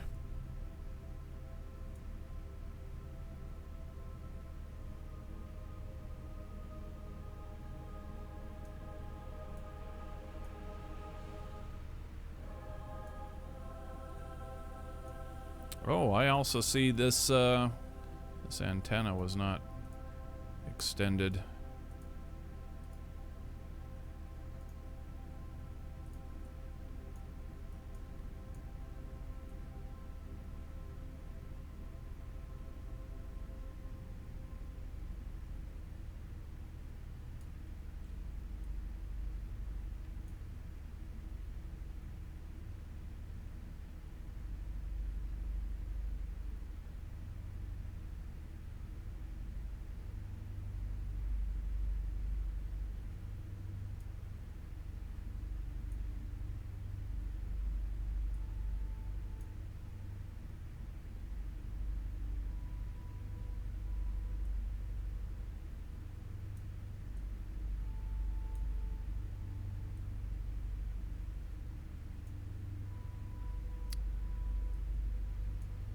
All right, we are on the retrograde marker and we are ready for departure burn.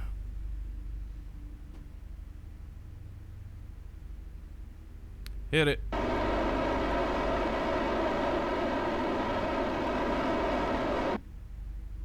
right, departure burn complete.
Very nice.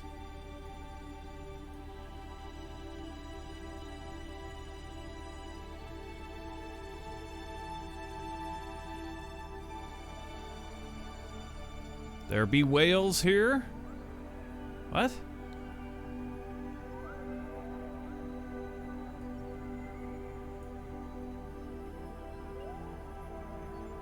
You been drinking?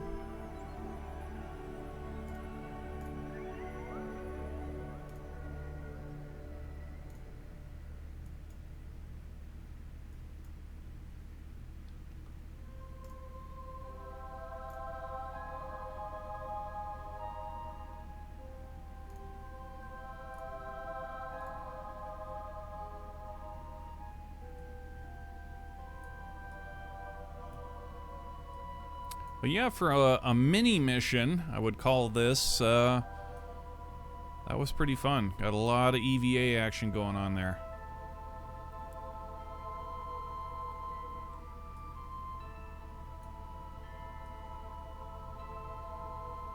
Okay, so we are ready for the re-entry corridor A. We are on the node. Go ahead and execute that node. We say goodbye to the International Space Station for now.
Okay, re-entry corridor A complete. Go ahead and give us re-entry corridor B.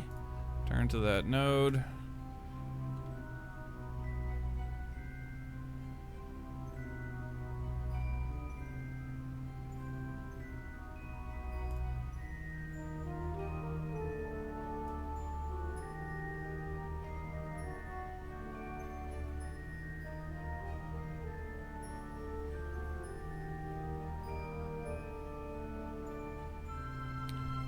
Do we need to rename this vessel too?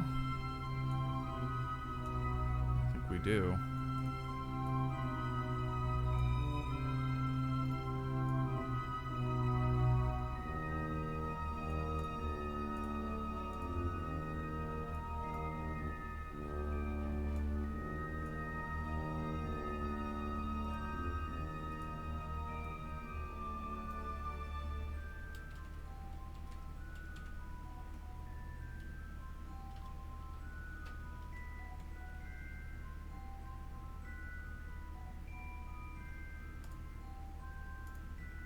There.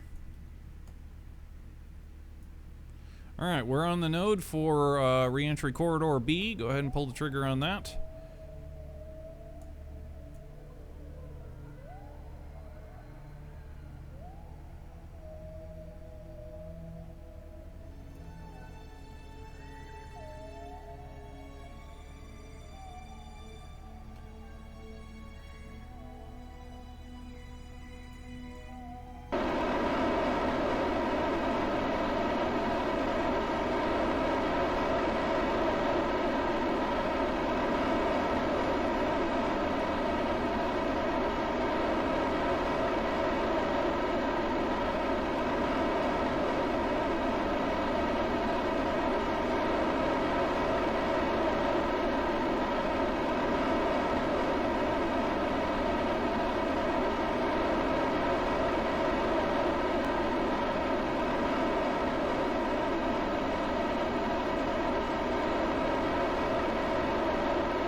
Okay, now let's see.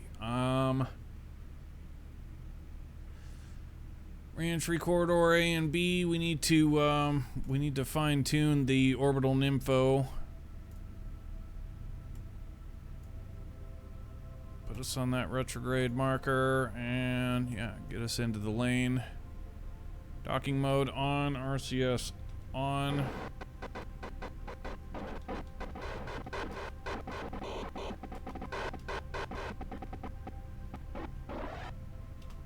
There we are. All right, we are in the lane.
That's bad.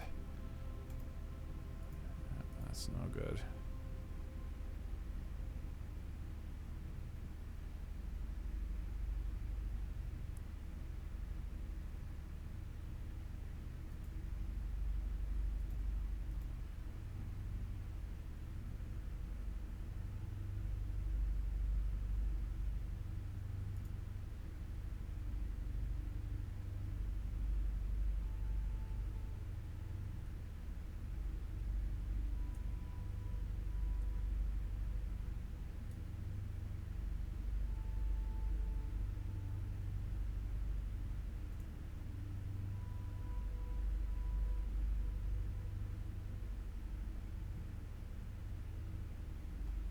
Okay.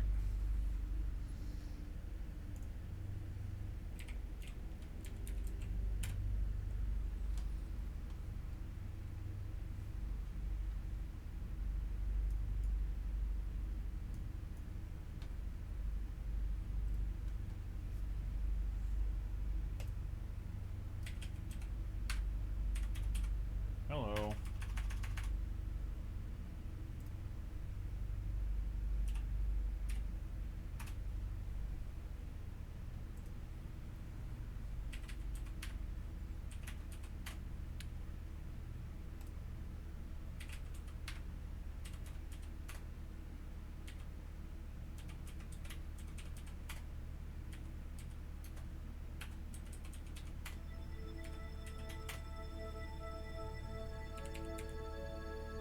Point 4890.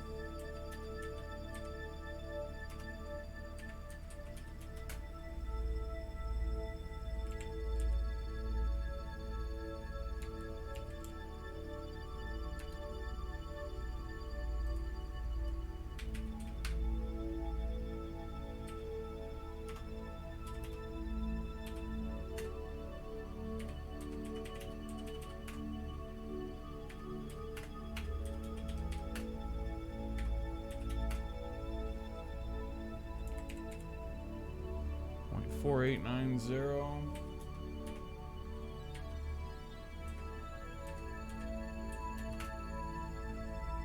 Yep, that's correct. Okay.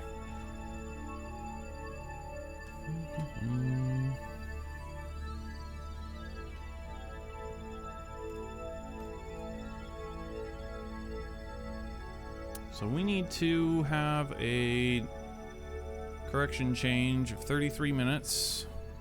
33 minutes, 29 seconds.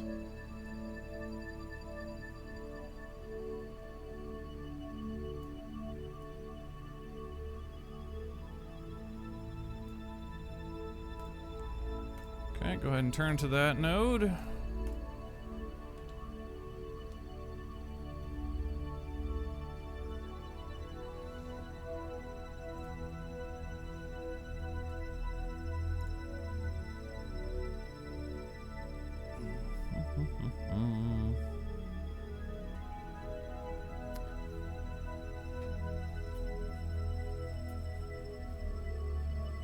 Alright. So we're on the node and we're ready for the phase correction burn A. Let's do it.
Alright, put us on a marker, prograde.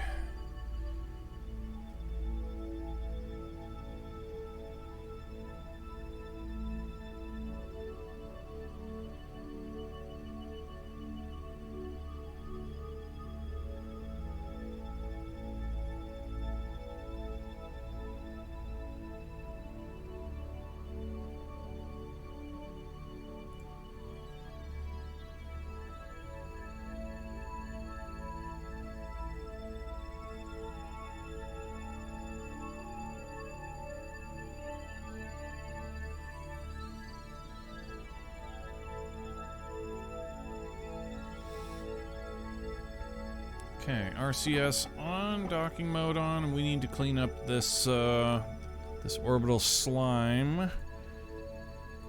The orbital slime needs to read 33, 29, 34. So a little bit forward. 29, 34. 29, 34. Okay, a little bit back. There we go. Alright, so we're in the lane now. Round we go.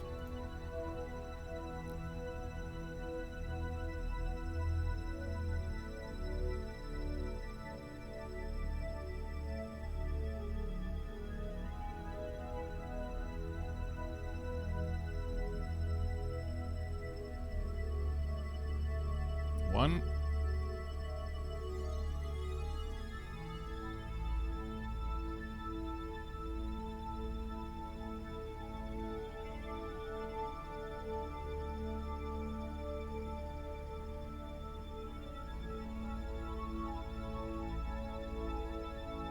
Two.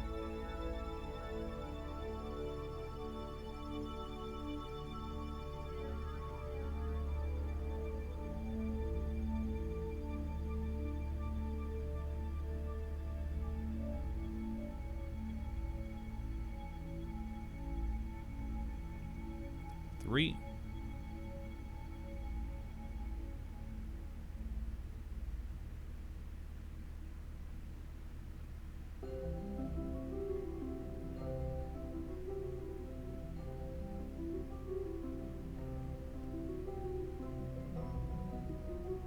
Four. And five. Go ahead and turn us that node here. Okay.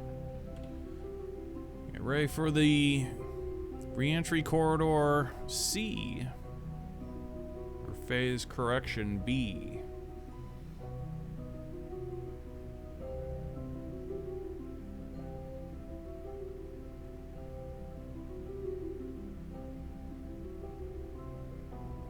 Or how I learned to let go of life and learn to love the bomb. Or how I learned to let go and love the bomb. Right?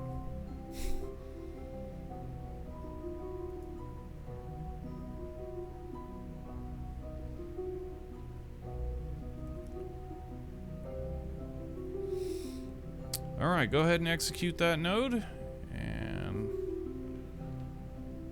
all of our phase correction crap should be done.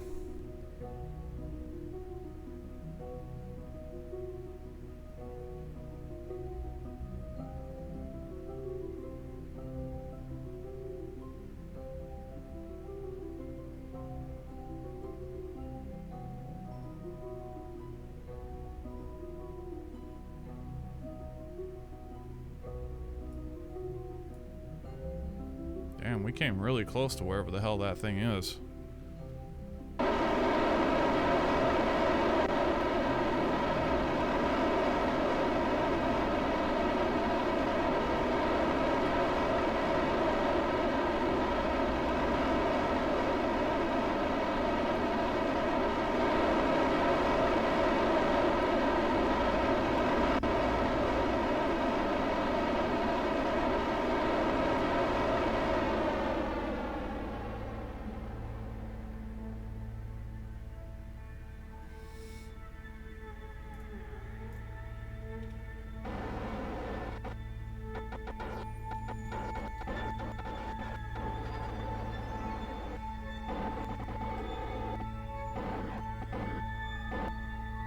Alright, we're back in the lane.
All right, so go ahead and turn us to that correction burn.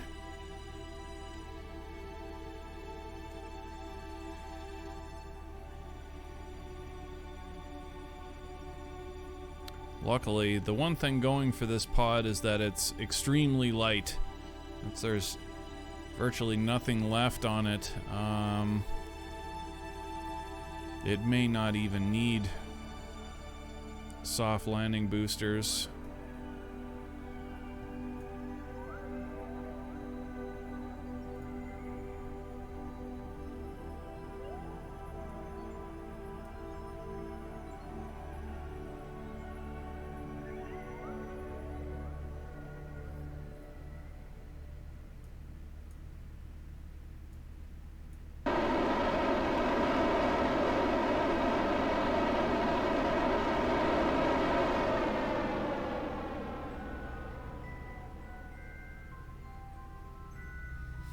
Okay, we're all done with the orbital nympho. Don't need any more of that. And it's all down to the re-entry burn. Plot that right over here.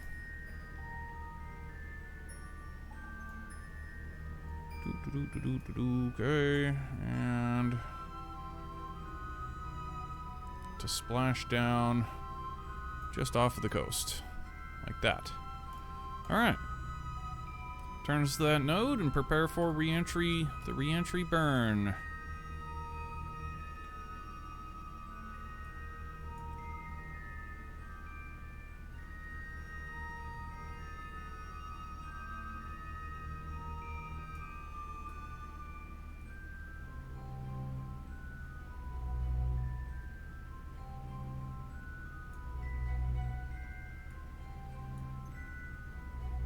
Initiate landing pole. Okay, all flight controllers, gonna go for landing. Retro. Go. Fido. Go. Guidance. Go. Control. Go. Telcom. Go. GNC. Go. Ecom. Go. Surgeon. Go. Capcom, we're go for landing. Houston, you're go for landing, over. Roger, understand, go for landing. Hit it.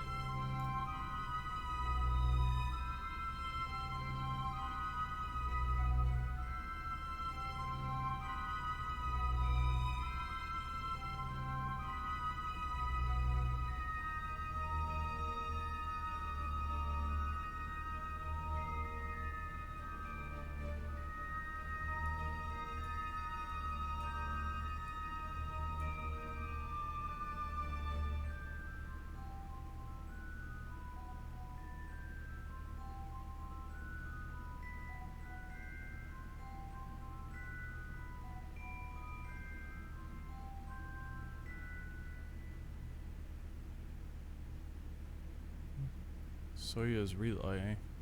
The hell is that? Soyuz 5 relay.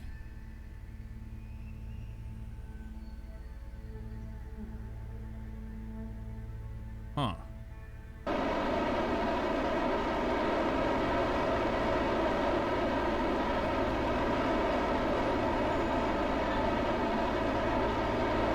didn't know any better. I'd say those were tanks that were trash or something. I don't know. Maybe they haven't burned up yet or something.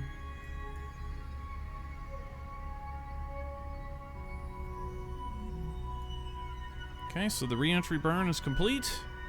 Put us on the retrograde node. RCS on.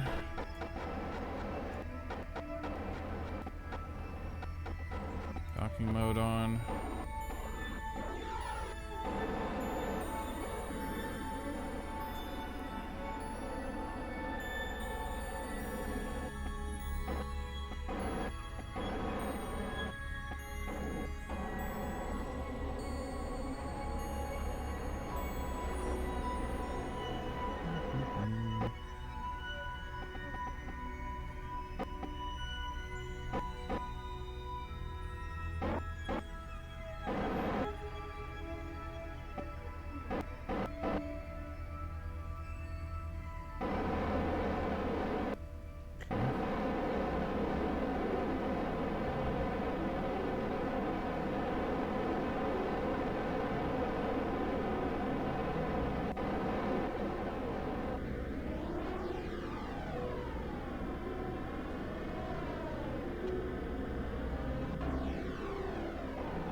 Alright, there it is.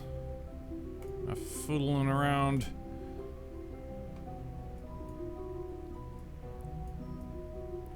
Reentry burn is complete. We are go for orbiter separation.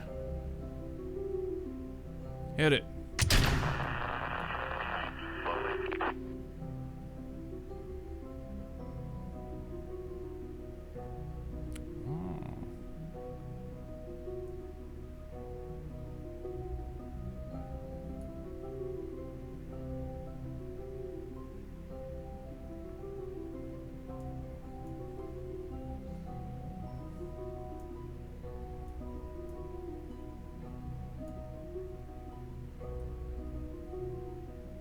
That was a good separation.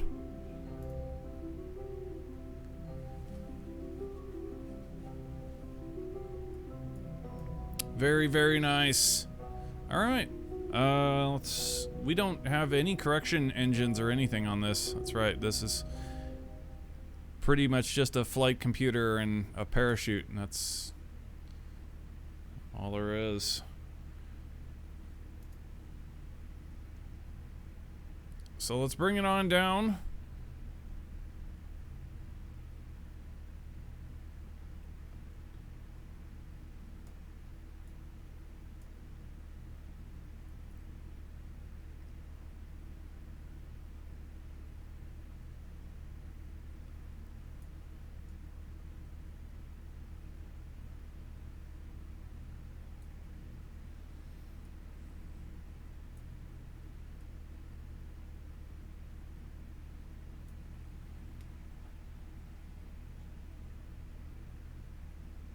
Oh, cool. You see our, there's our trash. Is it gonna blow up? Oh, it doesn't look like it's gonna blow up in range of us. Yeah.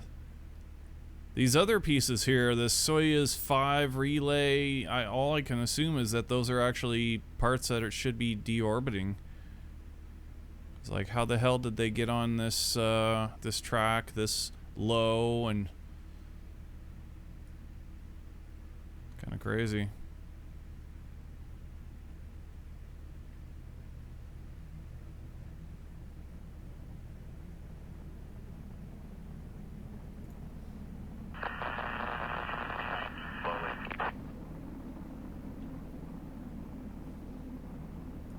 Okay, capsule is in plasma blackout, so it's all down to the shape of the vehicle being sound and not flipping over. It's actually coming in kind of crooked, but whatever.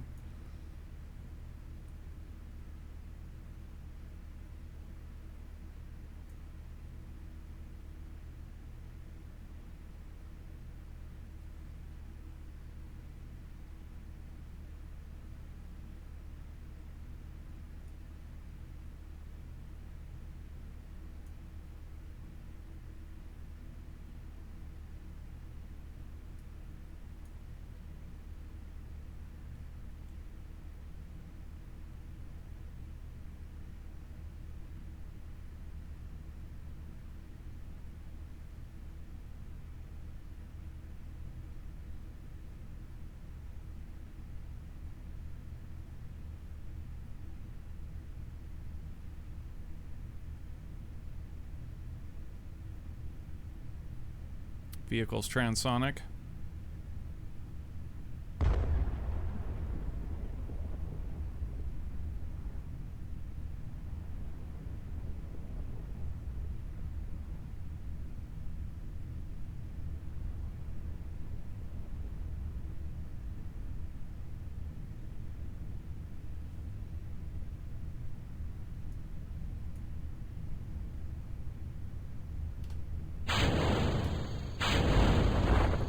Parachute deployed.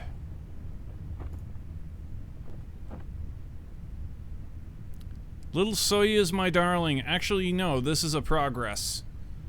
This is just a progress.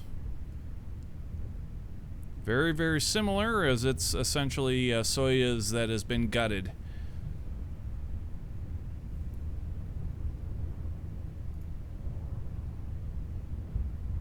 Little progress, my darling.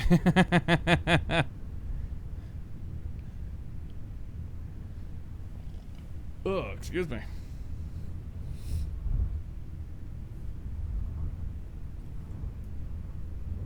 Yeah, down she comes. Should be the last progress that we ever fly on this build of the International Space Station. We missed our target too.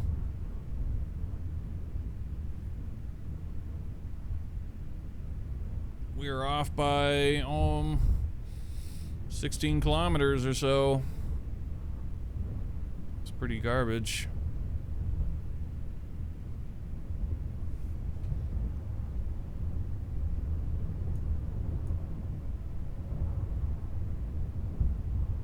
Cargo Dragon or Progress, which one is your favorite? Probably the Cargo Dragon. The Cargo Dragon is more interesting.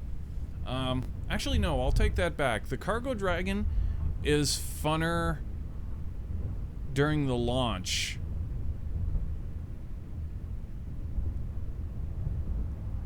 But the Soyuz, or the Progress... Sorry, I'm all bass backwards now. The Dragon is funner during the launch, and the Progress is funner during the re-entry. I would say that.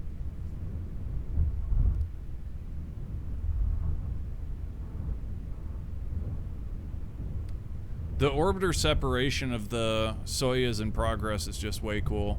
Super fun.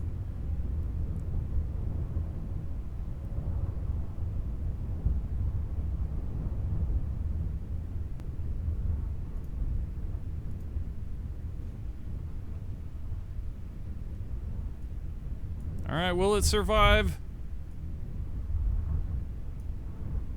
Thud. Yep, it survived.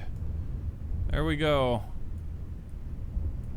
Our Progress is re-entered and survived. Hooray. And here it will sit. But that was a fun mission nonetheless for, like I said earlier, it's just kind of just a mini mission. Just getting prepped for the next shuttle mission, the ELC1 and ELC2.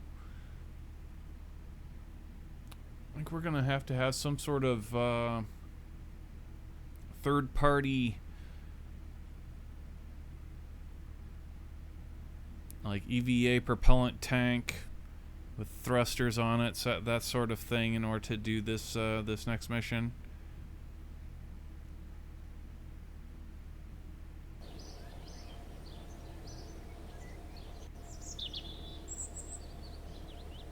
Let's see, what all do we have over here now? So we've got...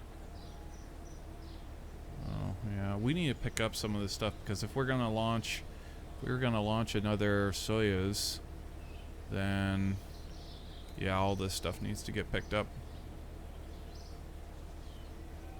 Even Gunter's van.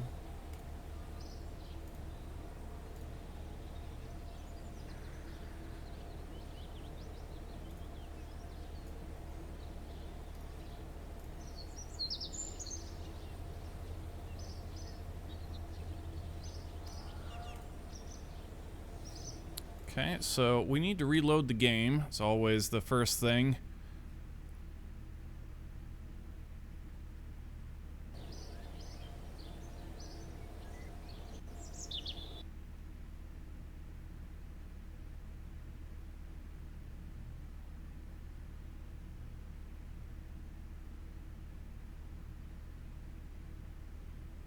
Yeah, the Cargo Dragon's got a really interesting launch because you've got first, you know, the Falcon 9 booster that you get to recover, and that's super fun. But then it's also got the nose cone that you shoot off, and so it's, you know, Cargo Dragon versus the Crew Dragon. Much different animals, indeed.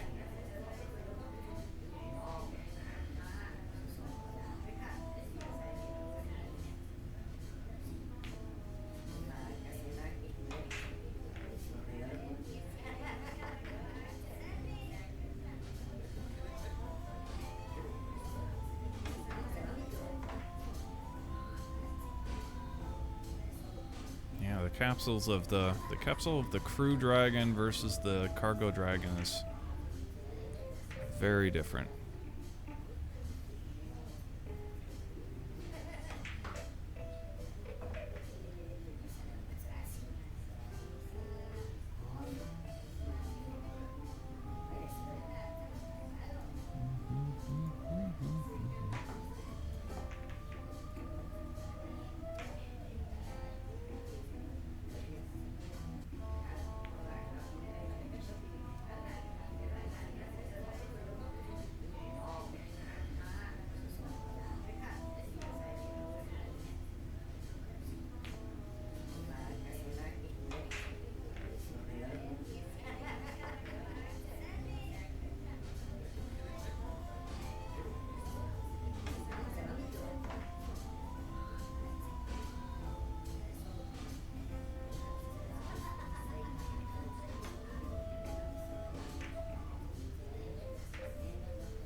Okay, so first thing here, we need to put a new tower onto the next to the launch pad.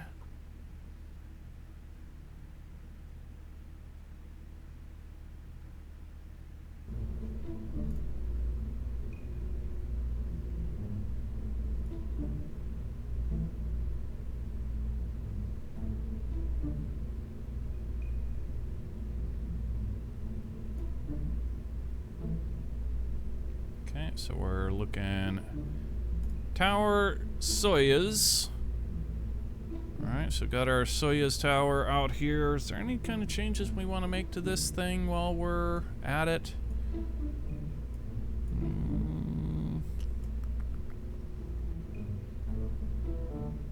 I do see one thing that got removed that we could put back on. Would be nice. Give me the robotics light duty rotor. Put that down here and give me some lights. Okay, give me a two-way symmetry. And like that. And this light needs to be red.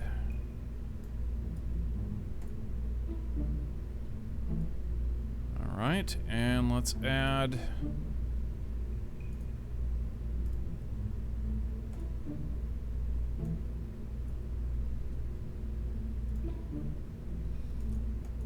that rotor. Let's torque.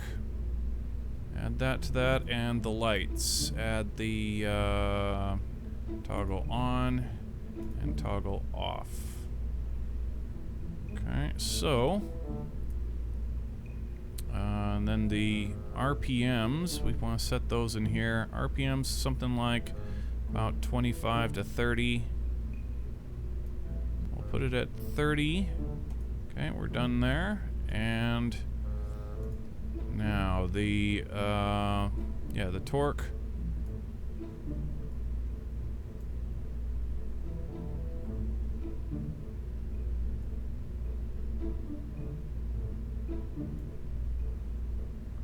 Actually, go ahead and go like this and put a node there, and maybe way over here, get another one there. Okay, bring it back. Now.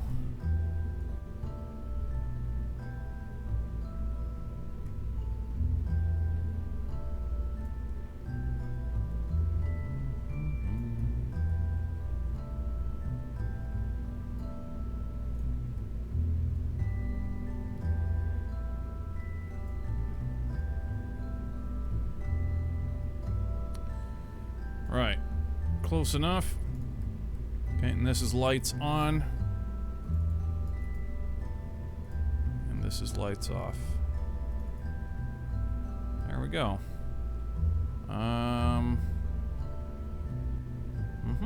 Close that.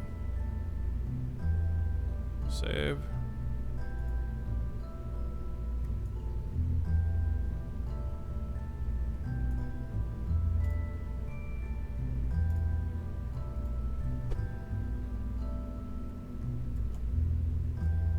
Immersion Maximo.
Okay.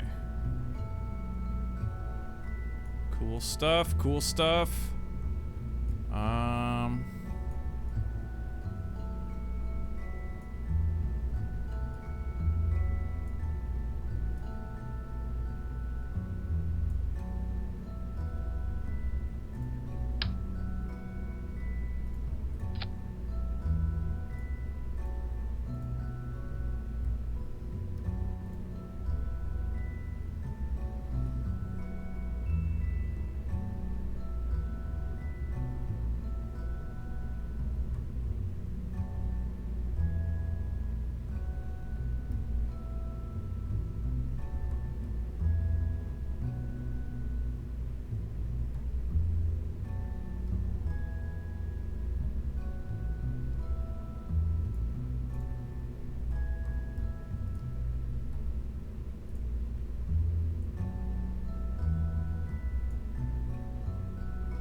All right. Make sure all the kerbals are out of there. Get out of there, Yuri. Okay.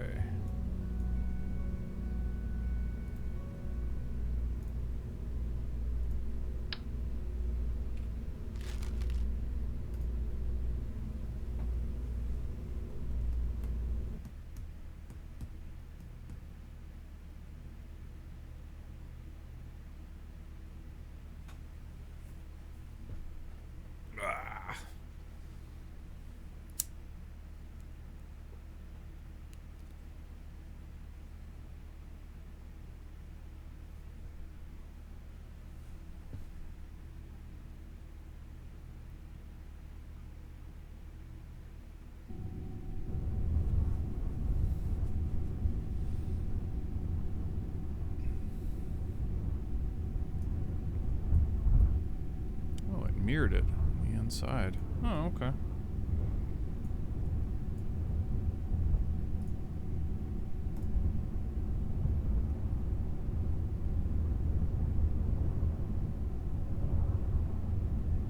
Why is this thing not moving?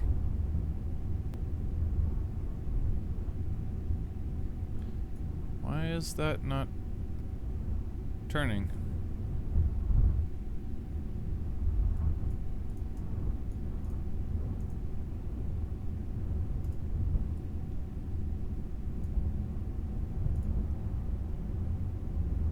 Or maybe it is turning and we're not.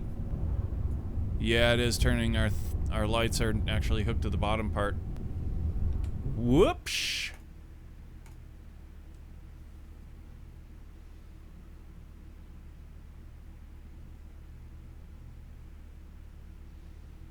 God damn.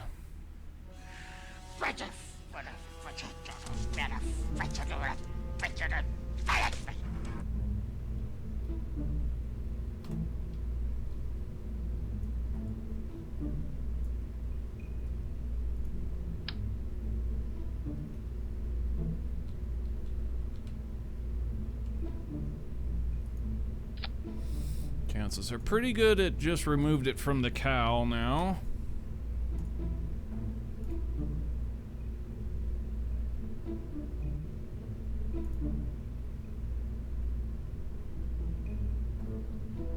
Well, maybe not.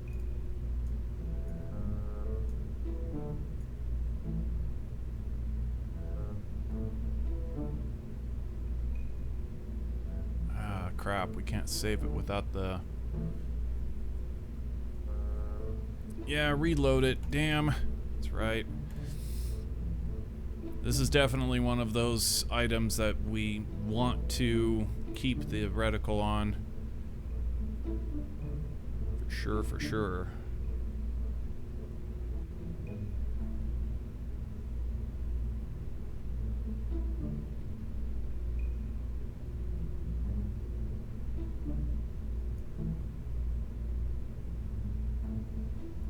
Launch tower Soyuz. Load that back up again.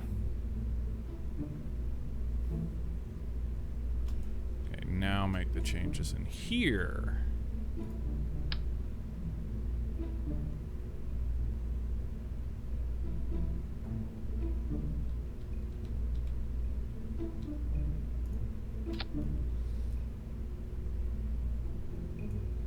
Now save.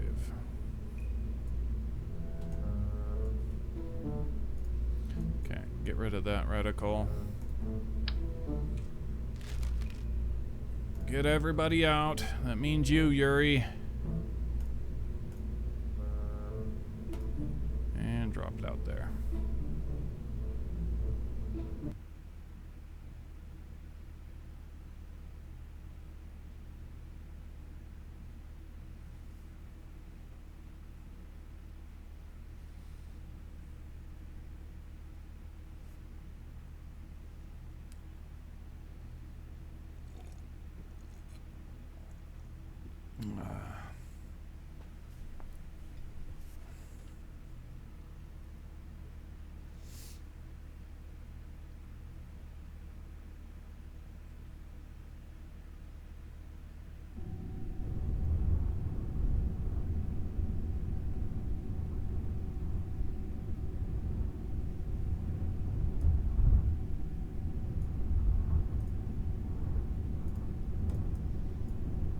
Okay, our light's working now.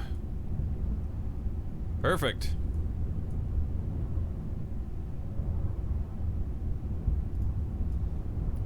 Okay, we're just gonna retract the arm just a little bit. It doesn't need to be all the way. In fact, right there will be good. And pause it there.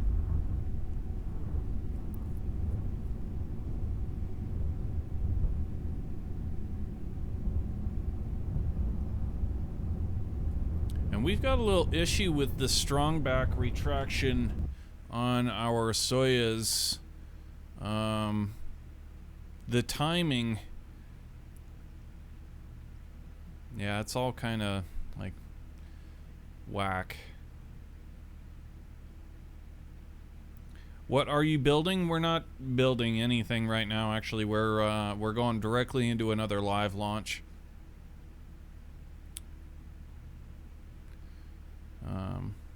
So we're doing a Soyuz launch to the ISS.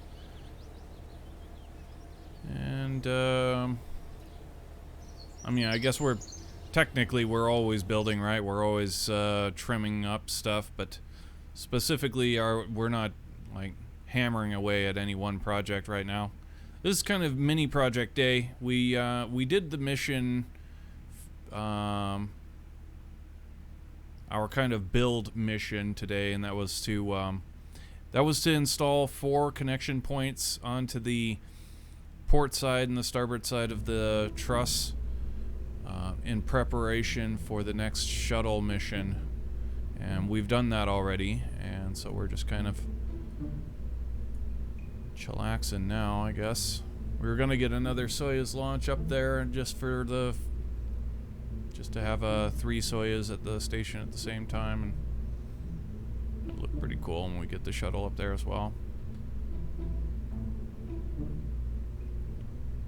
So now we're gonna open up our Soyuz.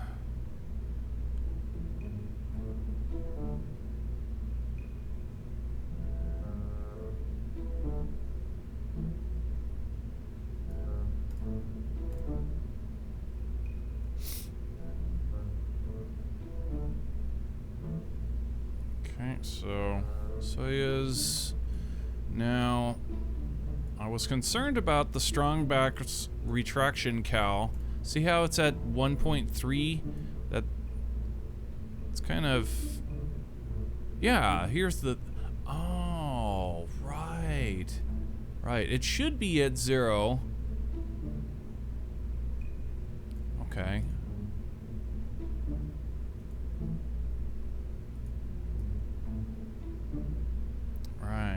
Right.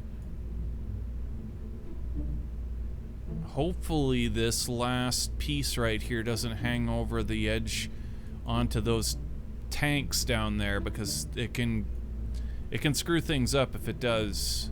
So fingers and toes crossed. We moved it back. We moved it in towards the center of the launch pad to avoid that. We still have a little room for the door if we wanted to move it even further in. So if we have any issues, we have a little bit of room to work with. But yeah, we need to get all of the Kerbals out of here. Yuri, get out of there. Okay, everybody out. Okay, and out to the pad you go.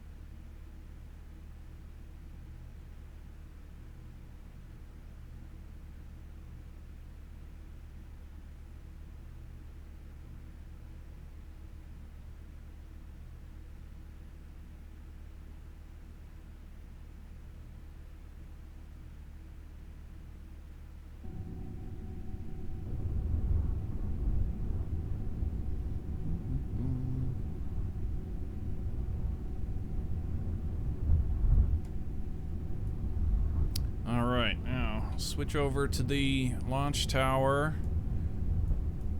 And we want to extend this.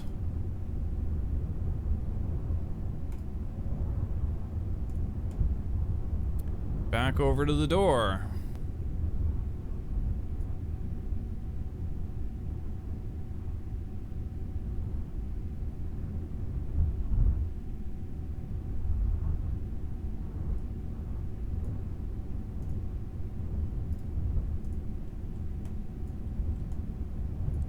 I was worried about that. It is on the tank, but it's not. Doesn't look as though it's whack. But yeah, this launch clamp here. Damn. Well, we'd really have to move it a lot actually to get that off of that tank. And I don't like that at all. Maybe, you know what? we might do, we may move this so that it's actually underneath, facing up. That way it's all the way on the launch pad.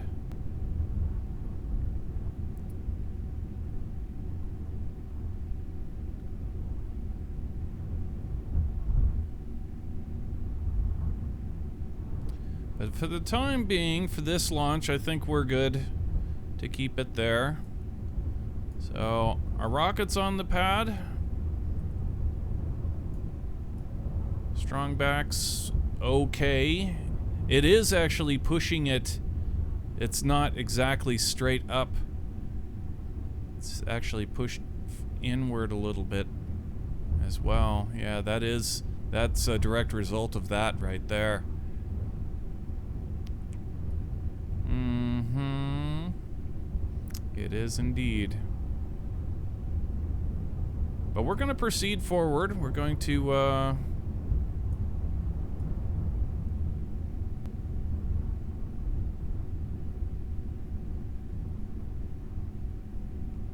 You sure about that, bro?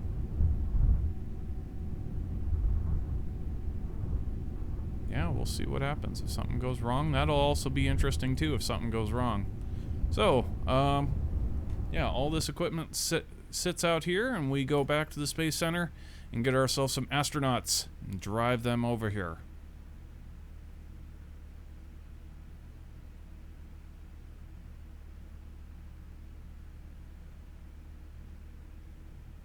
This is version 1.11.1. No, it's not actually. We're in version 1.10.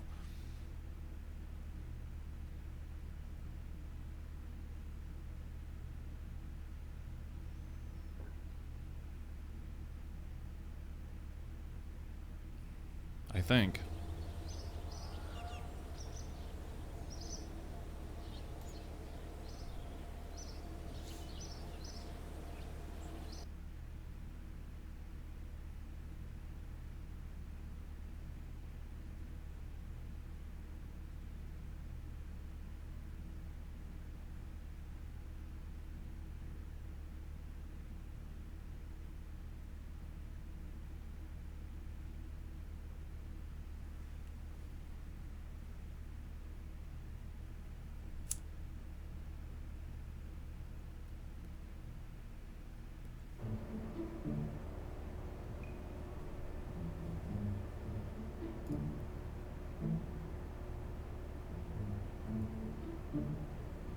Okay, and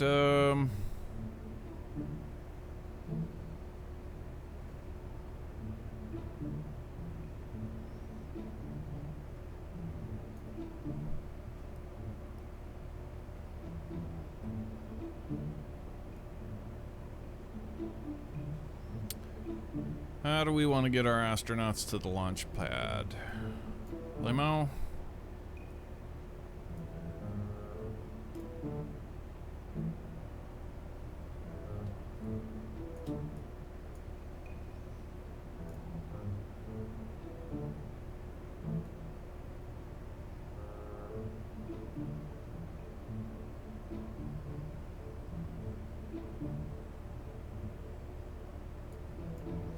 Okay, Fast Eddie.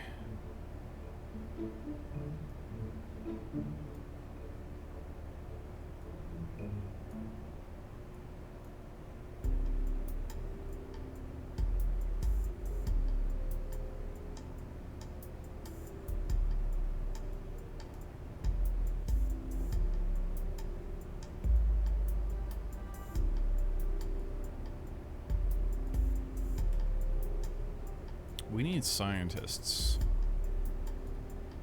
Very female. Not male. And female. Okay. That won't work. We need a pilot.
All right, Eddie.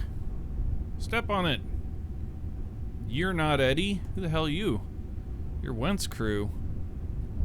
Why the hell is, why is everybody all screwed up? Hold on here. We need to figure out the seats. I thought we had it all figured out. Oh, wait. We had it backwards, don't we? So that...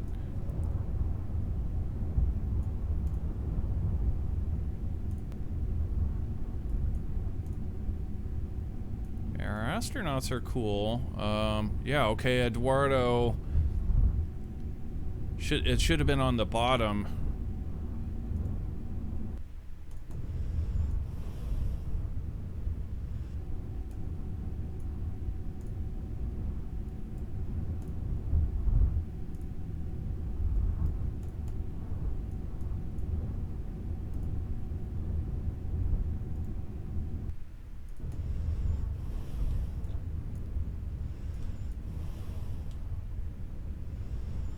Ugh.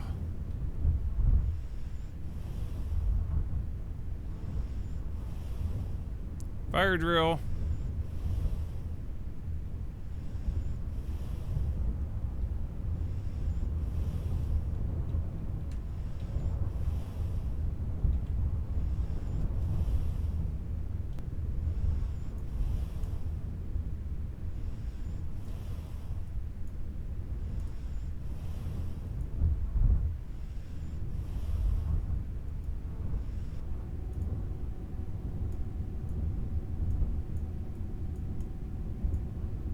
Who the hell are you? Oh, okay.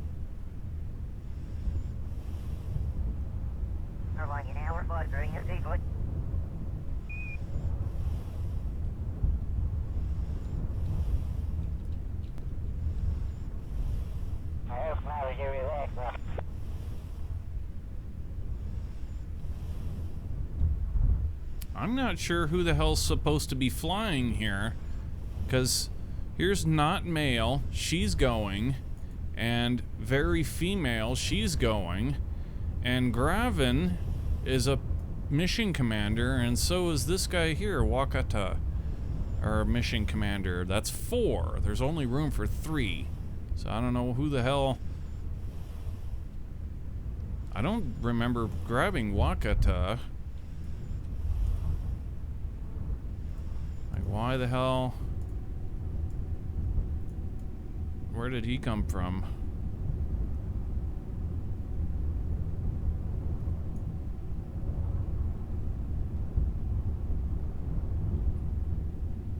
Physics sleazing.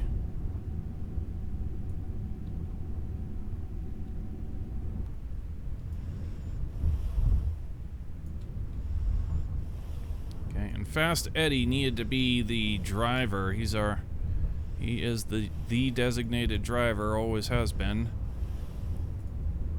We should have brought him to the bottom of the list of seats.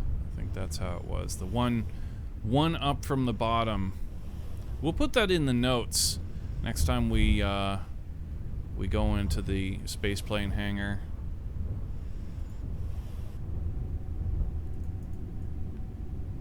All right.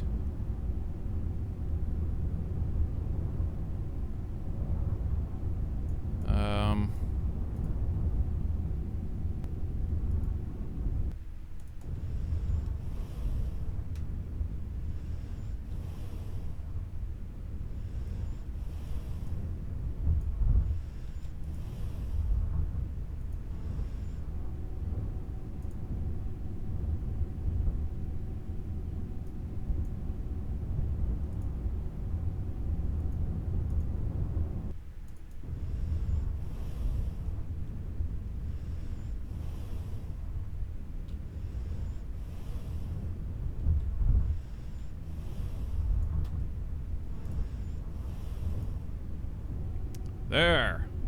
That's kind of more what I had in mind. Not exactly. Gunter is up front, which doesn't make sense.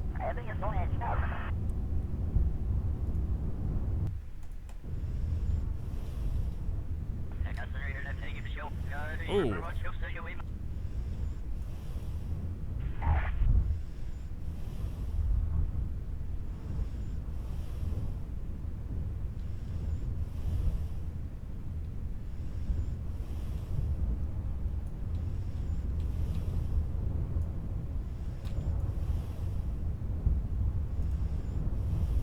All right.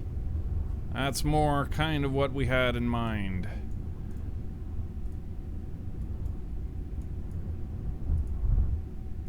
All right, Eddie. Step on it.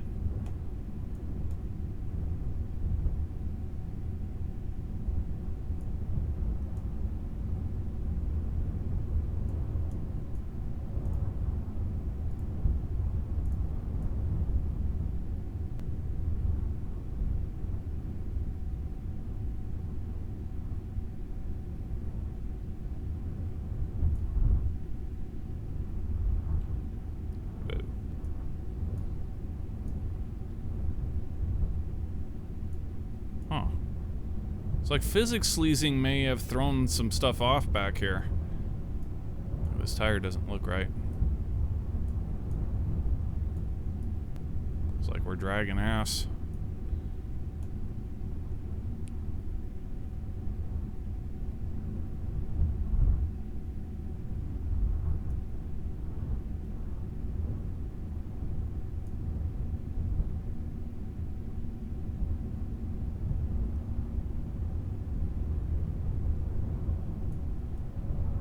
Did physics sleazing break the car? Kinda looks like it may have.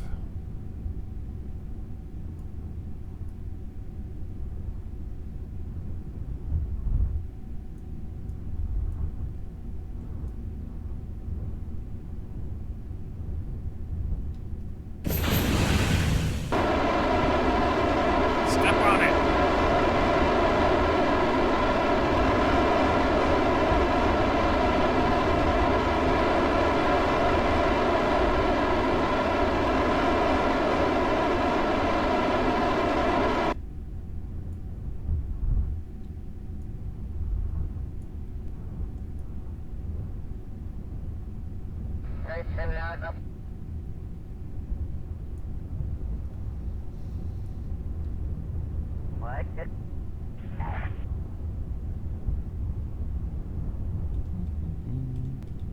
Do we dare turn at this speed?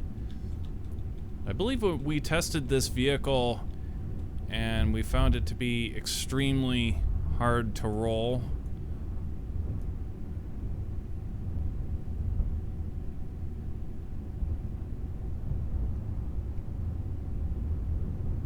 We're not exactly going to chance that right now with all of these live mode Kerbals on board.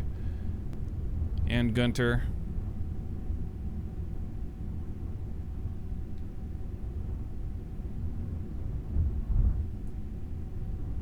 Is there anybody in the trunk? Oh. The trunk's not opening. Huh.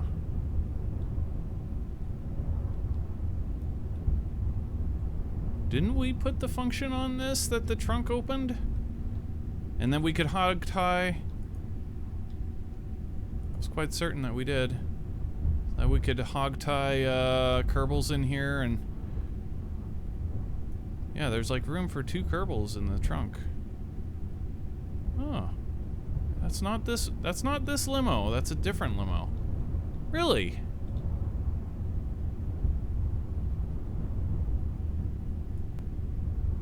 Okay, I guess it was the first limo that we did, but we didn't put that functionality on this limo. Shucks.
right.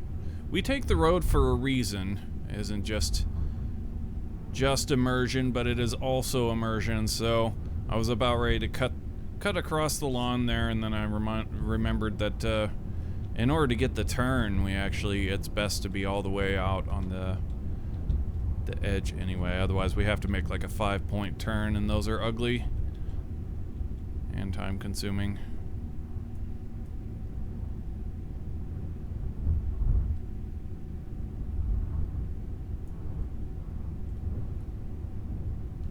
But yeah, our new Soyuz launch tower is pretty cool.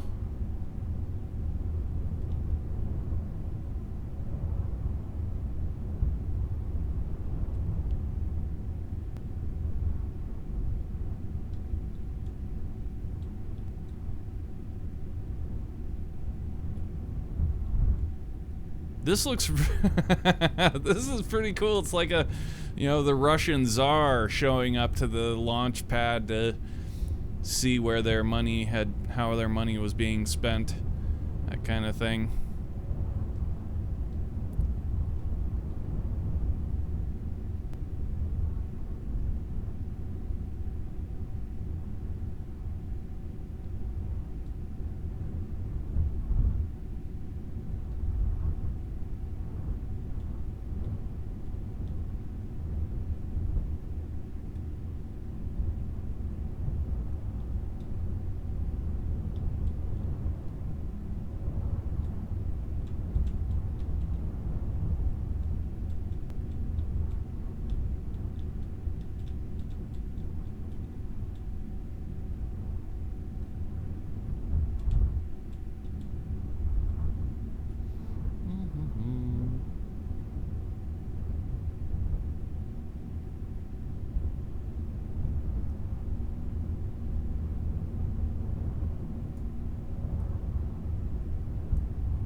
How about you, 9091, 348?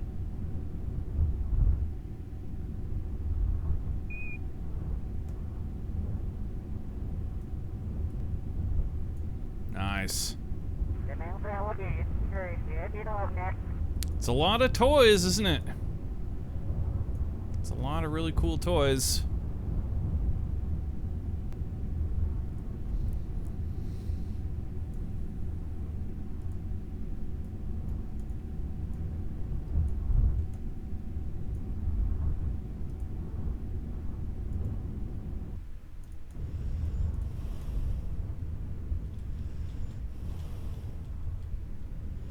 Ooh, he got out without falling. What a badass.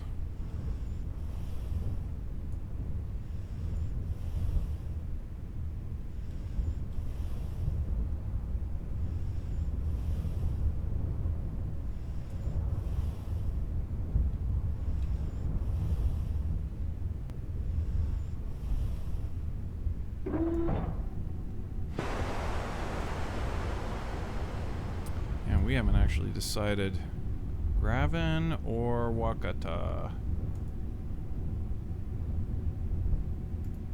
Wakata. Now, Wakata's a scientist. This might not actually work. We need a pilot, not a scientist, so damn it, Jim, I'm a doctor, not a bricklayer.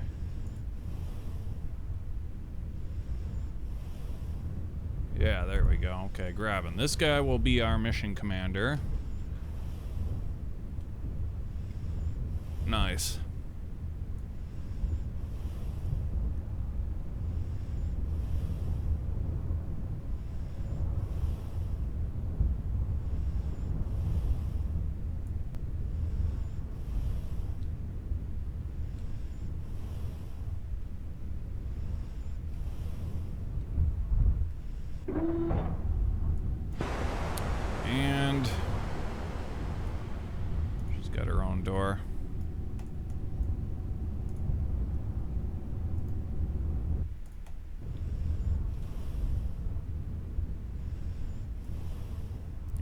I'm stumbling out of the limo like the Wolf of Wall Street.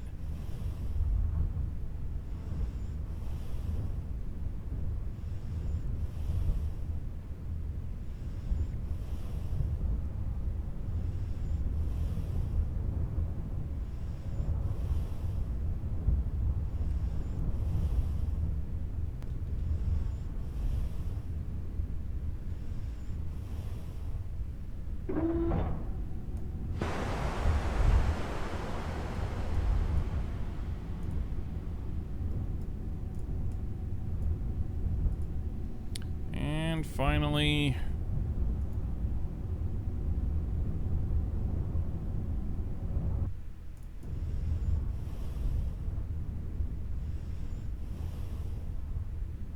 Can you use this time and make up your first EVA?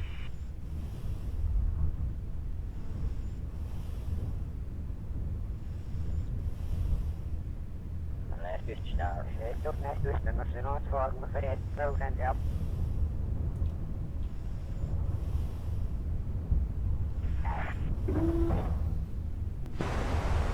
all right. Up they go.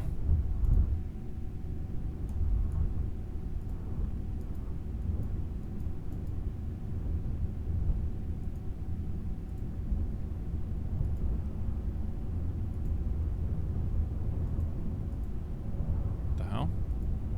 Oh, they're there.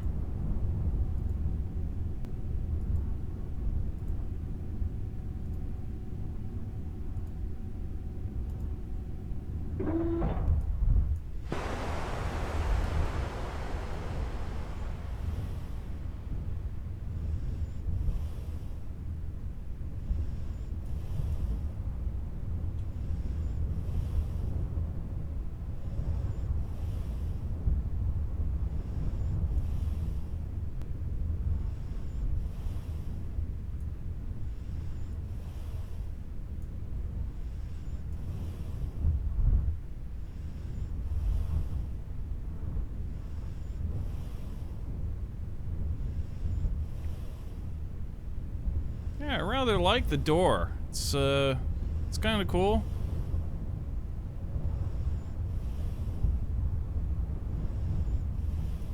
It's not as hideous as I had at first imagined when I thought of this little scheme, this little shtick.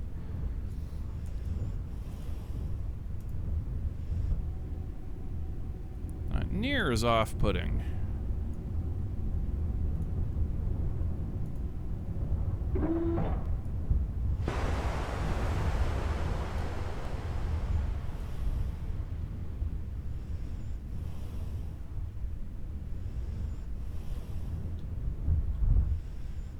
Find a step. Ooh, nice.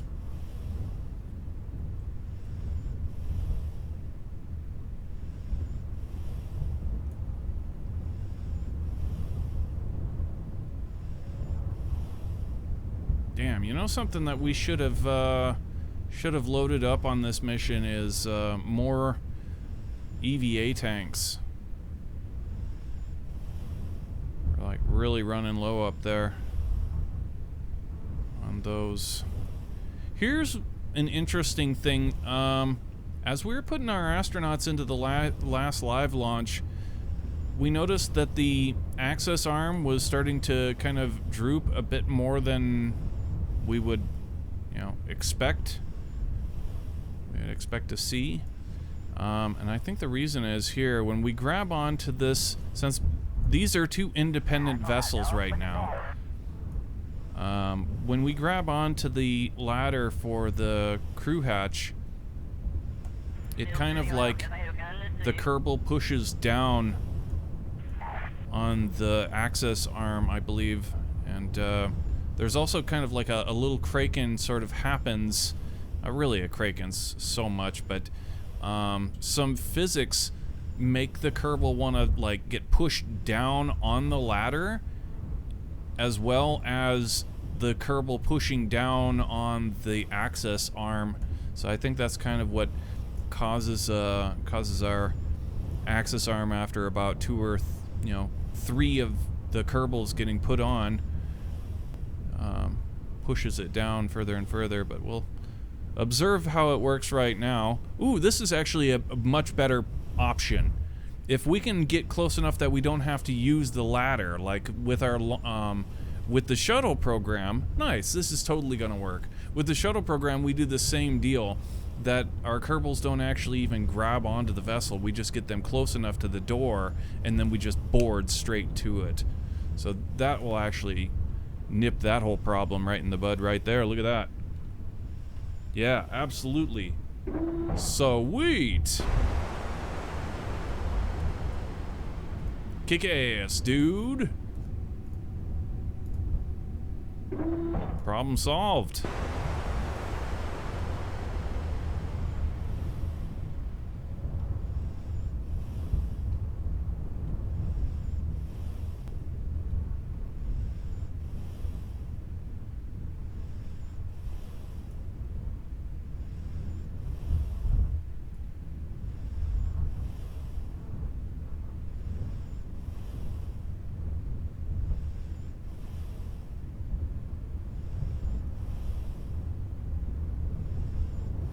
If only I could play copyrighted music. If only I could play any music that wouldn't get us banned on Twitch.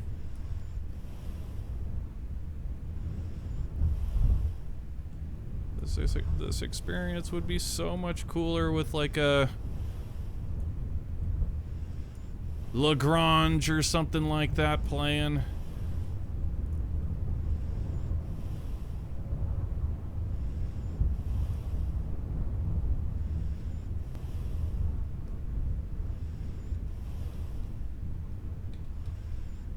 Too far, too far.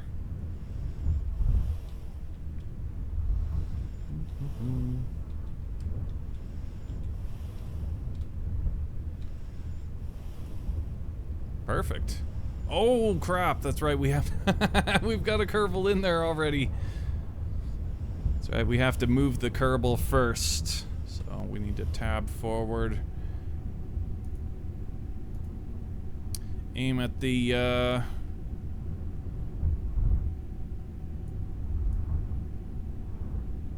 interesting. Huh. Aim at the no, this isn't right. This is that's not the Soyuz. This is the Soyuz. There we go. Yeah, now we aim at the escape tower, and we can move our Kerbal inside. We transfer. There we go. Remember how all of this works. Alright, now our Kerbal's on.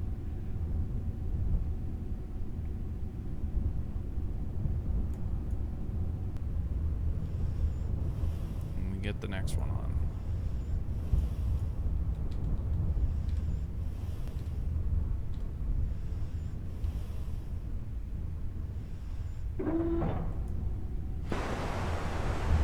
Yeah.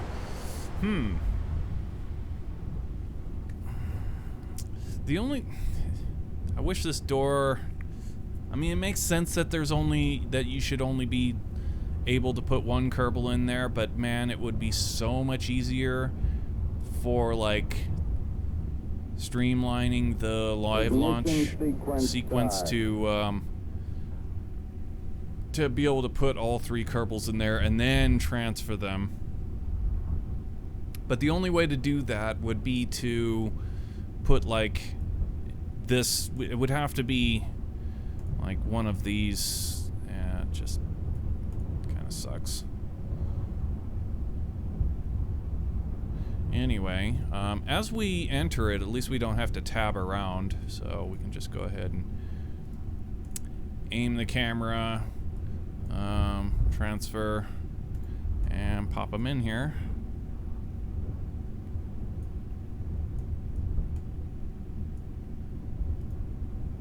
Okay, and then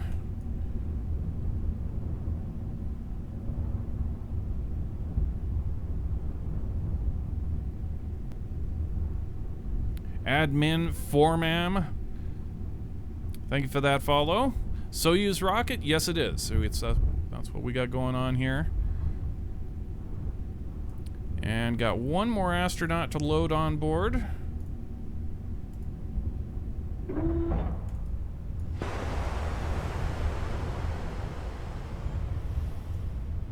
And before we load this Kerbal on board, we're gonna ransack all of these. Oh, come on. Tell me we didn't. Oh, you know, it's gonna... Well, no. Those, if we filled them once, tell me we never filled them. You gotta be kidding me.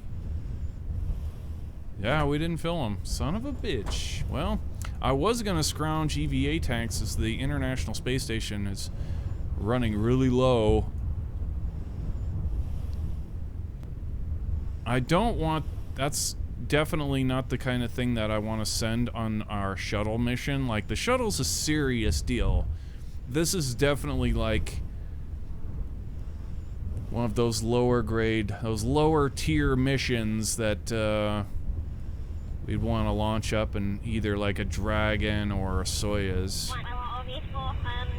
So I guess we'll just remember that for the next Soyuz launch. We're running low on EVA tanks.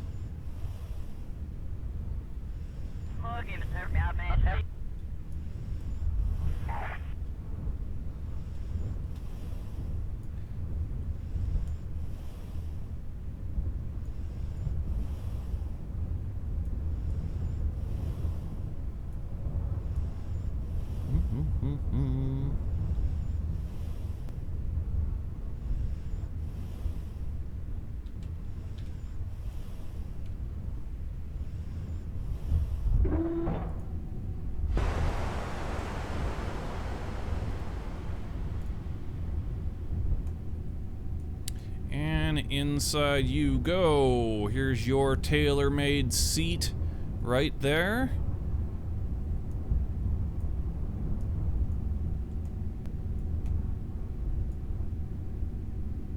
All right, all of our astronauts are on board the Soyuz capsule.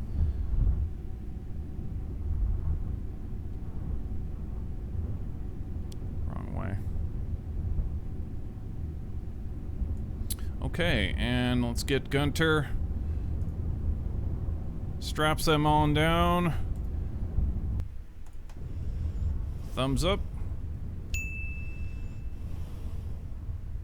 Gunter says they're cool, and he goes back to a place of safety.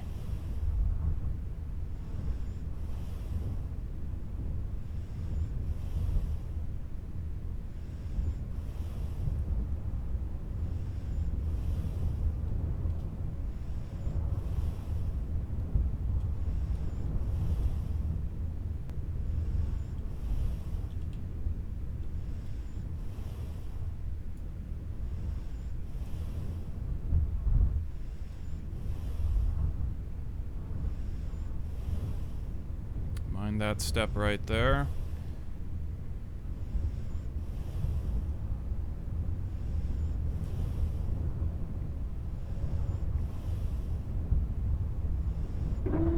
All right. Gunter's given us the green light to turn on the amber lights. Oh crap, we have to tab for that. So first off, let's go ahead and get the orbiter access arm retracting. Okay, what's going on here? Because it's reverse. Okay, there we go. All right, orbiter access arm is retracting now. And get over to the Soyuz portion, and we can turn on the amber lights.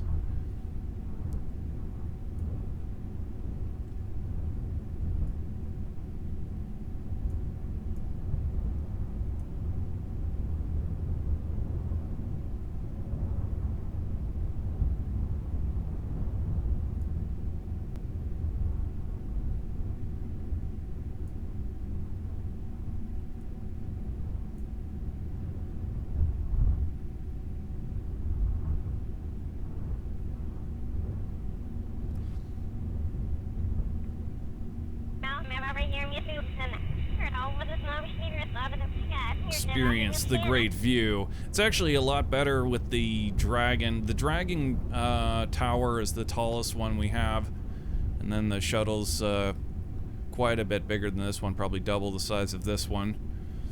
So this one doesn't have really the best view, but still, yeah, it's a lot of fun, very immersive. Laphis loves LRF. Welcome back. Can't wait for the Soyuz to launch. Yep, that's these. I mean, it's just so immersive when you put this much effort into, you know, all of the prep. It just makes the launch so much more enjoyable, so much more realistic, so much more invested, you know, than just popping a rocket on the pad and hitting the key and away you go.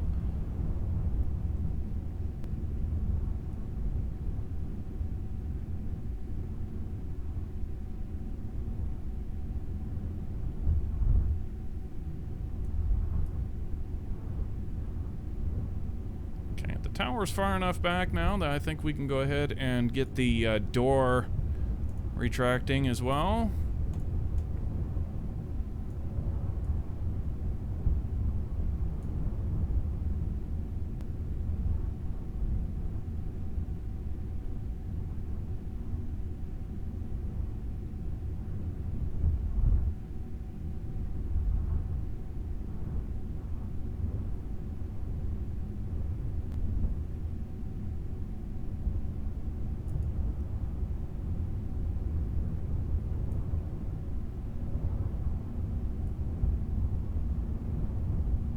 Alarm? Question mark? What alarm? I don't know what you're asking.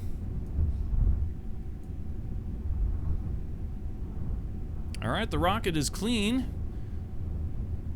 And the access arm is still pulling back. But yeah, at this point we can go ahead and get into the launch window itself. Go ahead and get our International Space Station pinned, and let's go ahead and get some time acceleration going on.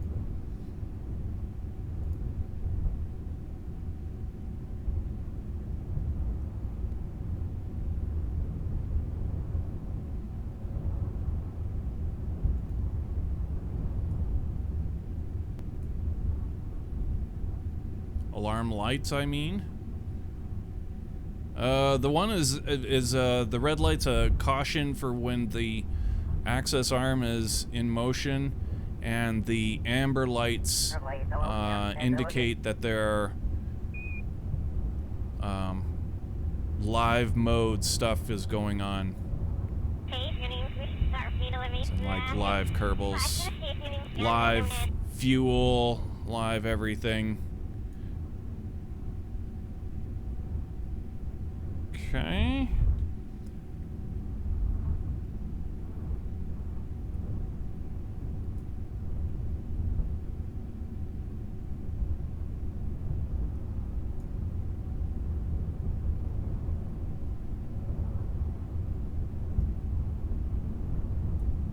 Alright, so we are in the window. Let's go ahead and get our flight computers up here, flight programmed, and the strung back cow pinned. We are ready to rock and roll. Pre-launch checks confirmed.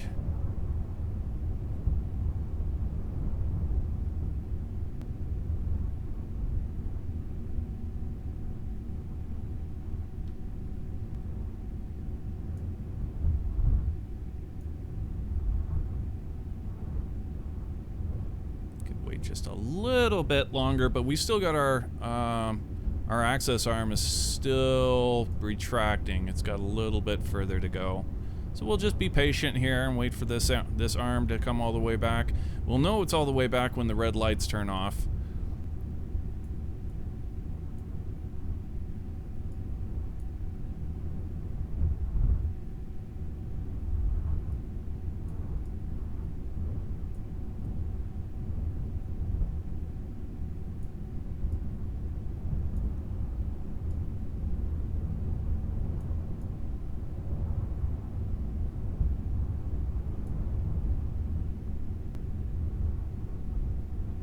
And then, of course, we've also got blue lights down here. Actually, we just built this tower today, so, or modified it. I doubt that these, our simulator lights actually work, but that's what those mean. We ought to put those over here, to be honest. So we've got warning, caution, and simulator mode, which is, don't worry.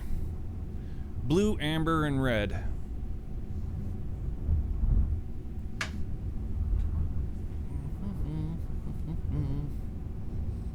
Alright.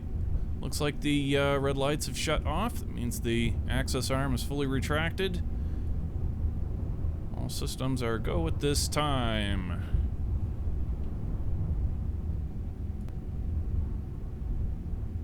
Yeah, we could get into it now. It's maybe a little bit early, just a tad bit early, but that's okay. We've got just a, pay a little bit more and the inclination correction burn.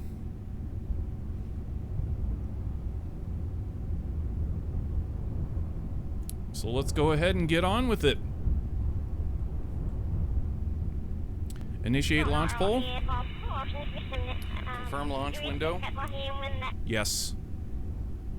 Confirm pre-launch checks. Yes. All flight controllers. Give me a go, no-go for launch. All stations, go no go for terminal count, beginning with mission assurance. Mission assurance is go. DC, DC is go for terminal count. GC, GC is go.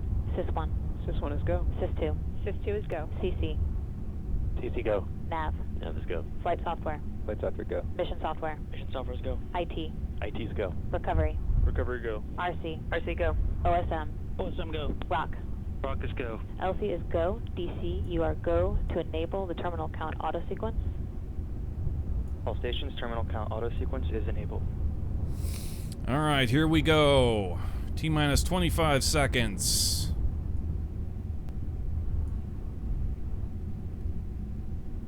T-minus 17 seconds. Guidance is internal. T-minus 10 seconds. Ignition sequence start. 6, 5, 4, 3, 2, 1. Launch. Strong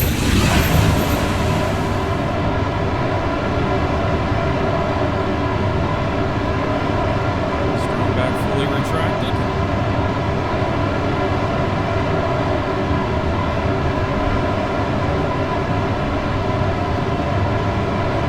We've cleared the tower.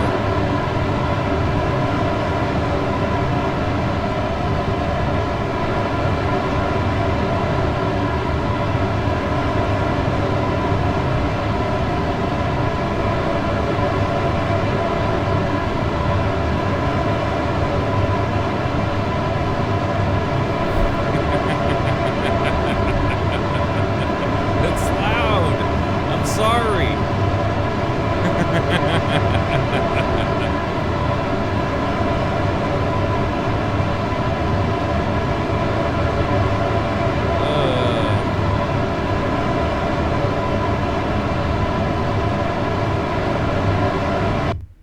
We'll bring it down just a tad. Yeah, it was a bit loud.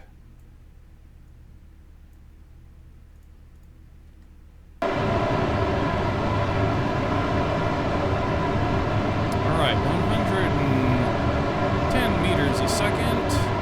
We are 2 kilometers altitude. Getting into our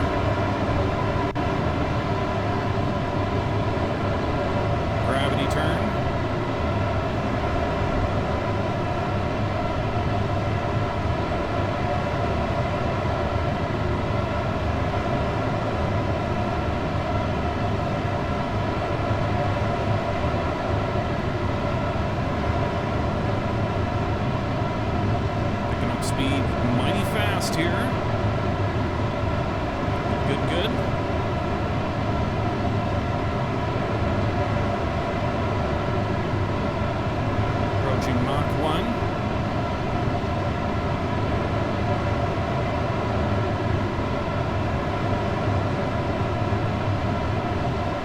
Vehicles transonic.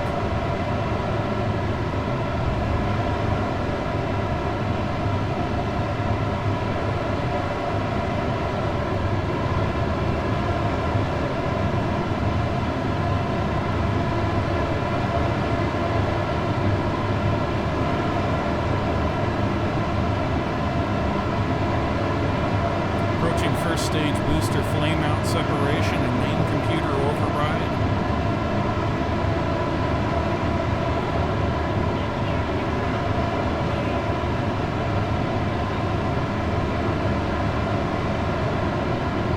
Booster flame out separation.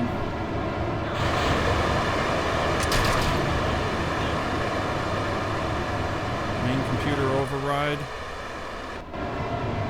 complete.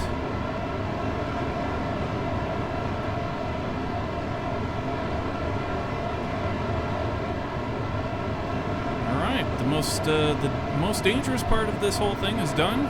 So we are go to escape, to jettison the escape tower. Off it goes.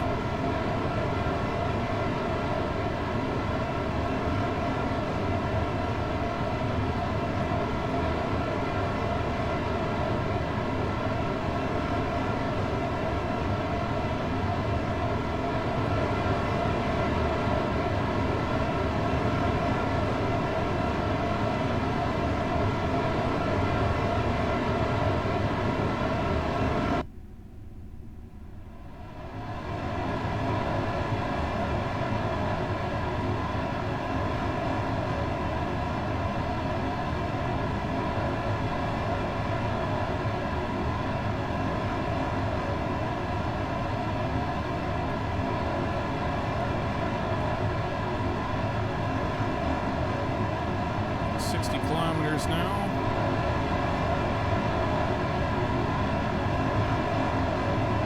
Yeah, we launched just a little bit early, but we'll start pulling back to the north once the Apoapс gets on the other side of the orbit. We still got a long ways to go. Alright, fairing separation. Okay, we are go to extend the solar panels and the antennas.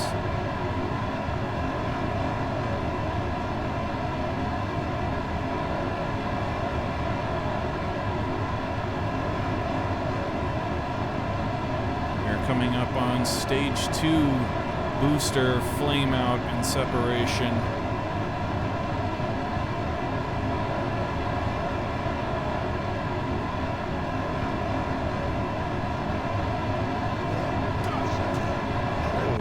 There's King Akira. Holy cow. Hitting us up. Yeah. Hitting us up with the big old raid. Flame out. Separation.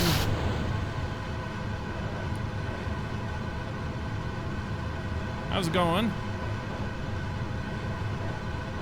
You must have been in IRL because I didn't see that you were actually streaming Kerbal Space Program. Yeah, how's it going? Thank you for the raid. Much appreciated. You caught us in mid-launch. We were on our way back to the ISS here with some, just some more crew. We've done our prep for the next shuttle mission already, so yeah, pull this back. Nah, keep it going. Steady as she goes for just a little bit longer.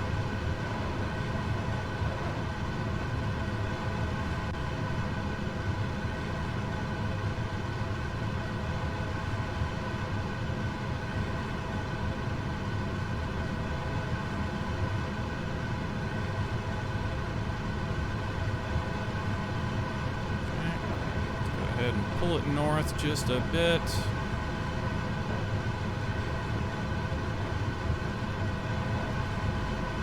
We're at 1,800 meters a second.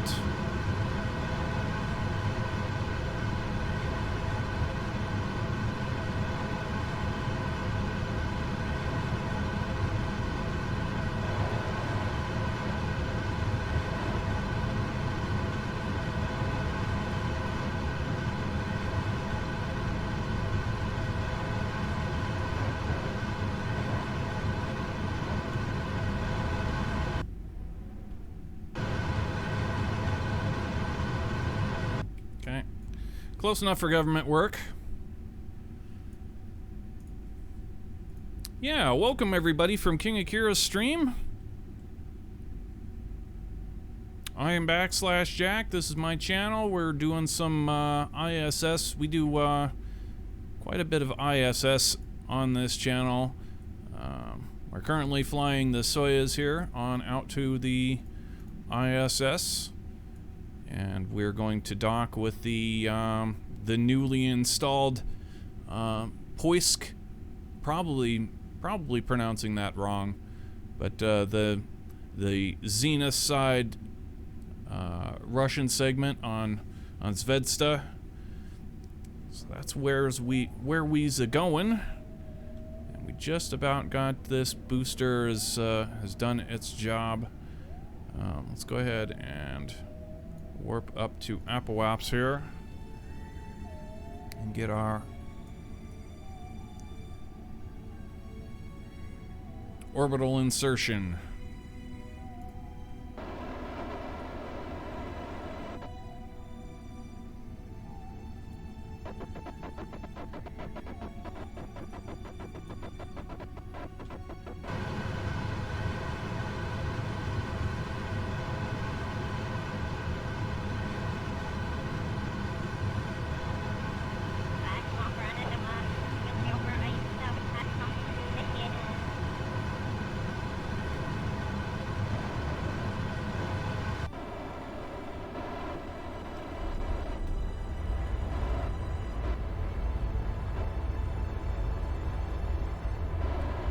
Radio the wrong way. I must have.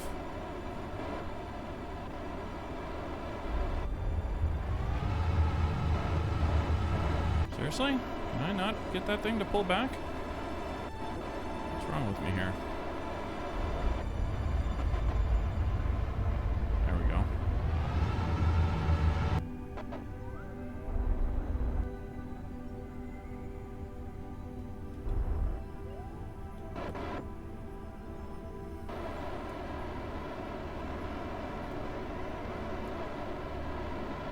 Okay, that was pretty decent.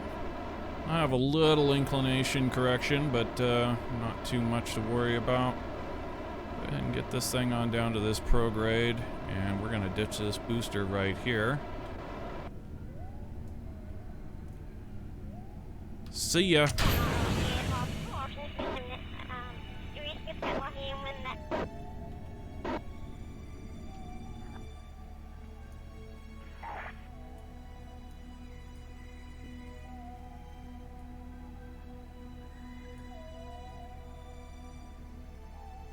Wait for it to get just a little bit further away.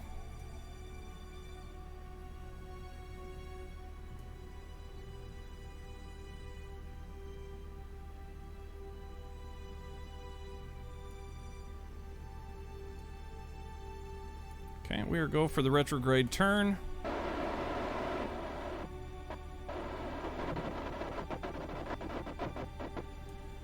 And we are ready for the deorb burn.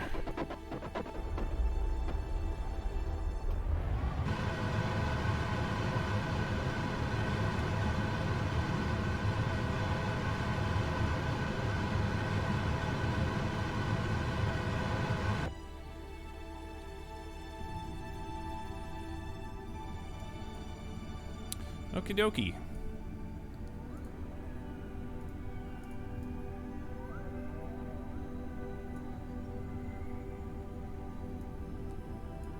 Those decals are so much fun. I can't believe we haven't like gone crazy on that yet. They look great. Adds a hell of a lot of character.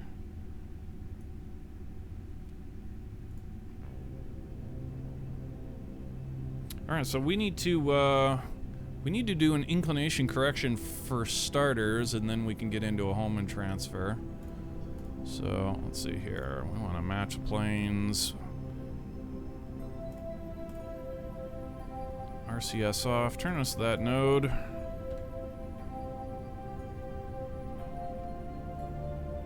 Wow. What? Hold on. Replot that?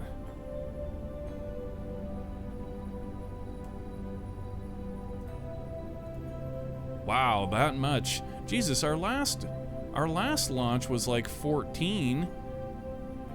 Wow, that's okay. Well, whatever. I swear the last launch was like really sloppy too. Maybe I have it wrong.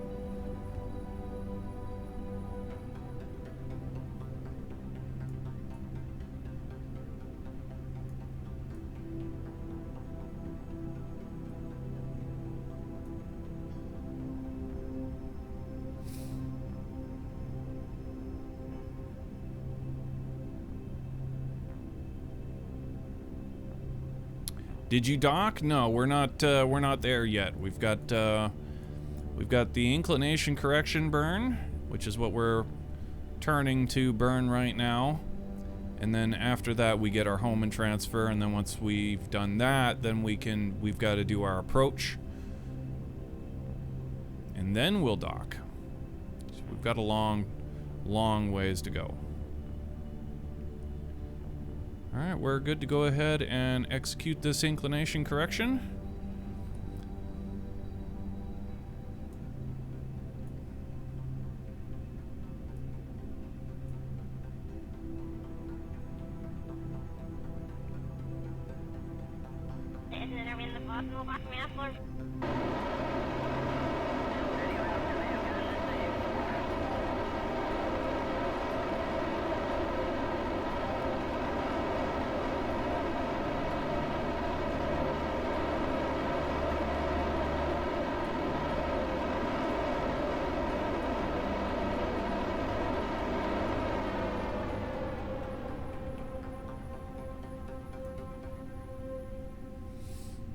Alright, now we can get a home and transfer.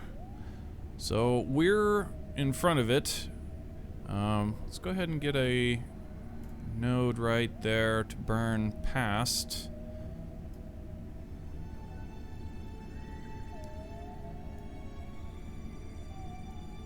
Like that should be fine, and then circularize over here.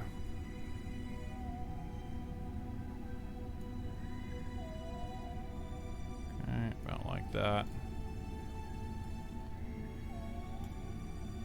Go ahead and turn to that node. Get a little bit of home and transferage going down.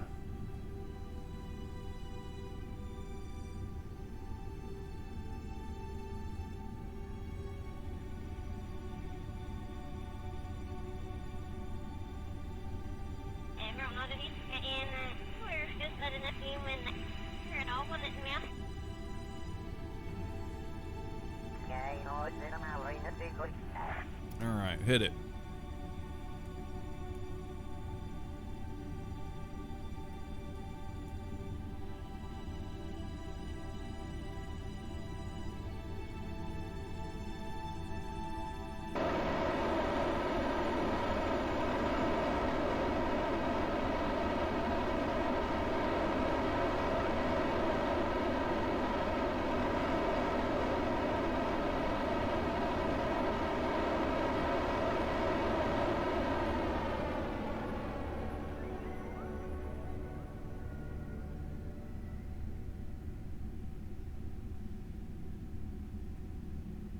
Okay, execute, actually abort the execution of the next node. We want to turn to it with this flight computer first, and then we'll go on down and burn.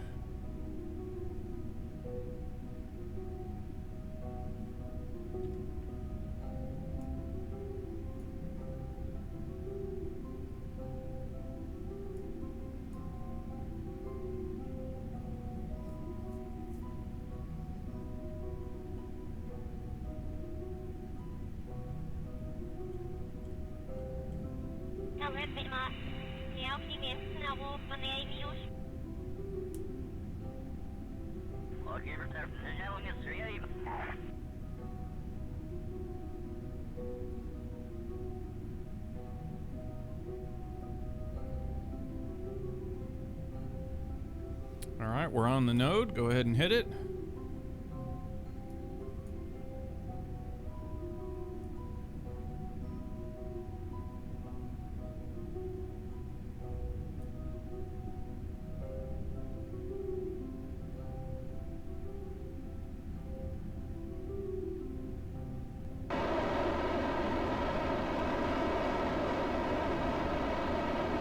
is the ISS orbit 100 kilometers high?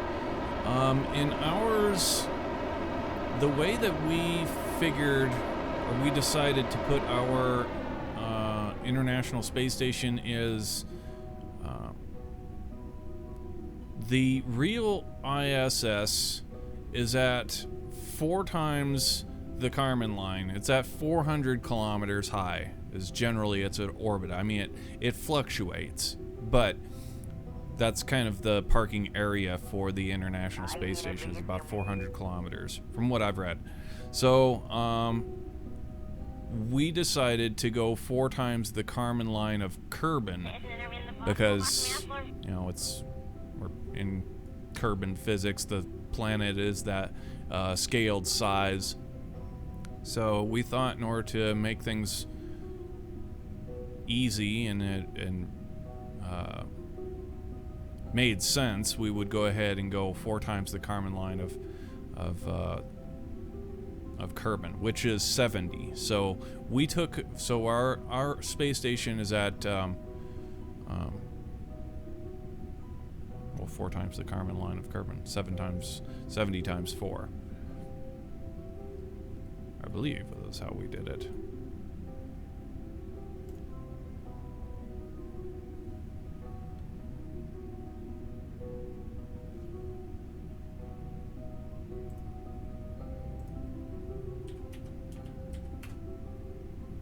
Yeah, 280. Yeah, that's right. Okay. Derp. My math is terrible. I have to use a calculator. So yeah.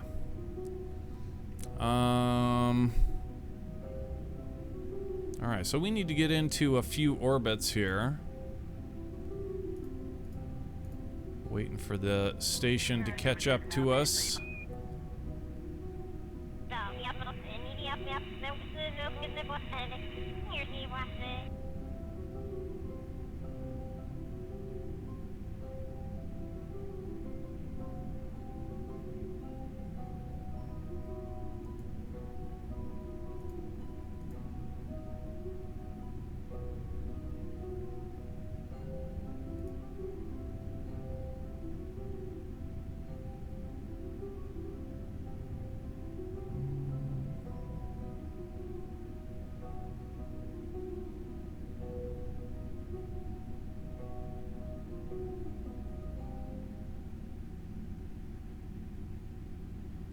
Judging by how fast it's catching up to us, I would say we're probably gonna want to burn,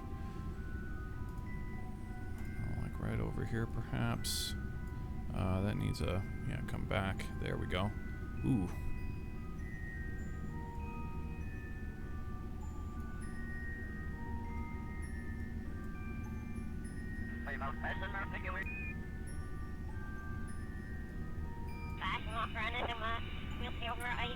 Almost a little bit off. 3.2, 3.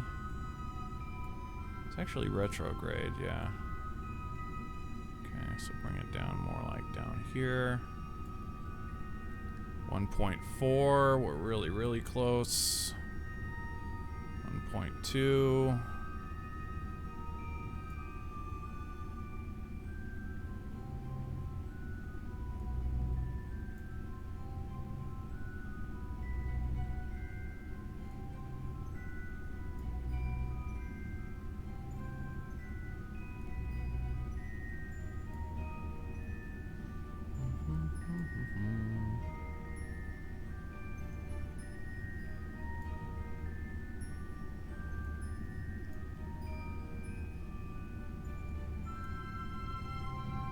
It does look like it's on top of it. Get us a little bit of retro.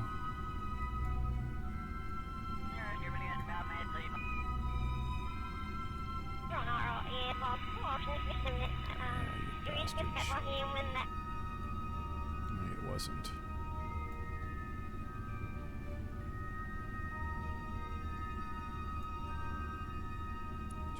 .2, 1.5. We're passing it at about 1.5, 1.3. speed.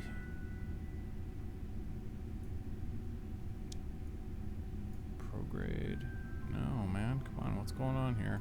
Having trouble finding the damn thing. Or like right there. There we go. Alright, 0.5. That's close enough for government work. Go ahead and turn to that node and prepare for the home and transfer burn. That was labored.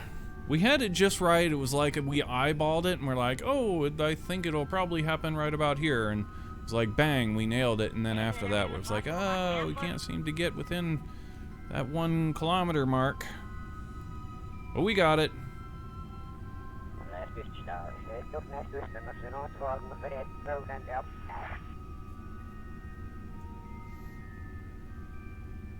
Is it possible to find the Earth in the universe of KSP? No. But you can download a mod. You can download mods to go to, like Real Solar System mod will make all of the planets the same scale as their counterparts in Kerbal Space Program. So that's the closest I think you'll get to flying around Earth is to download the Real Solar System mod. Alright, we are go for the home and transfer burn. Hit it.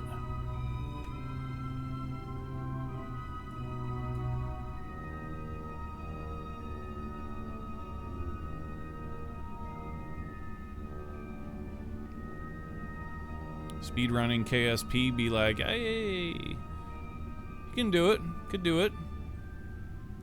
Just have to set a specific category. I think the first one that comes to mind would be the quickest that you could unlock the entire tech tree. I don't know if it's going to get to SGDQ anytime soon, but who knows? Maybe it be a big thing. Create a category and start running it.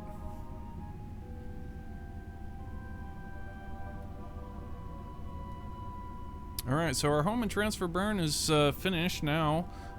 We need to null our velocities at closest approach. So we'll plot that, go ahead and turn. And this is one maneuver we will not let the computer burn. We will do this manually. Coming in at 8.9 meters a second relative when we get to our closest approach, and closest approach is going to happen in T-minus 24 minutes, 10 seconds.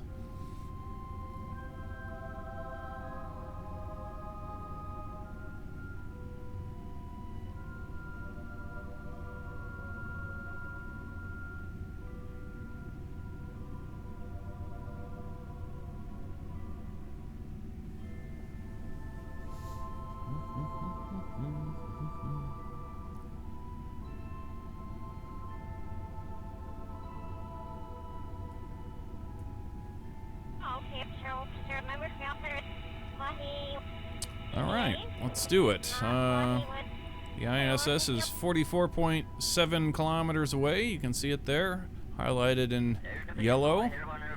Let's get a little bit of time acceleration.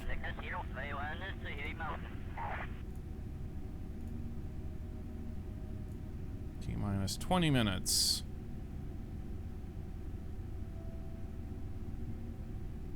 (15 minutes). 10 minutes. See, where are we? Okay, 7.5 kilometers away now. Let's come out of time acceleration just before the render distance and get an F5 right here.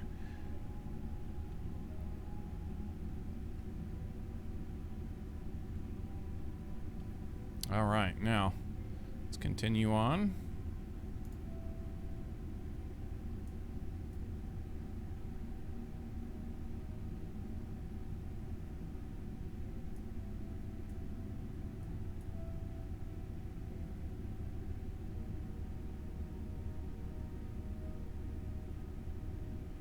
8.9 meters a second relative.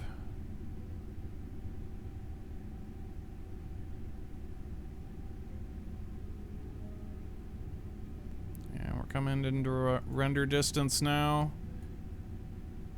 I believe this is in fact the rendering stutter.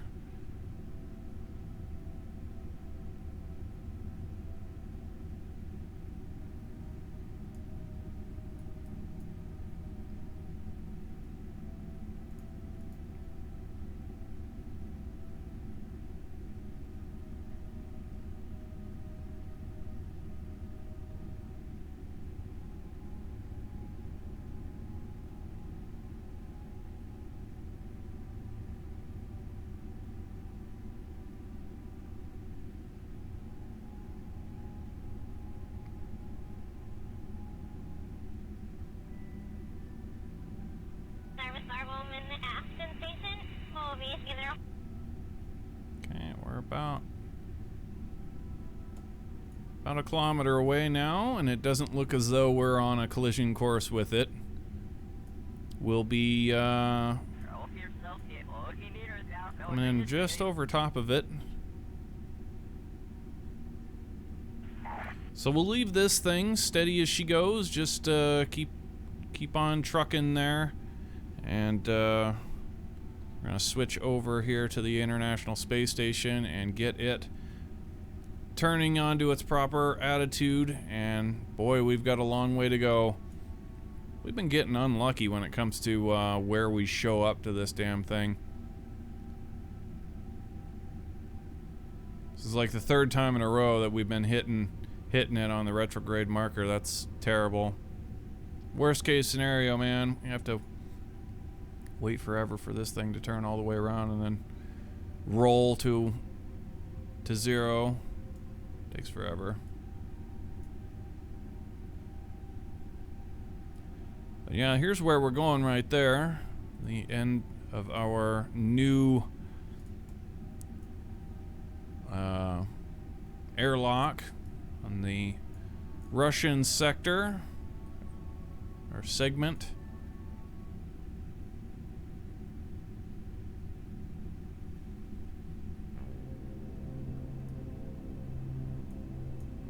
And you can see how far off we are.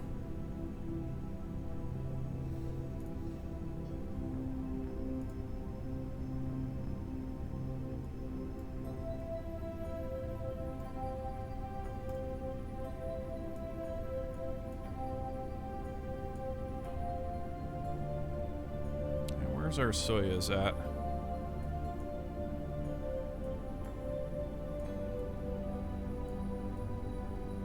Where'd our Soyuz? There it is. Okay. So here we'll just chillax and let the flight computer turn this big beach of a whale. Turn that sucker over and just make sure we don't get too close or too far from the ISS with our approaching Soyuz.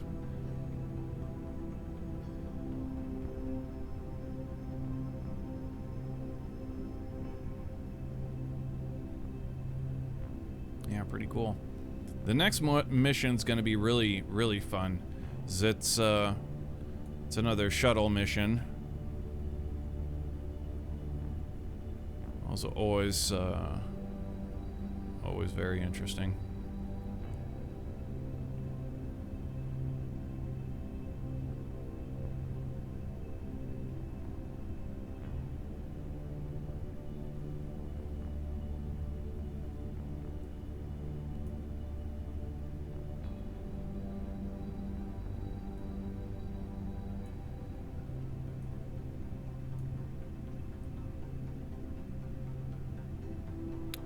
Turn!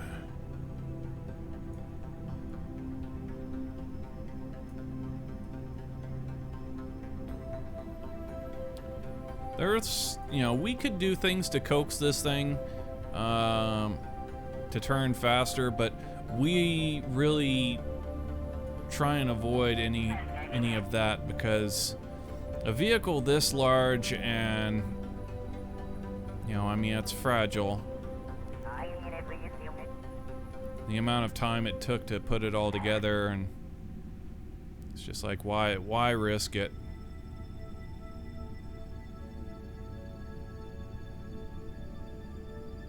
We've had one devastating Kraken attack, and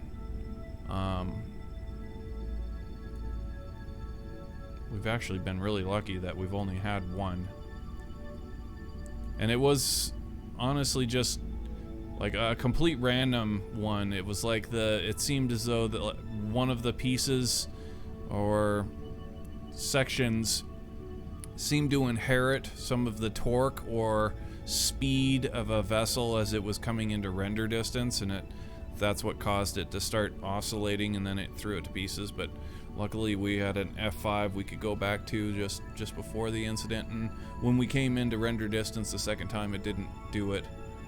So yeah, when it comes to the Kraken on this thing, we try and avoid it at all costs.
Okay, null our velocity there, RCS off, and go ahead and turn us orbital radial in. We'll get a little bit more approach. RCS on for that turn. Go ahead and make this turn. I want to get back to the ISS as quickly as we can, because it's not torquing when we're not on it or within 100 and, I want to say something like 150 meters. Possibly even closer.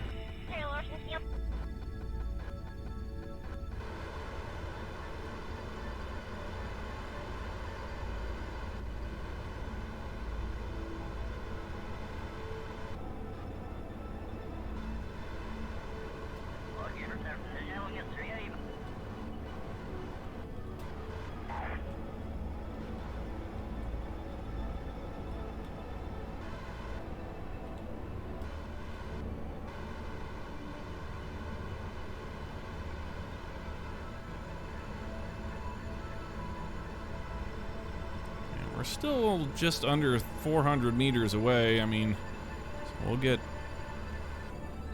yeah, about 2 meters a second's a good speed. RCS off. All right, switch back over to the ISS. Keep turning. Proud Mary, keep on burning.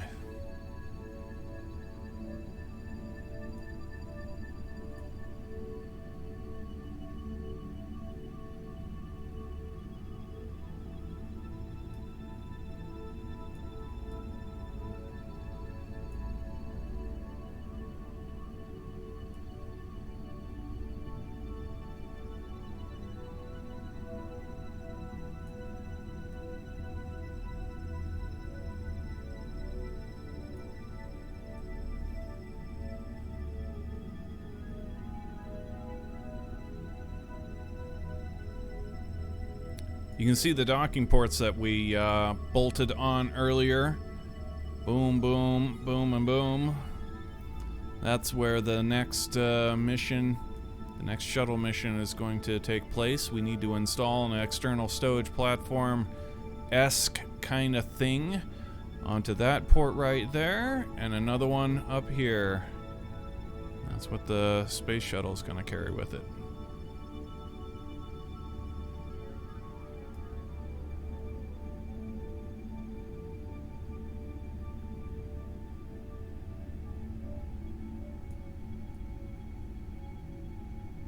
Yeah, man. 3 Soyuz.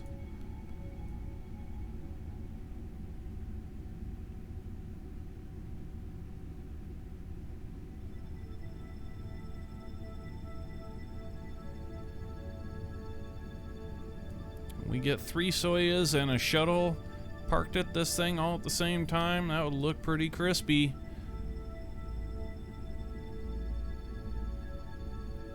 And the shuttle needs to, and actually isn't going to park at the PMA 3 up here the way that we have been for quite a long time.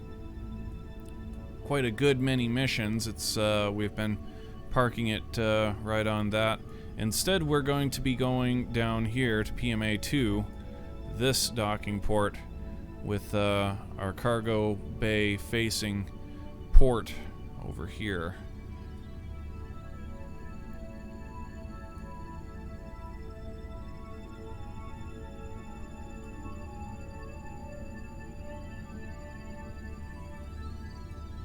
I guess it makes more sense to me to park this shuttle with the payload bay facing port, because on the starboard side there's this external stowage platform right here, and we need to install the ELC. Needs to hook on to the upper, actually no, it's the bottom one. Okay, so we need to hook the one to the bottom one facing down, and the other ELC over here facing up. And so if we're gonna have to push an ELC past the truss, it would be better to do it over here where we're not cramped for room because of this external stowage platform. Over here it's free, so we'll be able to get it past the truss, push it, and then just take it right on down the length of the truss and get it installed. Boom. That should probably be the first one that we do as well.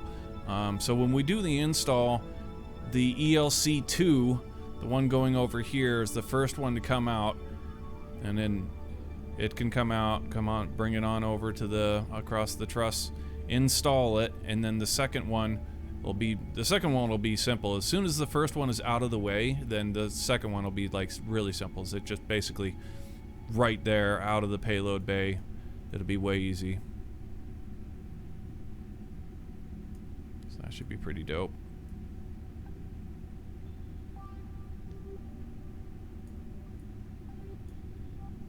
Ooh, while we're here, this is another thing. We need to get rid of the docking force. These are all brand new docking adapters onto this thing. We just installed. They're all gonna have that default 100% docking force. That's no bueno. You don't want that kind of crap when you're building something like this. That can really louse you up. Something fierce, man.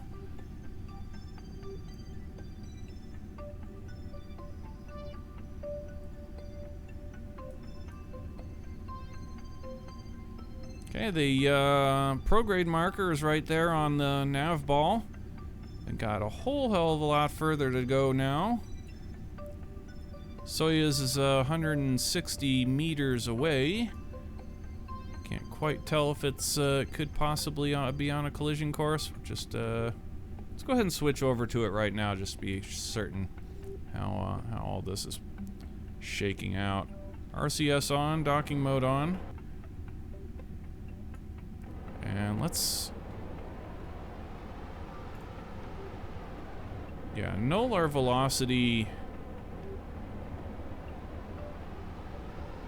on that axis if we can.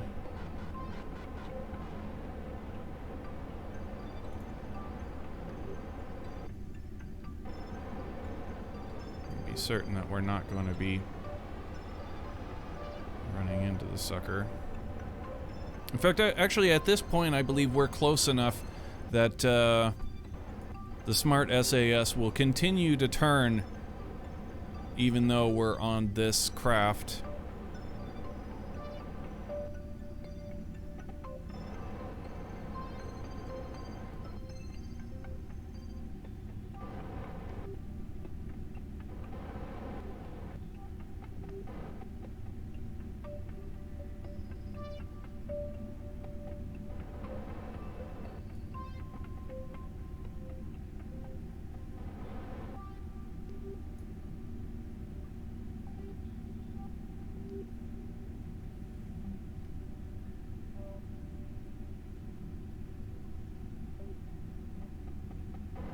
Yeah, we made a couple of mistakes on this mission. One, our external stowage containers, they have last mission's equipment in it, which we don't need. And we didn't take the extra RCS propellant, which is something that we do need. So we brought a bunch of crap that we don't need and didn't take a bunch of stuff that we do need. So that's a bit of a shame, but whatever, you know. Still a little immersive mission here. Bringing more crew out.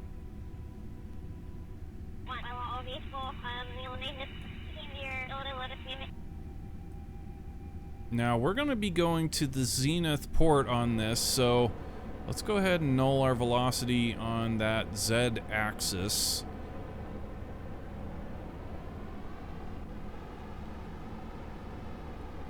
Because the station needs to turn completely around.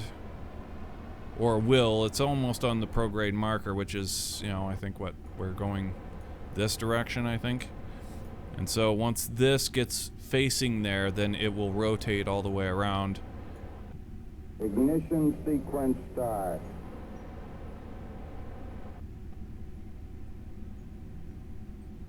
Hit shot.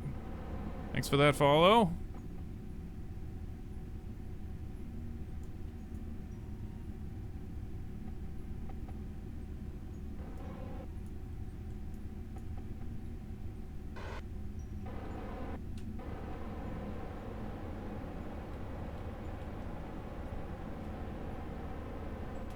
So we'll go ahead and just null our velocity for the current time here.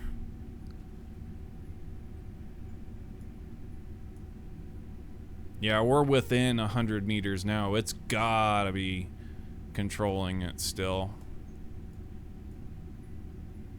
So go ahead and point us radial in.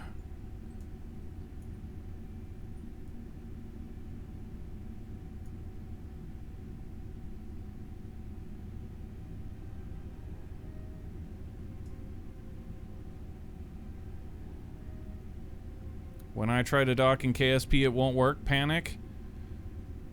Well, we've done it literally thousands of times, so don't you worry. We'll have this thing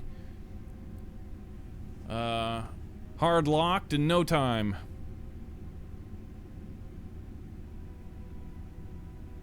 We also do it the immersive way. There's a function of Kerbal Space Program docking adapters that they have docking acquire force.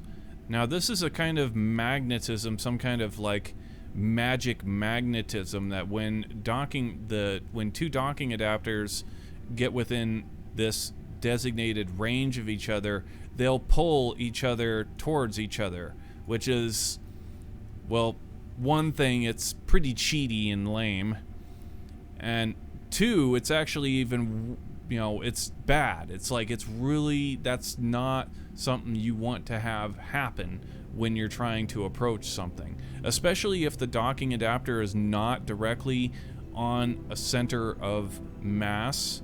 That's not good. Say, for example, we wanted to dock to, or we will be docking to this, say this adapter right here, that's on the edge of the truss. When we do that, let's aim our camera over here. When we do that, if the two pieces, this docking adapter and whatever piece we're going to hook onto it, they now have this magic magnetism pulling towards each other. The force gets thrown into the whole station, and it could pull, this thing, and actually even worse, the craft that's coming in to dock will get pulled really violently towards the station because it's really heavy, and it could get thrown off. And that's another thing. Like, if your docking ports are not exactly on when this like magic thing happens, they'll skip off of each other and cause all kinds of problems. So just all around, the docking acquire force it's stupid, it's dangerous, and it's not immersive. That's a trifecta right there. No bueno. We say no on this channel. Hell no. I would much rather slowly creep in and just, get it exactly right and have it capture only when you're, when it's at the range to mate. Then you don't have to worry about any of that crap. And it's far more realistic. Far more realistic. Takes more time, sure, but we're all about the immersion on this channel. Immersion Maximo.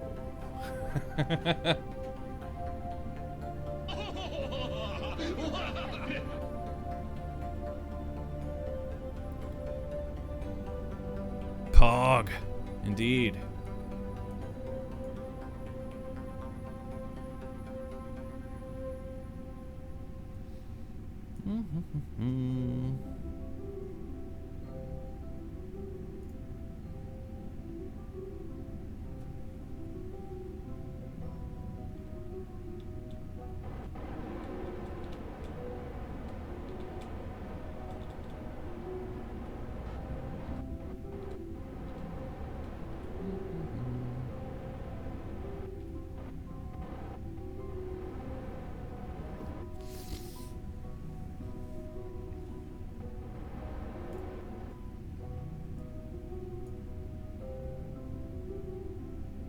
Raptor Pog. I have never used the new Pog. Is it actually still Pog Champ? It is. Okay. That's the first time we have Raptor Pogged. We are making progress.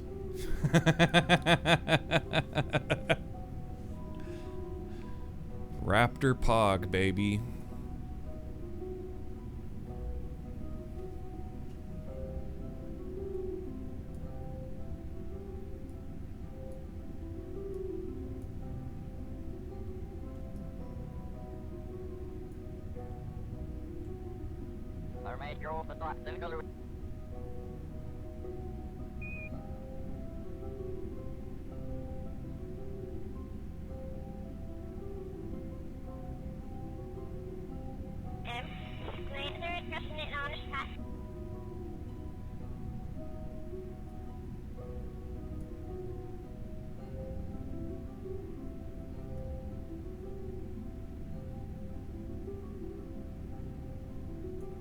Intense laugh? That's not funny. That's not funny!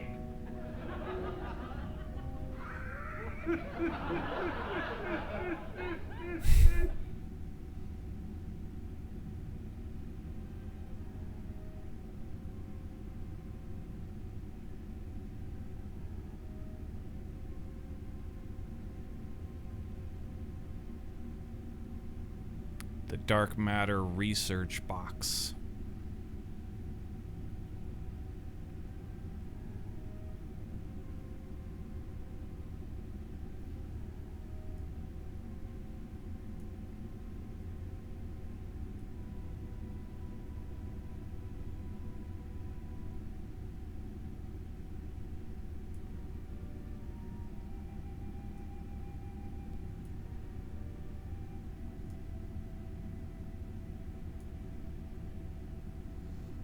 Let's take a look at where we stand over here. Is it on the prograde marker yet? Oh, we're a little ways off. We still need to flip almost a whole 180 degrees. Completely upside down here.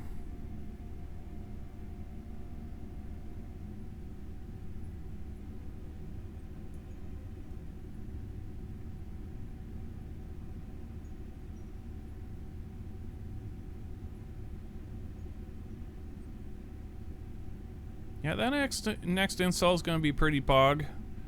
It's been a while since we've launched some shuttles. So we took a little break as soon as we got the 4th solar panel installed and extended. We were quite thrilled and ready to buck towards the Dragon program. And we've spent a fair amount of time playing around with the Dragon and the Crew Dragon and the Cargo Dragon. Even though it's not quite ready, we're not quite ready chronologically speaking in the life of the International Space Station to be flying those out here just yet. But I really wanted to get into something new. We were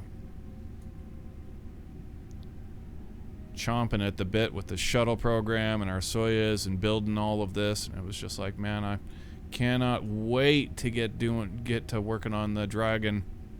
So we took a little bit of time off and worked on the Dragon, and now after we've done all of that, I am quite ready to return to the shuttle program. It's going to be fun. It's going to be a lot of fun.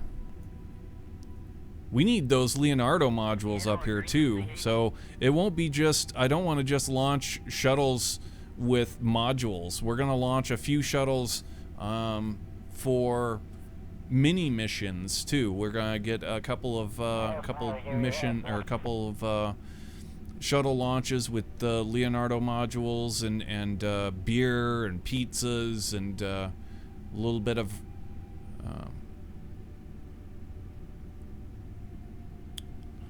cleanup missions for those larger pieces that we still have very limited means of getting them the hell out of here, such as these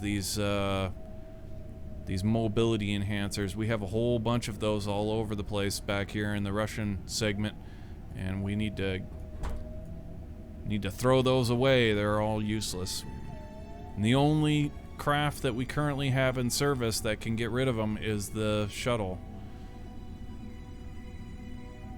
So that'll make for some good immersive gameplay right there.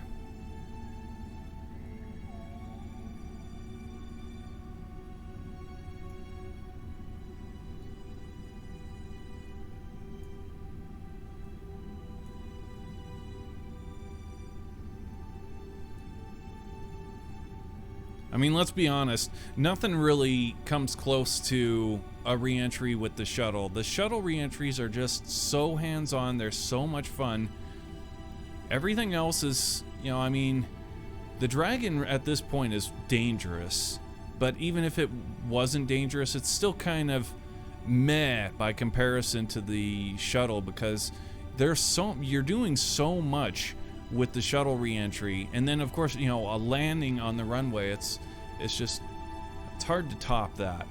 It's hard to top that with a capsule vehicle, even a capsule vehicle that separates in such a cool way like the Soyuz, or re-enters and lands with such a cool way like with the Super Dracos on the Dragon.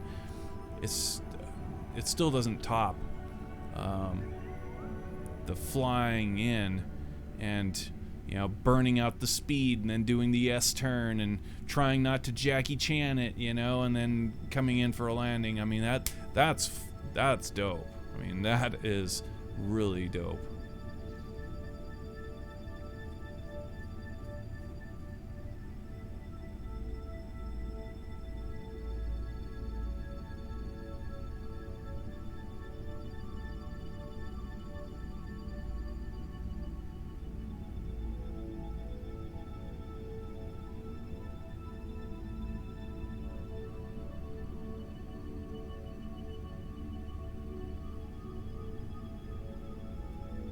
re-entering with the shuttle is also, I mean, it's just, man, it's hard. It's one of those tricky things that you have to feel it, you know? You have to do it enough times that you can feel it.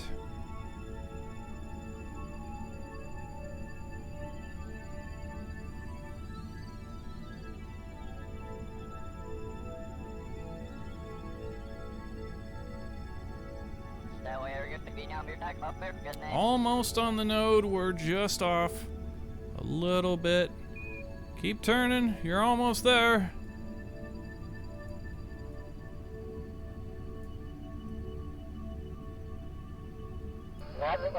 Man, we cleaned up a lot of stuff today, didn't we? We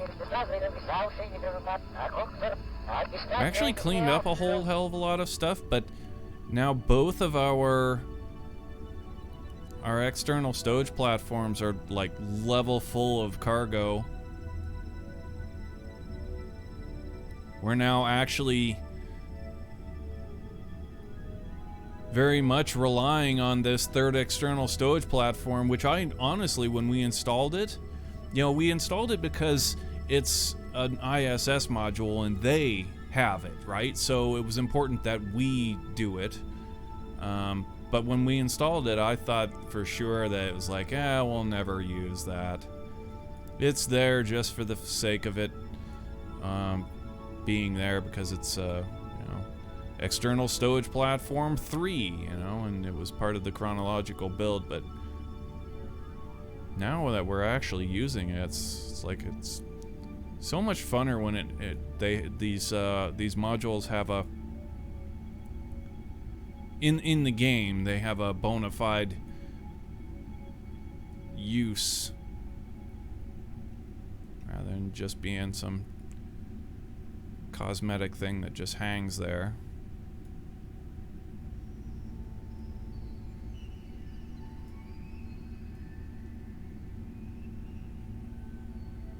Cannot wait for you to dock. I'm glad you're excited.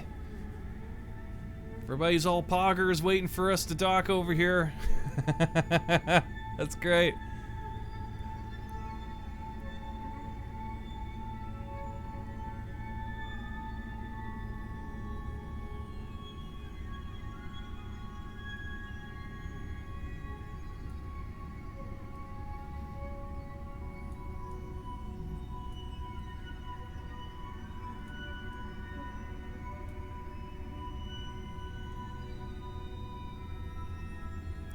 Almost there. As soon as this target marker gets onto the prograde marker, then the station will roll. Roll to 0. Shouldn't take near as long as it took to turn to prograde.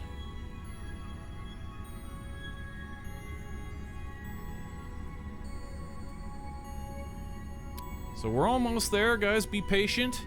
In the meantime, you guys can scroll on down and find the links to our YouTube channel and our Twitter page. Give us a follow, give us a subscribe over there. We appreciate all of the support. We love to see those numbers tick up slowly. Lets us know that we are making progress, and people give a crap about the content. No, we have no exclamation YouTube command because it's not that important.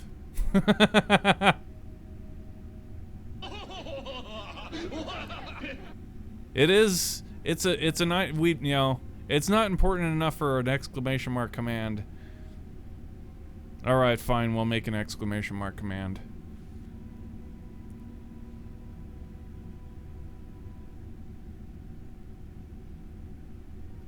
It is important enough that you guys take the time to scroll on down and click those links that we put in on our page. I'm just too lazy to put a link in the chat.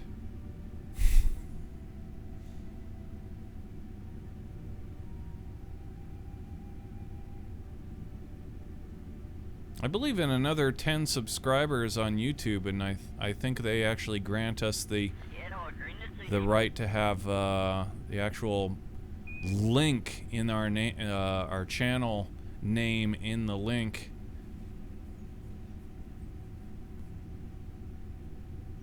So it would be like youtube.com//Jack or something to that effect. Not unlike our Twitch channel and twitch.tv//Jack.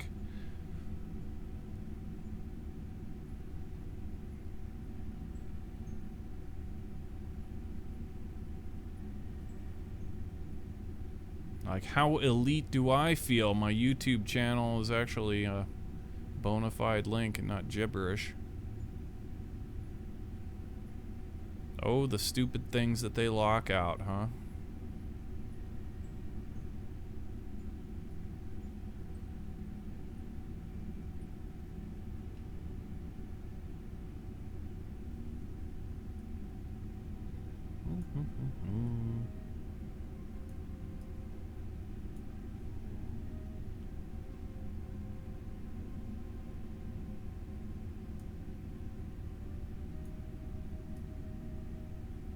Alright, we are on the node, and the station is rolling.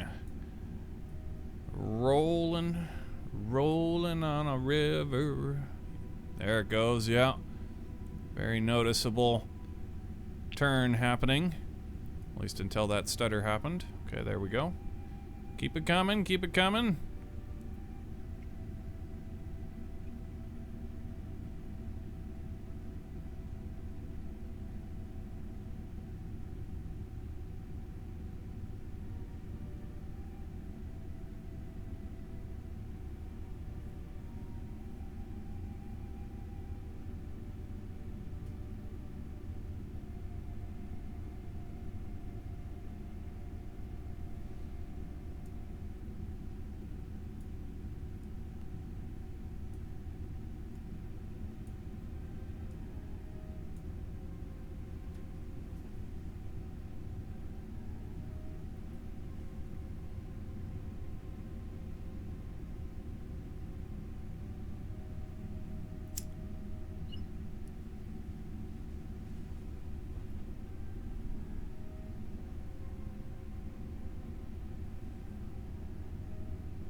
Man, that one, every time that I see it, it scares me.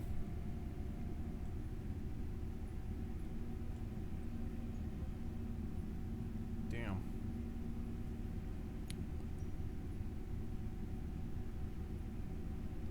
Yeah, this solar panel right here, which is port 6, was the very first solar panel on the ISS. It was originally mounted on Z1, this port right here, and it was on top of everything. And after starboard, or these two, that's right, after those two got put into place, then it got relocated from Z1 to port 6. But this solar panel, you can see how rough it is. I mean, it's like, it looks like it's almost been krakened, which it may have taken a little bit of hits. The rest of these are kind of a little bit kraken-y too, huh? Just the tiniest bit. But this one here specifically, sustained a fair amount of damage, or it looks as though it sustained a fair amount of damage. That's most of that I write off as being from when we unfolded it Like, we had to break a couple of parts in order to get the Kerbal attachment system to let us bolt certain things. It was a little bit monka because of the way that we had it folded up. The rest of these unfolded properly, but this one up here was a little bit labored.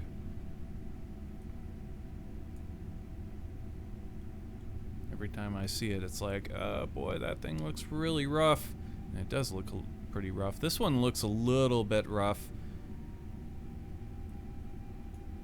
And I think that's just pretty much every time that we bolt something to it, like retrofit something, the game's gonna kind of give all of those parts that were added in that way, like kind of a jolt. So you'll see that the more that we work on it, the more some of these earlier parts start to look kind of shaggy. But that's okay because we are almost finished with it completely. We are so close.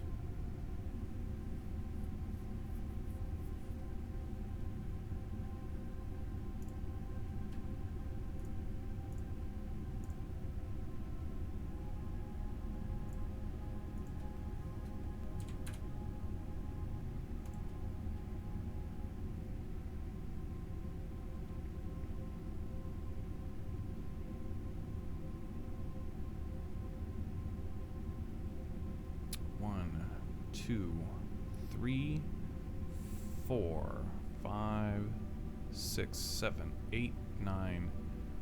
Wow, that's it, huh? No way. Hold on.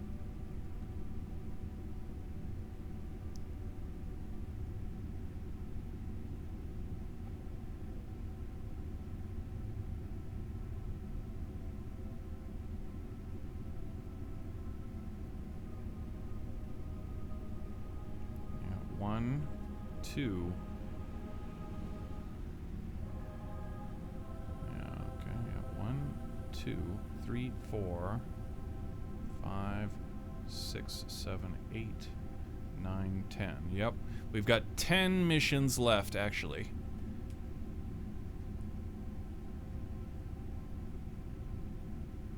Ten missions, and we will be 100% finished with the ISS. Well, up to date, I guess we could say, because I don't know if there's anything past the Nanoracks Bishop airlock that is proposed to go up.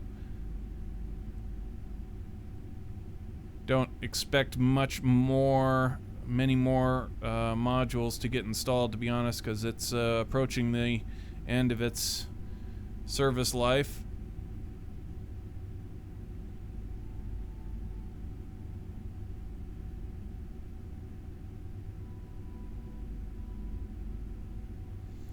In January 2021, NASA announced plans to upgrade the station's solar arrays by installing new arrays on top of 6 of the station's 8 existing arrays.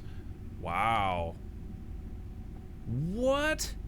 No way. Dude. Axiom Space plans on launching several modules to connect to where PMA-2 is currently at the part of the commercial Axiom Station project at the end of the ISS's life. Okay, Axiom Station could be detached from the ISS and continue to orbit as a commercial low-orbit platform. So that's what could be the final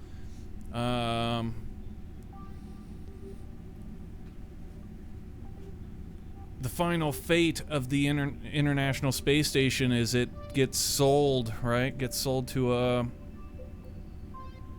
some commercial entity.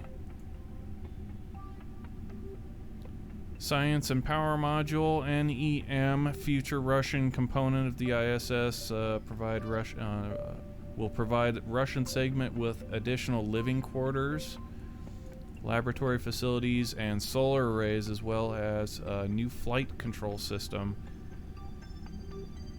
It successfully underwent pressure testing in November 2018 and is planned to be delivered in 2021. Wow.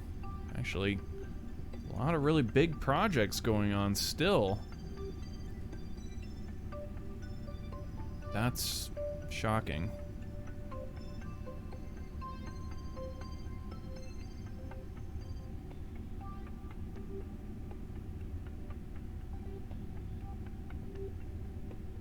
Yeah, 10 more missions. Or 10 more modules. There'd be a whole hell of a lot more missions, and that's kind of another thing that we've been kicking around in the back of our mind for a while now, that when we're done building this, like, what do we want to do then for a long-term playthrough? And there's lots of options. I mean, we have lots of long-term goal stuff, such as there was the building of the airports, which is kind of, it's really taking a big back seat to other options, because I just don't get much enjoyment out of flying those vessels. I just don't like them. But there's lots of things. We've got our colonization project program that we can always get back to. It's nice to have lots of different goals to have. That way you get bored with one project, you can start working, you know, come back to working on another project, and so on and so on. But as far as the ISS is concerned, I had been kicking around in the back of my mind of, I mean, starting from scratch, but not entirely scratch, but I mean, like, say, do the whole thing all the way from the beginning, but do actually every single mission. So not just the module missions, which is what we've basically been doing. You know, just the big missions, is, you know, anything that's got a large piece, those are the ones that we've done.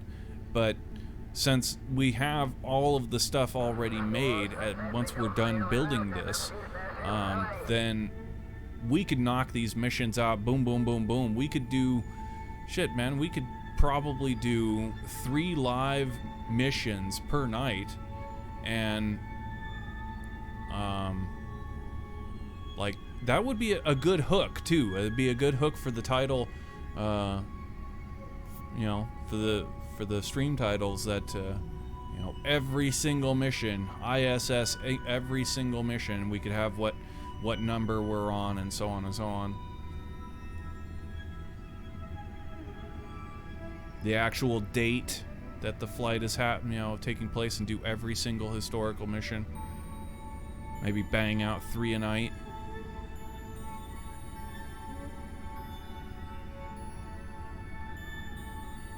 That could be pretty crazy. I don't think anybody's gone to that extreme. I mean, everybody makes an International Space Station, and then after you've made your International Space Station, then people make their International Space Station on the 52-degree inclination, you know? And once you've mastered all of that, it's like, okay, what next?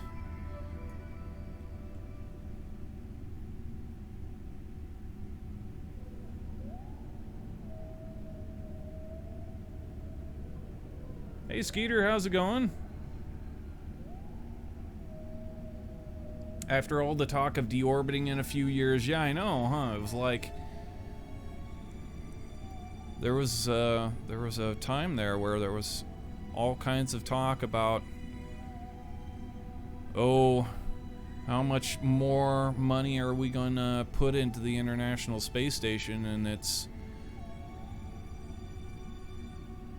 parts are gonna be uninsurable after such and such a date, and blah blah blah.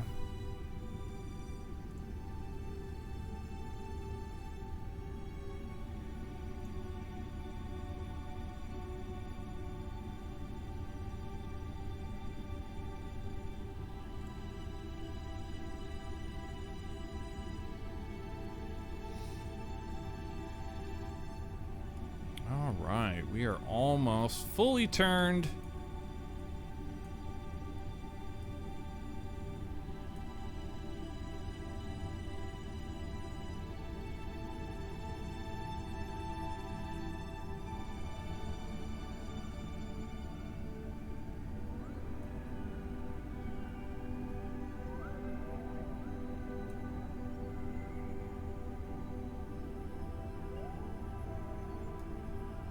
G'day, cobber.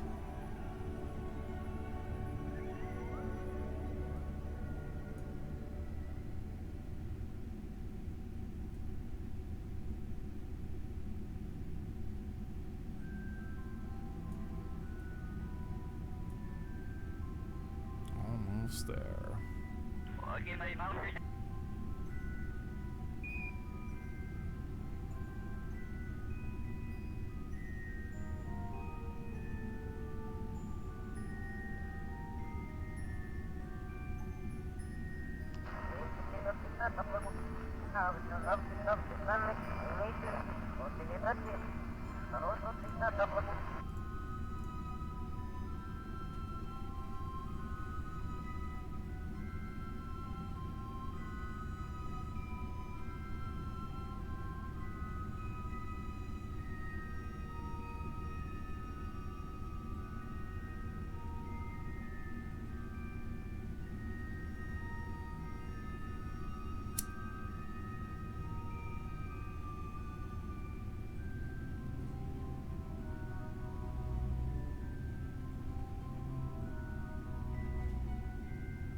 Yeah, that's probably a bad idea.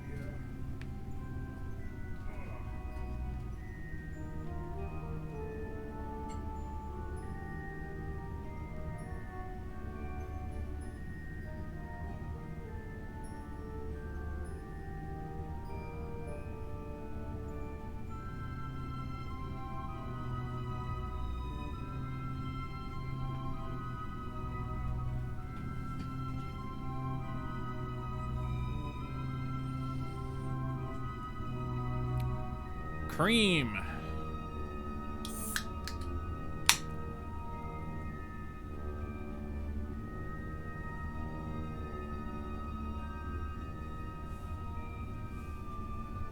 Cream soda, baby.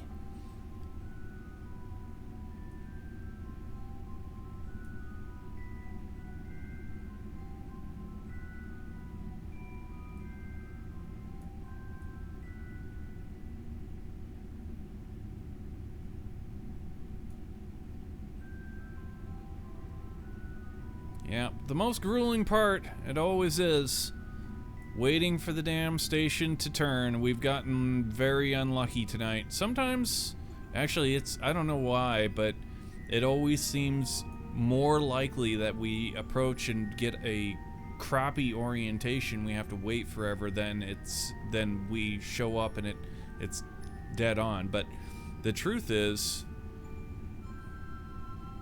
like, 50-50. Should be 50-50, but it's never 50-50 for us.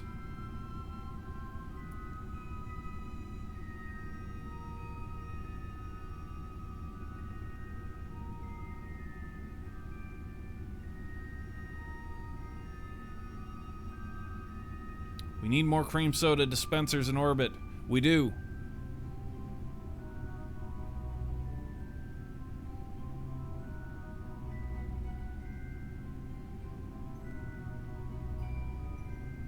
Cream soda and sarsaparilla are my two favorite soda drinks. I've never had sarsaparilla. The closest I've come to sarsaparilla was playing Fallout New Vegas. That's all over the place in that game. But yeah, I've never tasted a sarsaparilla.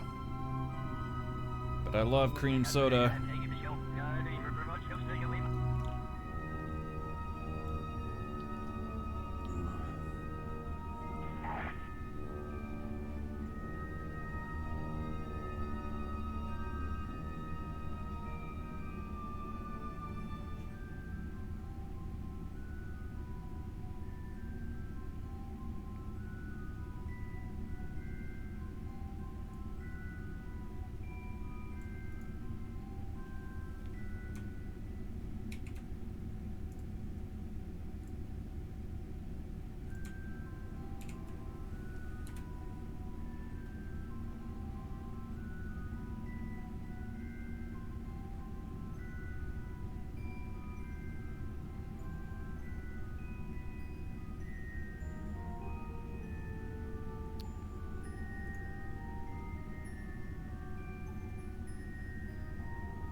Has an aniseed.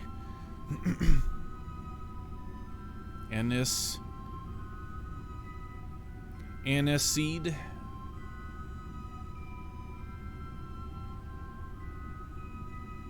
Licorice. I hate licorice. I don't know if I would say that cream soda tastes like licorice in any way, shape, or form.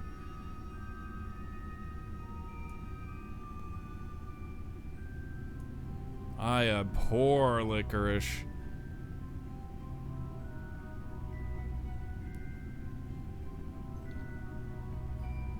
Alright, the station is on a proper attitude. We are go for the docking approach. Finally.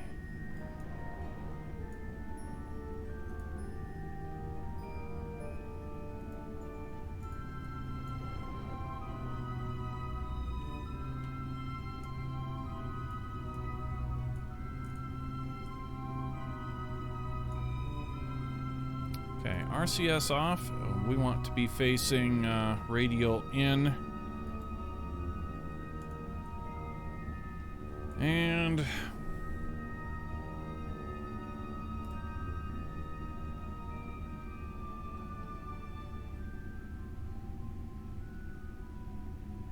ahead and roll till we're flat. It'll be something like we're gonna be at 360. Looks like that'll be flat. Stop rolling, RCS on, stop the roll. Whoa, a little bit too much there. Okay, RCS off. And bring it back the other way a little bit. Okay, and... Okay, stop. A little bit. Alright, RCS on.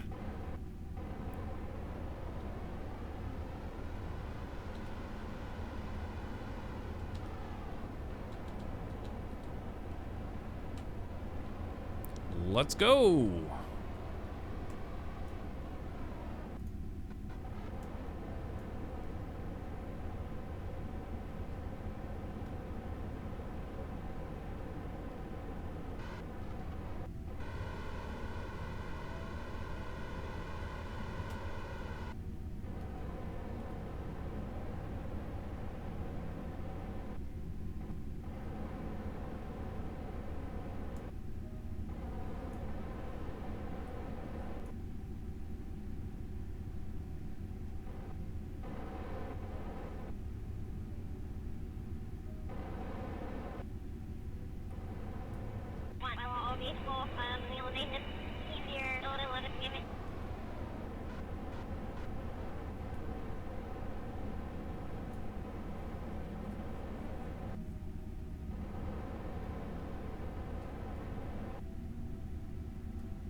Imagine the headline: crew forced to abandon ISS after incident with cream soda dispensers. Is there something inherently dangerous about the cream soda dispensers?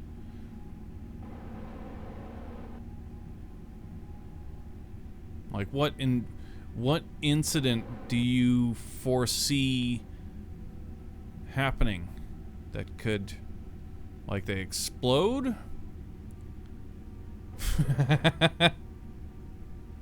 Like, they don't have that much pressure. It's not that much fizz, man. It's a delightful fizz, not a deadly fizz.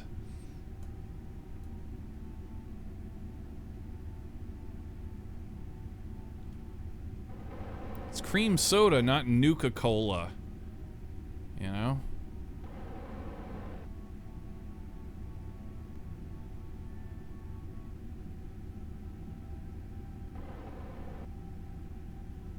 Cream soda, not Nuka-Cola.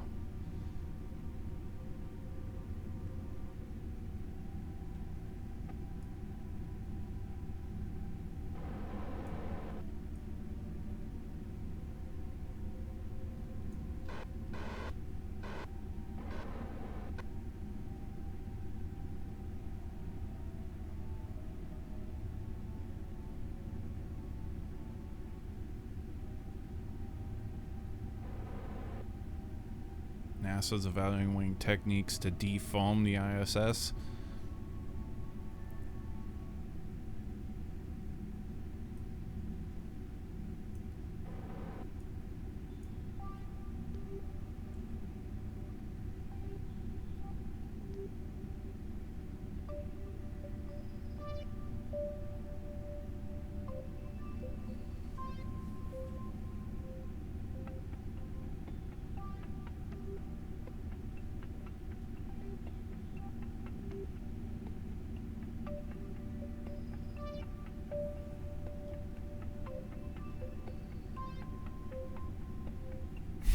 On this day in space flight, delightful fizz turns deadly.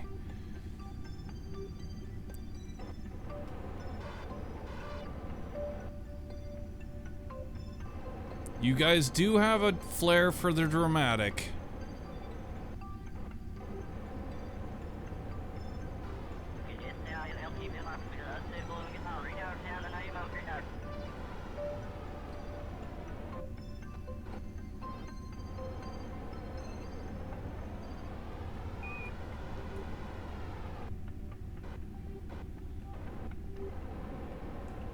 There's Sarah Chef, bro. There.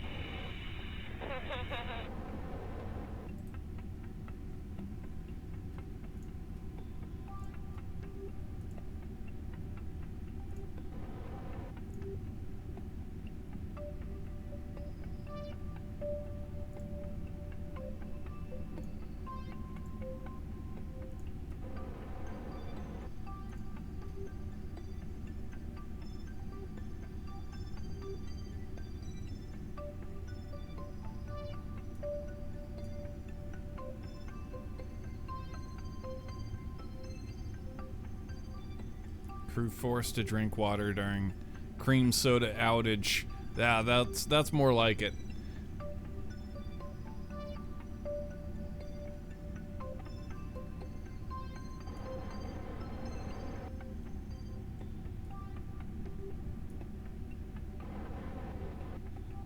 Crew forced to barbecue because of MRE shortage.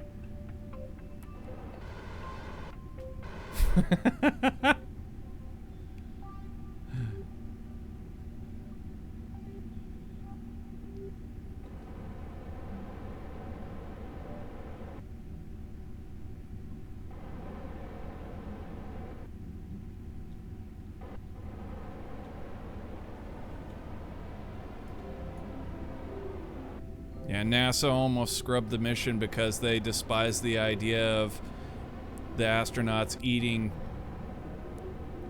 tasty home-cooked burgers with melted cheese.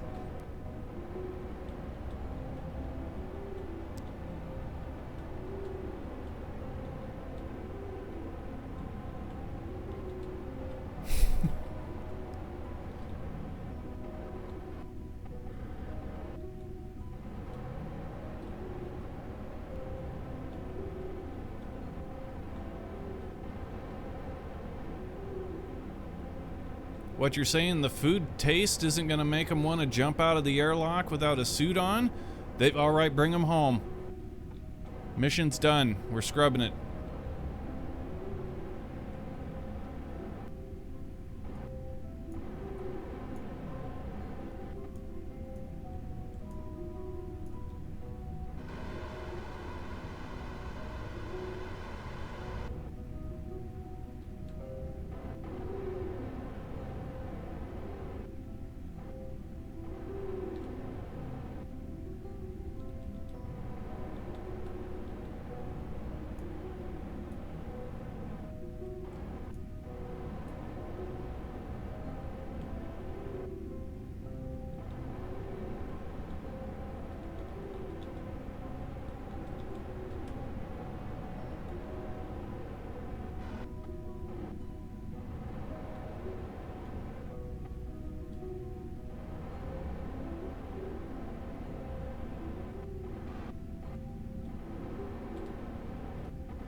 Dude, to hell with MREs, dude.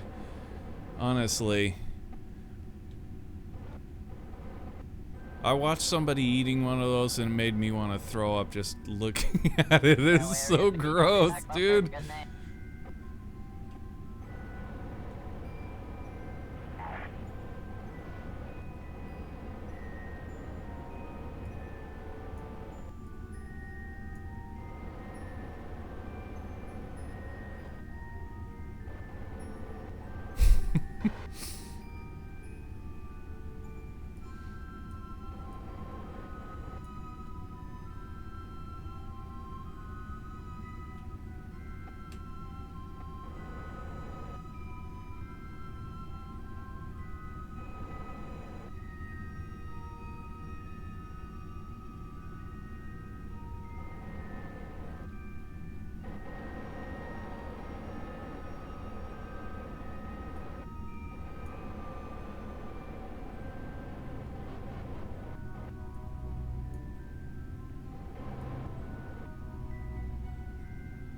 I have no idea how docking works. I'll just see. Well, I can explain it. So basically, the docking port in Kerbal Space Program, the docking port up here,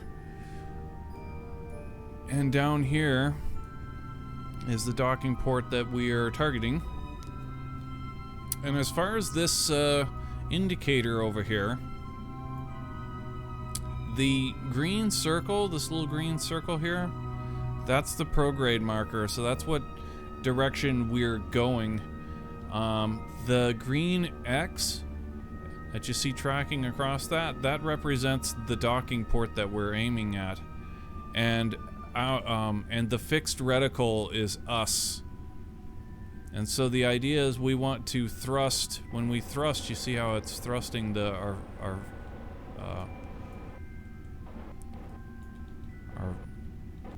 thrusters are firing. So if we see that this green line is starting to move away from the center, so we want to pull it back by pushing over to it. And eventually, once we get the prograde marker on this side of that gray reticle, that means that we're going in that direction. So you can see the line starting to come back to us. And we try and keep the green line just fixed in the center. And the C velocity, CVEL, that's what speed we are going on the Z vector, which is fore and aft to the target. So you can see if we thrust forward towards it, this number increases, and if we thrust away from it, the number decreases. So that's how fast we are going towards it or away from it. And so we just slowly creep towards the target. After we dock with this, we're gonna open up the SpaceX. On their website, they have a docking simulator. They have a SpaceX like Dragon docking simulator, and we'll play through that and do a docking with the SpaceX simulator and show you guys that. It's quite a bit different but the same principles are, apply more or less. It's just the controls are a bit different. It's also quite a bit splashy in the SpaceX simulator versus Kerbal Space Program. But it is interesting to check out nonetheless. So since everybody's been really patient and waiting for us to do this docking, and has been really anxious to see it, we'll also show you guys that too, as well.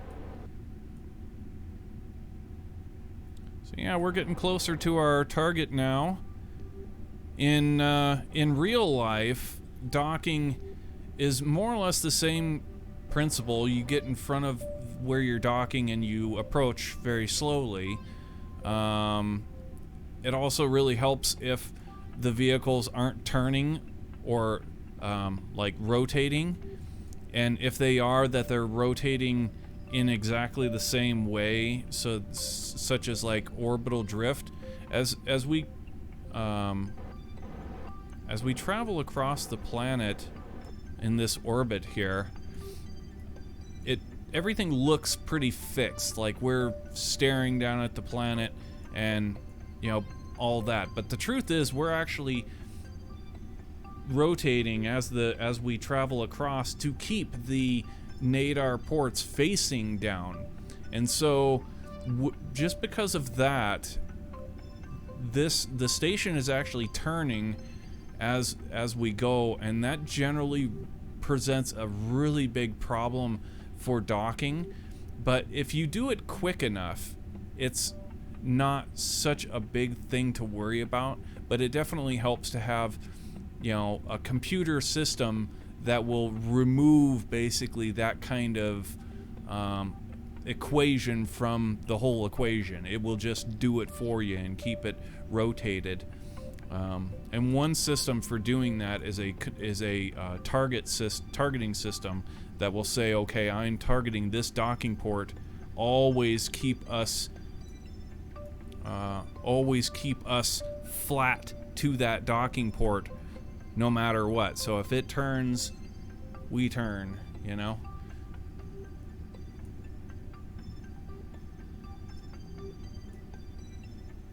A little.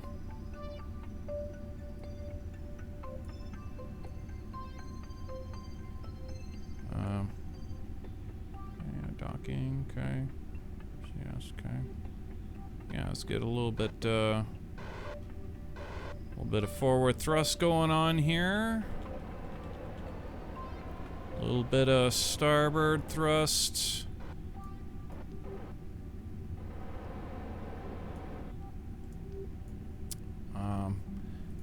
But another thing in real life docking,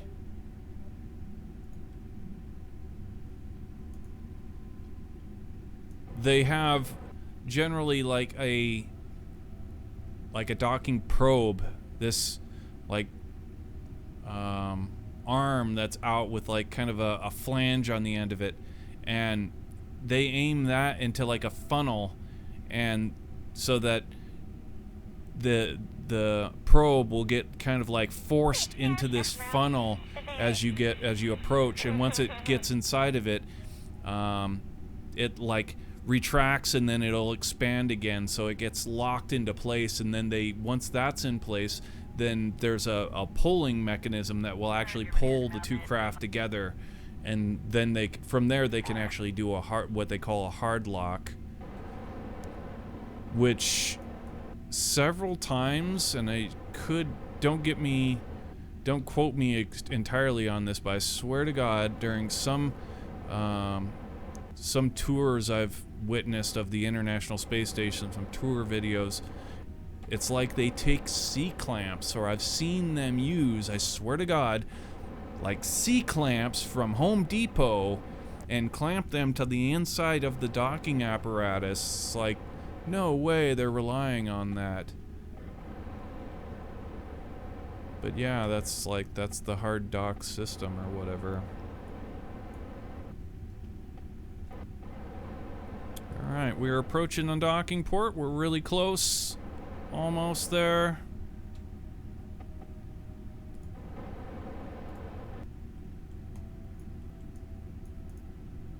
Ooh, we're passing it. We're passing it. Come on back now.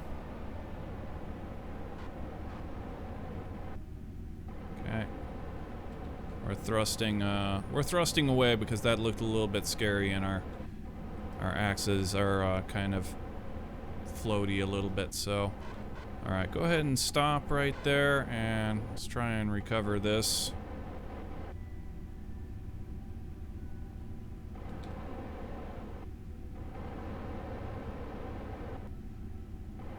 Okay, it's coming back to us, and looks like it's gonna capture right here. Dude, why are we...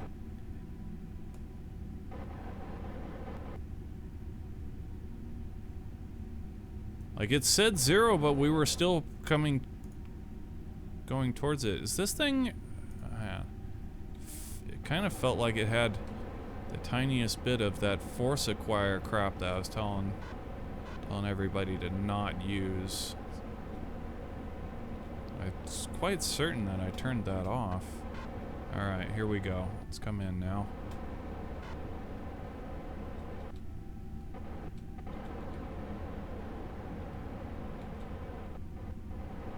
Alright, and captured.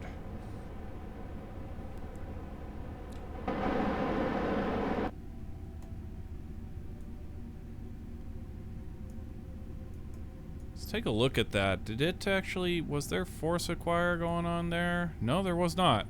It was just bouncy. I don't know why. But anyway, we got her taken care of. It's all done. SAS off. Smart SAS off. We need to control from Zvezda. And we want to be prograde. Roll to 0. And there we have it. We are docked to the International Space Station once again.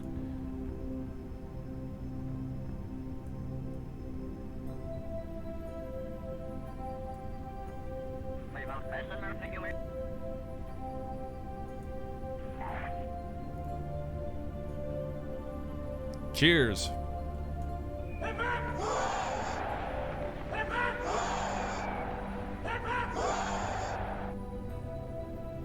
Much rejoicing.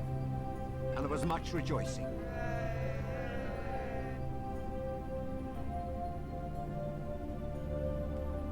Perfect. Well, I will say it was a bit splashy. That was actually kind of dangerous there at the end. We did in fact force ourselves to thrust away for a minute to kind of regather, regroup, and come back at it. So that docking was actually quite terrible by our standards. Yeah, I don't know. Did we... tell me we didn't have... Oh! Well, there's your problem. There's your Hitler. Yup.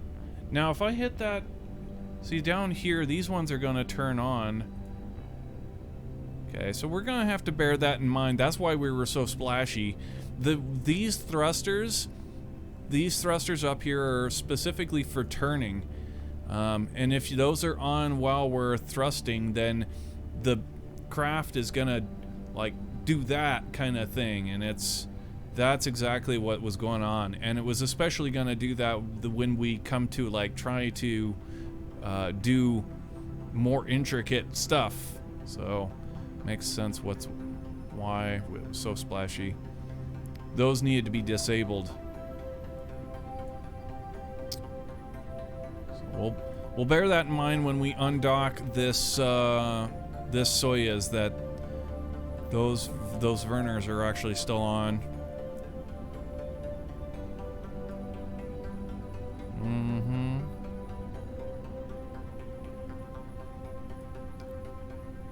Alright, but here we are. We can go ahead and get our crew. They can climb up out of there.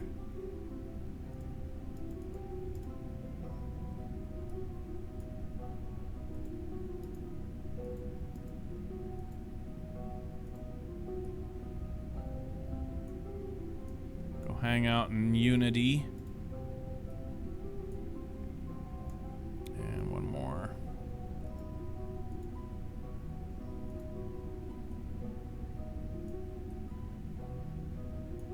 Yeah, now we got a lot of people on board. We got 9 astronauts on board now.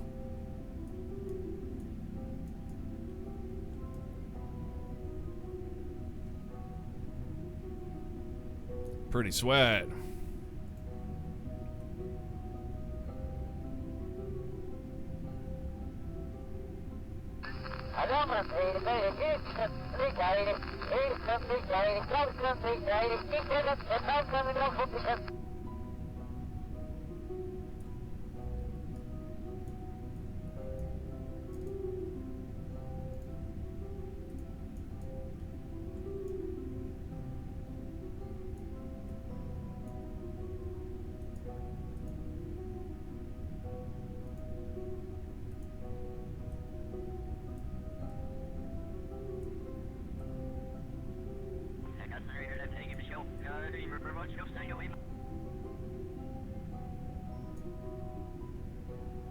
Yeah, we still got a Kerbal down here in the airlock. Or is he in this airlock? Yeah, he's down in this airlock. Might as well keep him down there. He's probably going to be the one to do this install coming up as soon as we get the shuttle up here.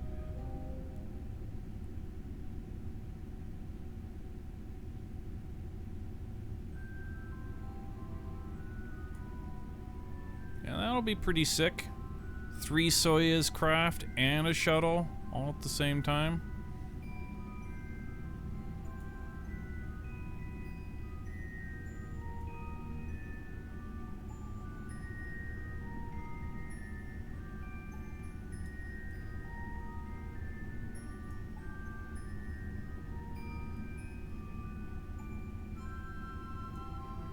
Yeah, ain't she beautiful? Ain't she beautiful? 10 modules. 10 modules away from being finished. And a lot of those modules actually are not, like, they're not even really, like, what we would call modules. They're the small ones. Let's see here. Shuttle, shuttle, shuttle, shuttle. 4 shuttles. 5 shuttles. 5 shuttles and then 5 Falcon 9s.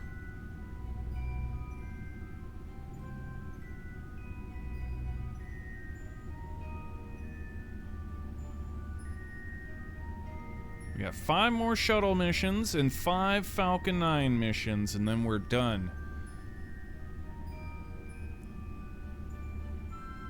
How the hell does this Falcon... How does the Dragon... It's a CRS cargo Dragon stuff. How the hell is it actually carrying modules? It must be just like the Soyuz, where they stick it on the front adapter and it just flies up and kind of... That's how it delivers it on the end. It's got to be.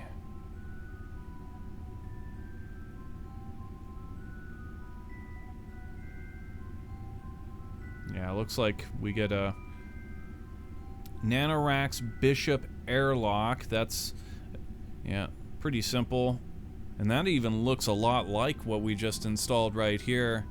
This thing. Where this is the Russian one, but essentially this is the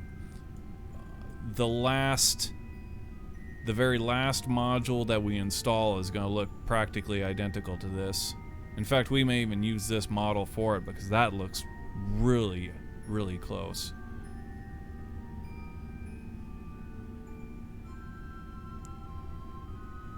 What the hell is this?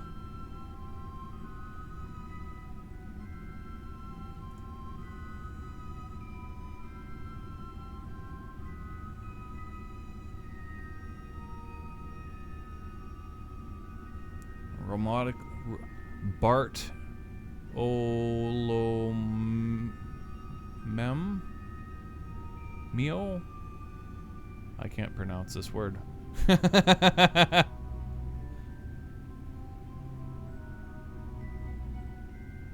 Lomio? Bartolomeo? Bartolomeo platform was robotically removed from SpaceX's trunk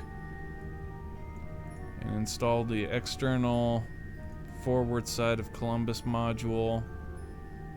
Okay, so it actually, they can bring modules up in their trunk. How cool is that? IDA, that looks like another docking adapter. Yeah, it's totally another docking adapter. And then another docking adapter. And what's beam? Bigelow expanding module. Holy shit, they launched one of those? What? No way.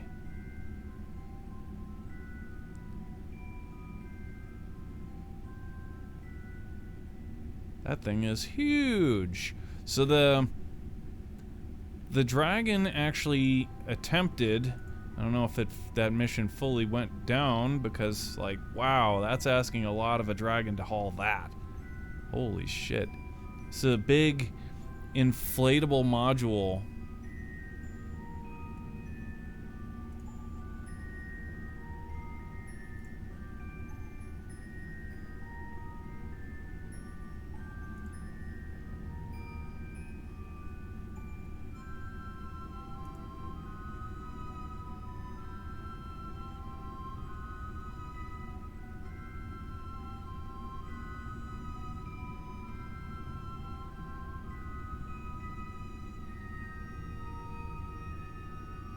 Cool.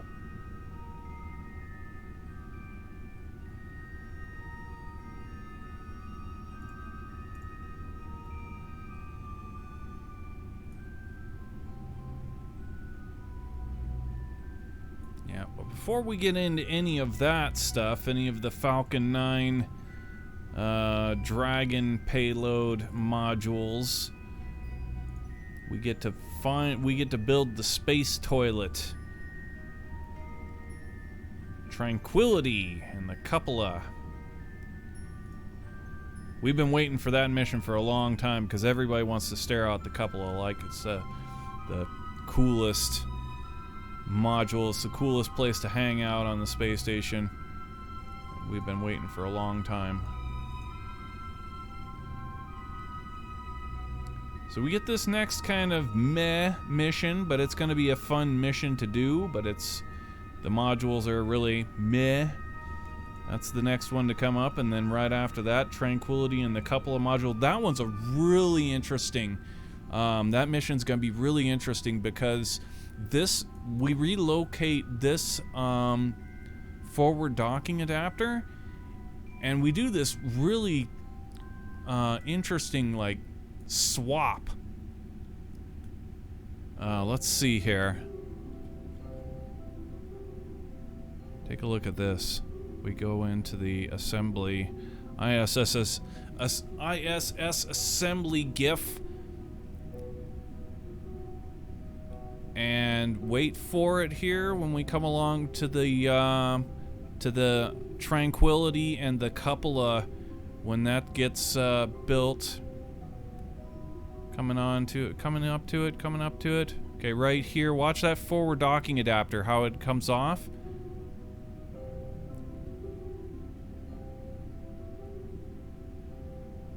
What? Now hold on, I didn't see it.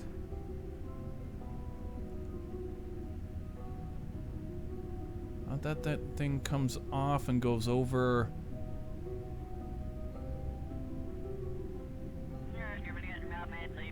Yeah. Okay, so. Whoa, what?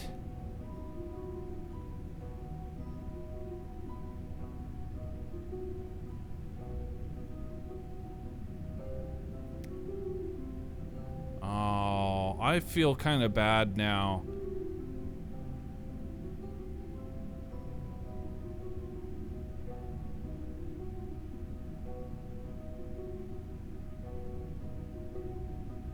Yeah, that was that. Aw, darn. So, actually, we missed something that could have been really cool. When we installed the Harmony module, this one right here. When we installed this, there was a really interesting kind of juggle that we did or would have had to have done, or we did do, but we didn't do it the way that they did it. That was really neat. We took this, and this module, or this PMA, was originally right where this module needed to be. So in order to, we just moved it up and out of the way, and we actually installed, or we attached the this docking port to the Zenith port up here. And it seemed pretty obvious to us at the time. It was like, this is how they had to have done it, because it didn't seem like there was any other options. And well, they did it much differently. Like the Harmony module connected to the outside of Unity, and then they moved the docking port off of the front of this over onto the front of Unity, and then Harmony, excuse me. They moved the PMA over onto Harmony, and then moved Harmony from Unity over in front of Destiny, and then it was all set up. So it was a really interesting kind of juggle back and forth to do it. We didn't do it that way, and I kind of feel bad that we didn't. I didn't know that that's what we needed to do. That's how they did it. That was pretty cool. But there is one more little juggle that we do with a docking pressurized mating adapter, and I think it's the very bottom, the nadar facing PMA2 that we do this next kind of juggle with.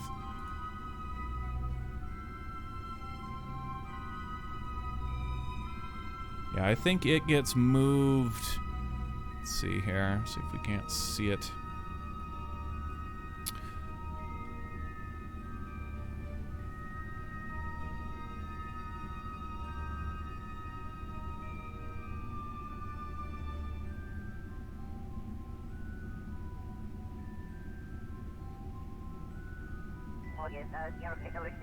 Uh-huh. Yeah, so, okay, I saw it. I saw it now. So, yeah, that's a really interesting move that we need to do. We need to plan for.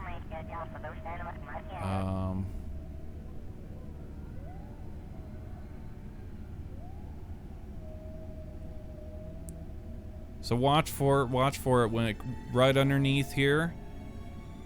PMA2 comes off of where it is. Yeah, check this out. Okay, so this pressurized mating adapter here that's facing down, it comes off and it gets put over here onto this node, and then after the Tranquility module gets hooked onto Unity, then this docking adapter gets put onto the port. It faces port off of the end of the Tranquility module when it gets here, and that will free up the docking port underneath Unity for the I want to say it's the Leonardo. It's the permanent Leonardo module, I believe, gets put right there. So the Tranquility module gets put right here facing port, and then the PMA, this PMA gets put on there before, but it gets moved over here first. So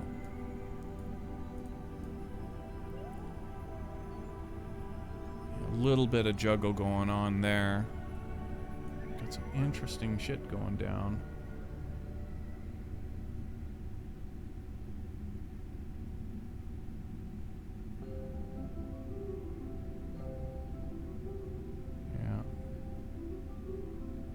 Couple other modules that I still don't know about. OBSS, AMS2, RASVET. We don't know what those are all about yet. We'll find out when we hit them.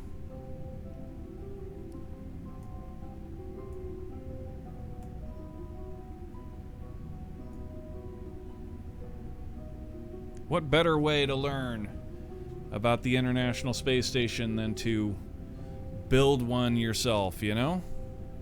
We have learned so much.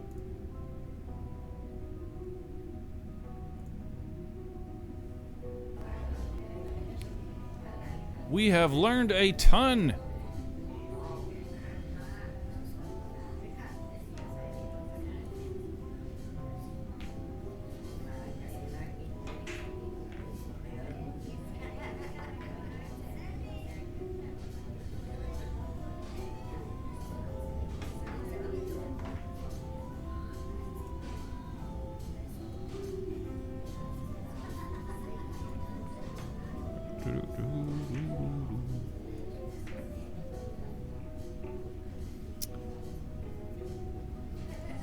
Hody dody dody dody do.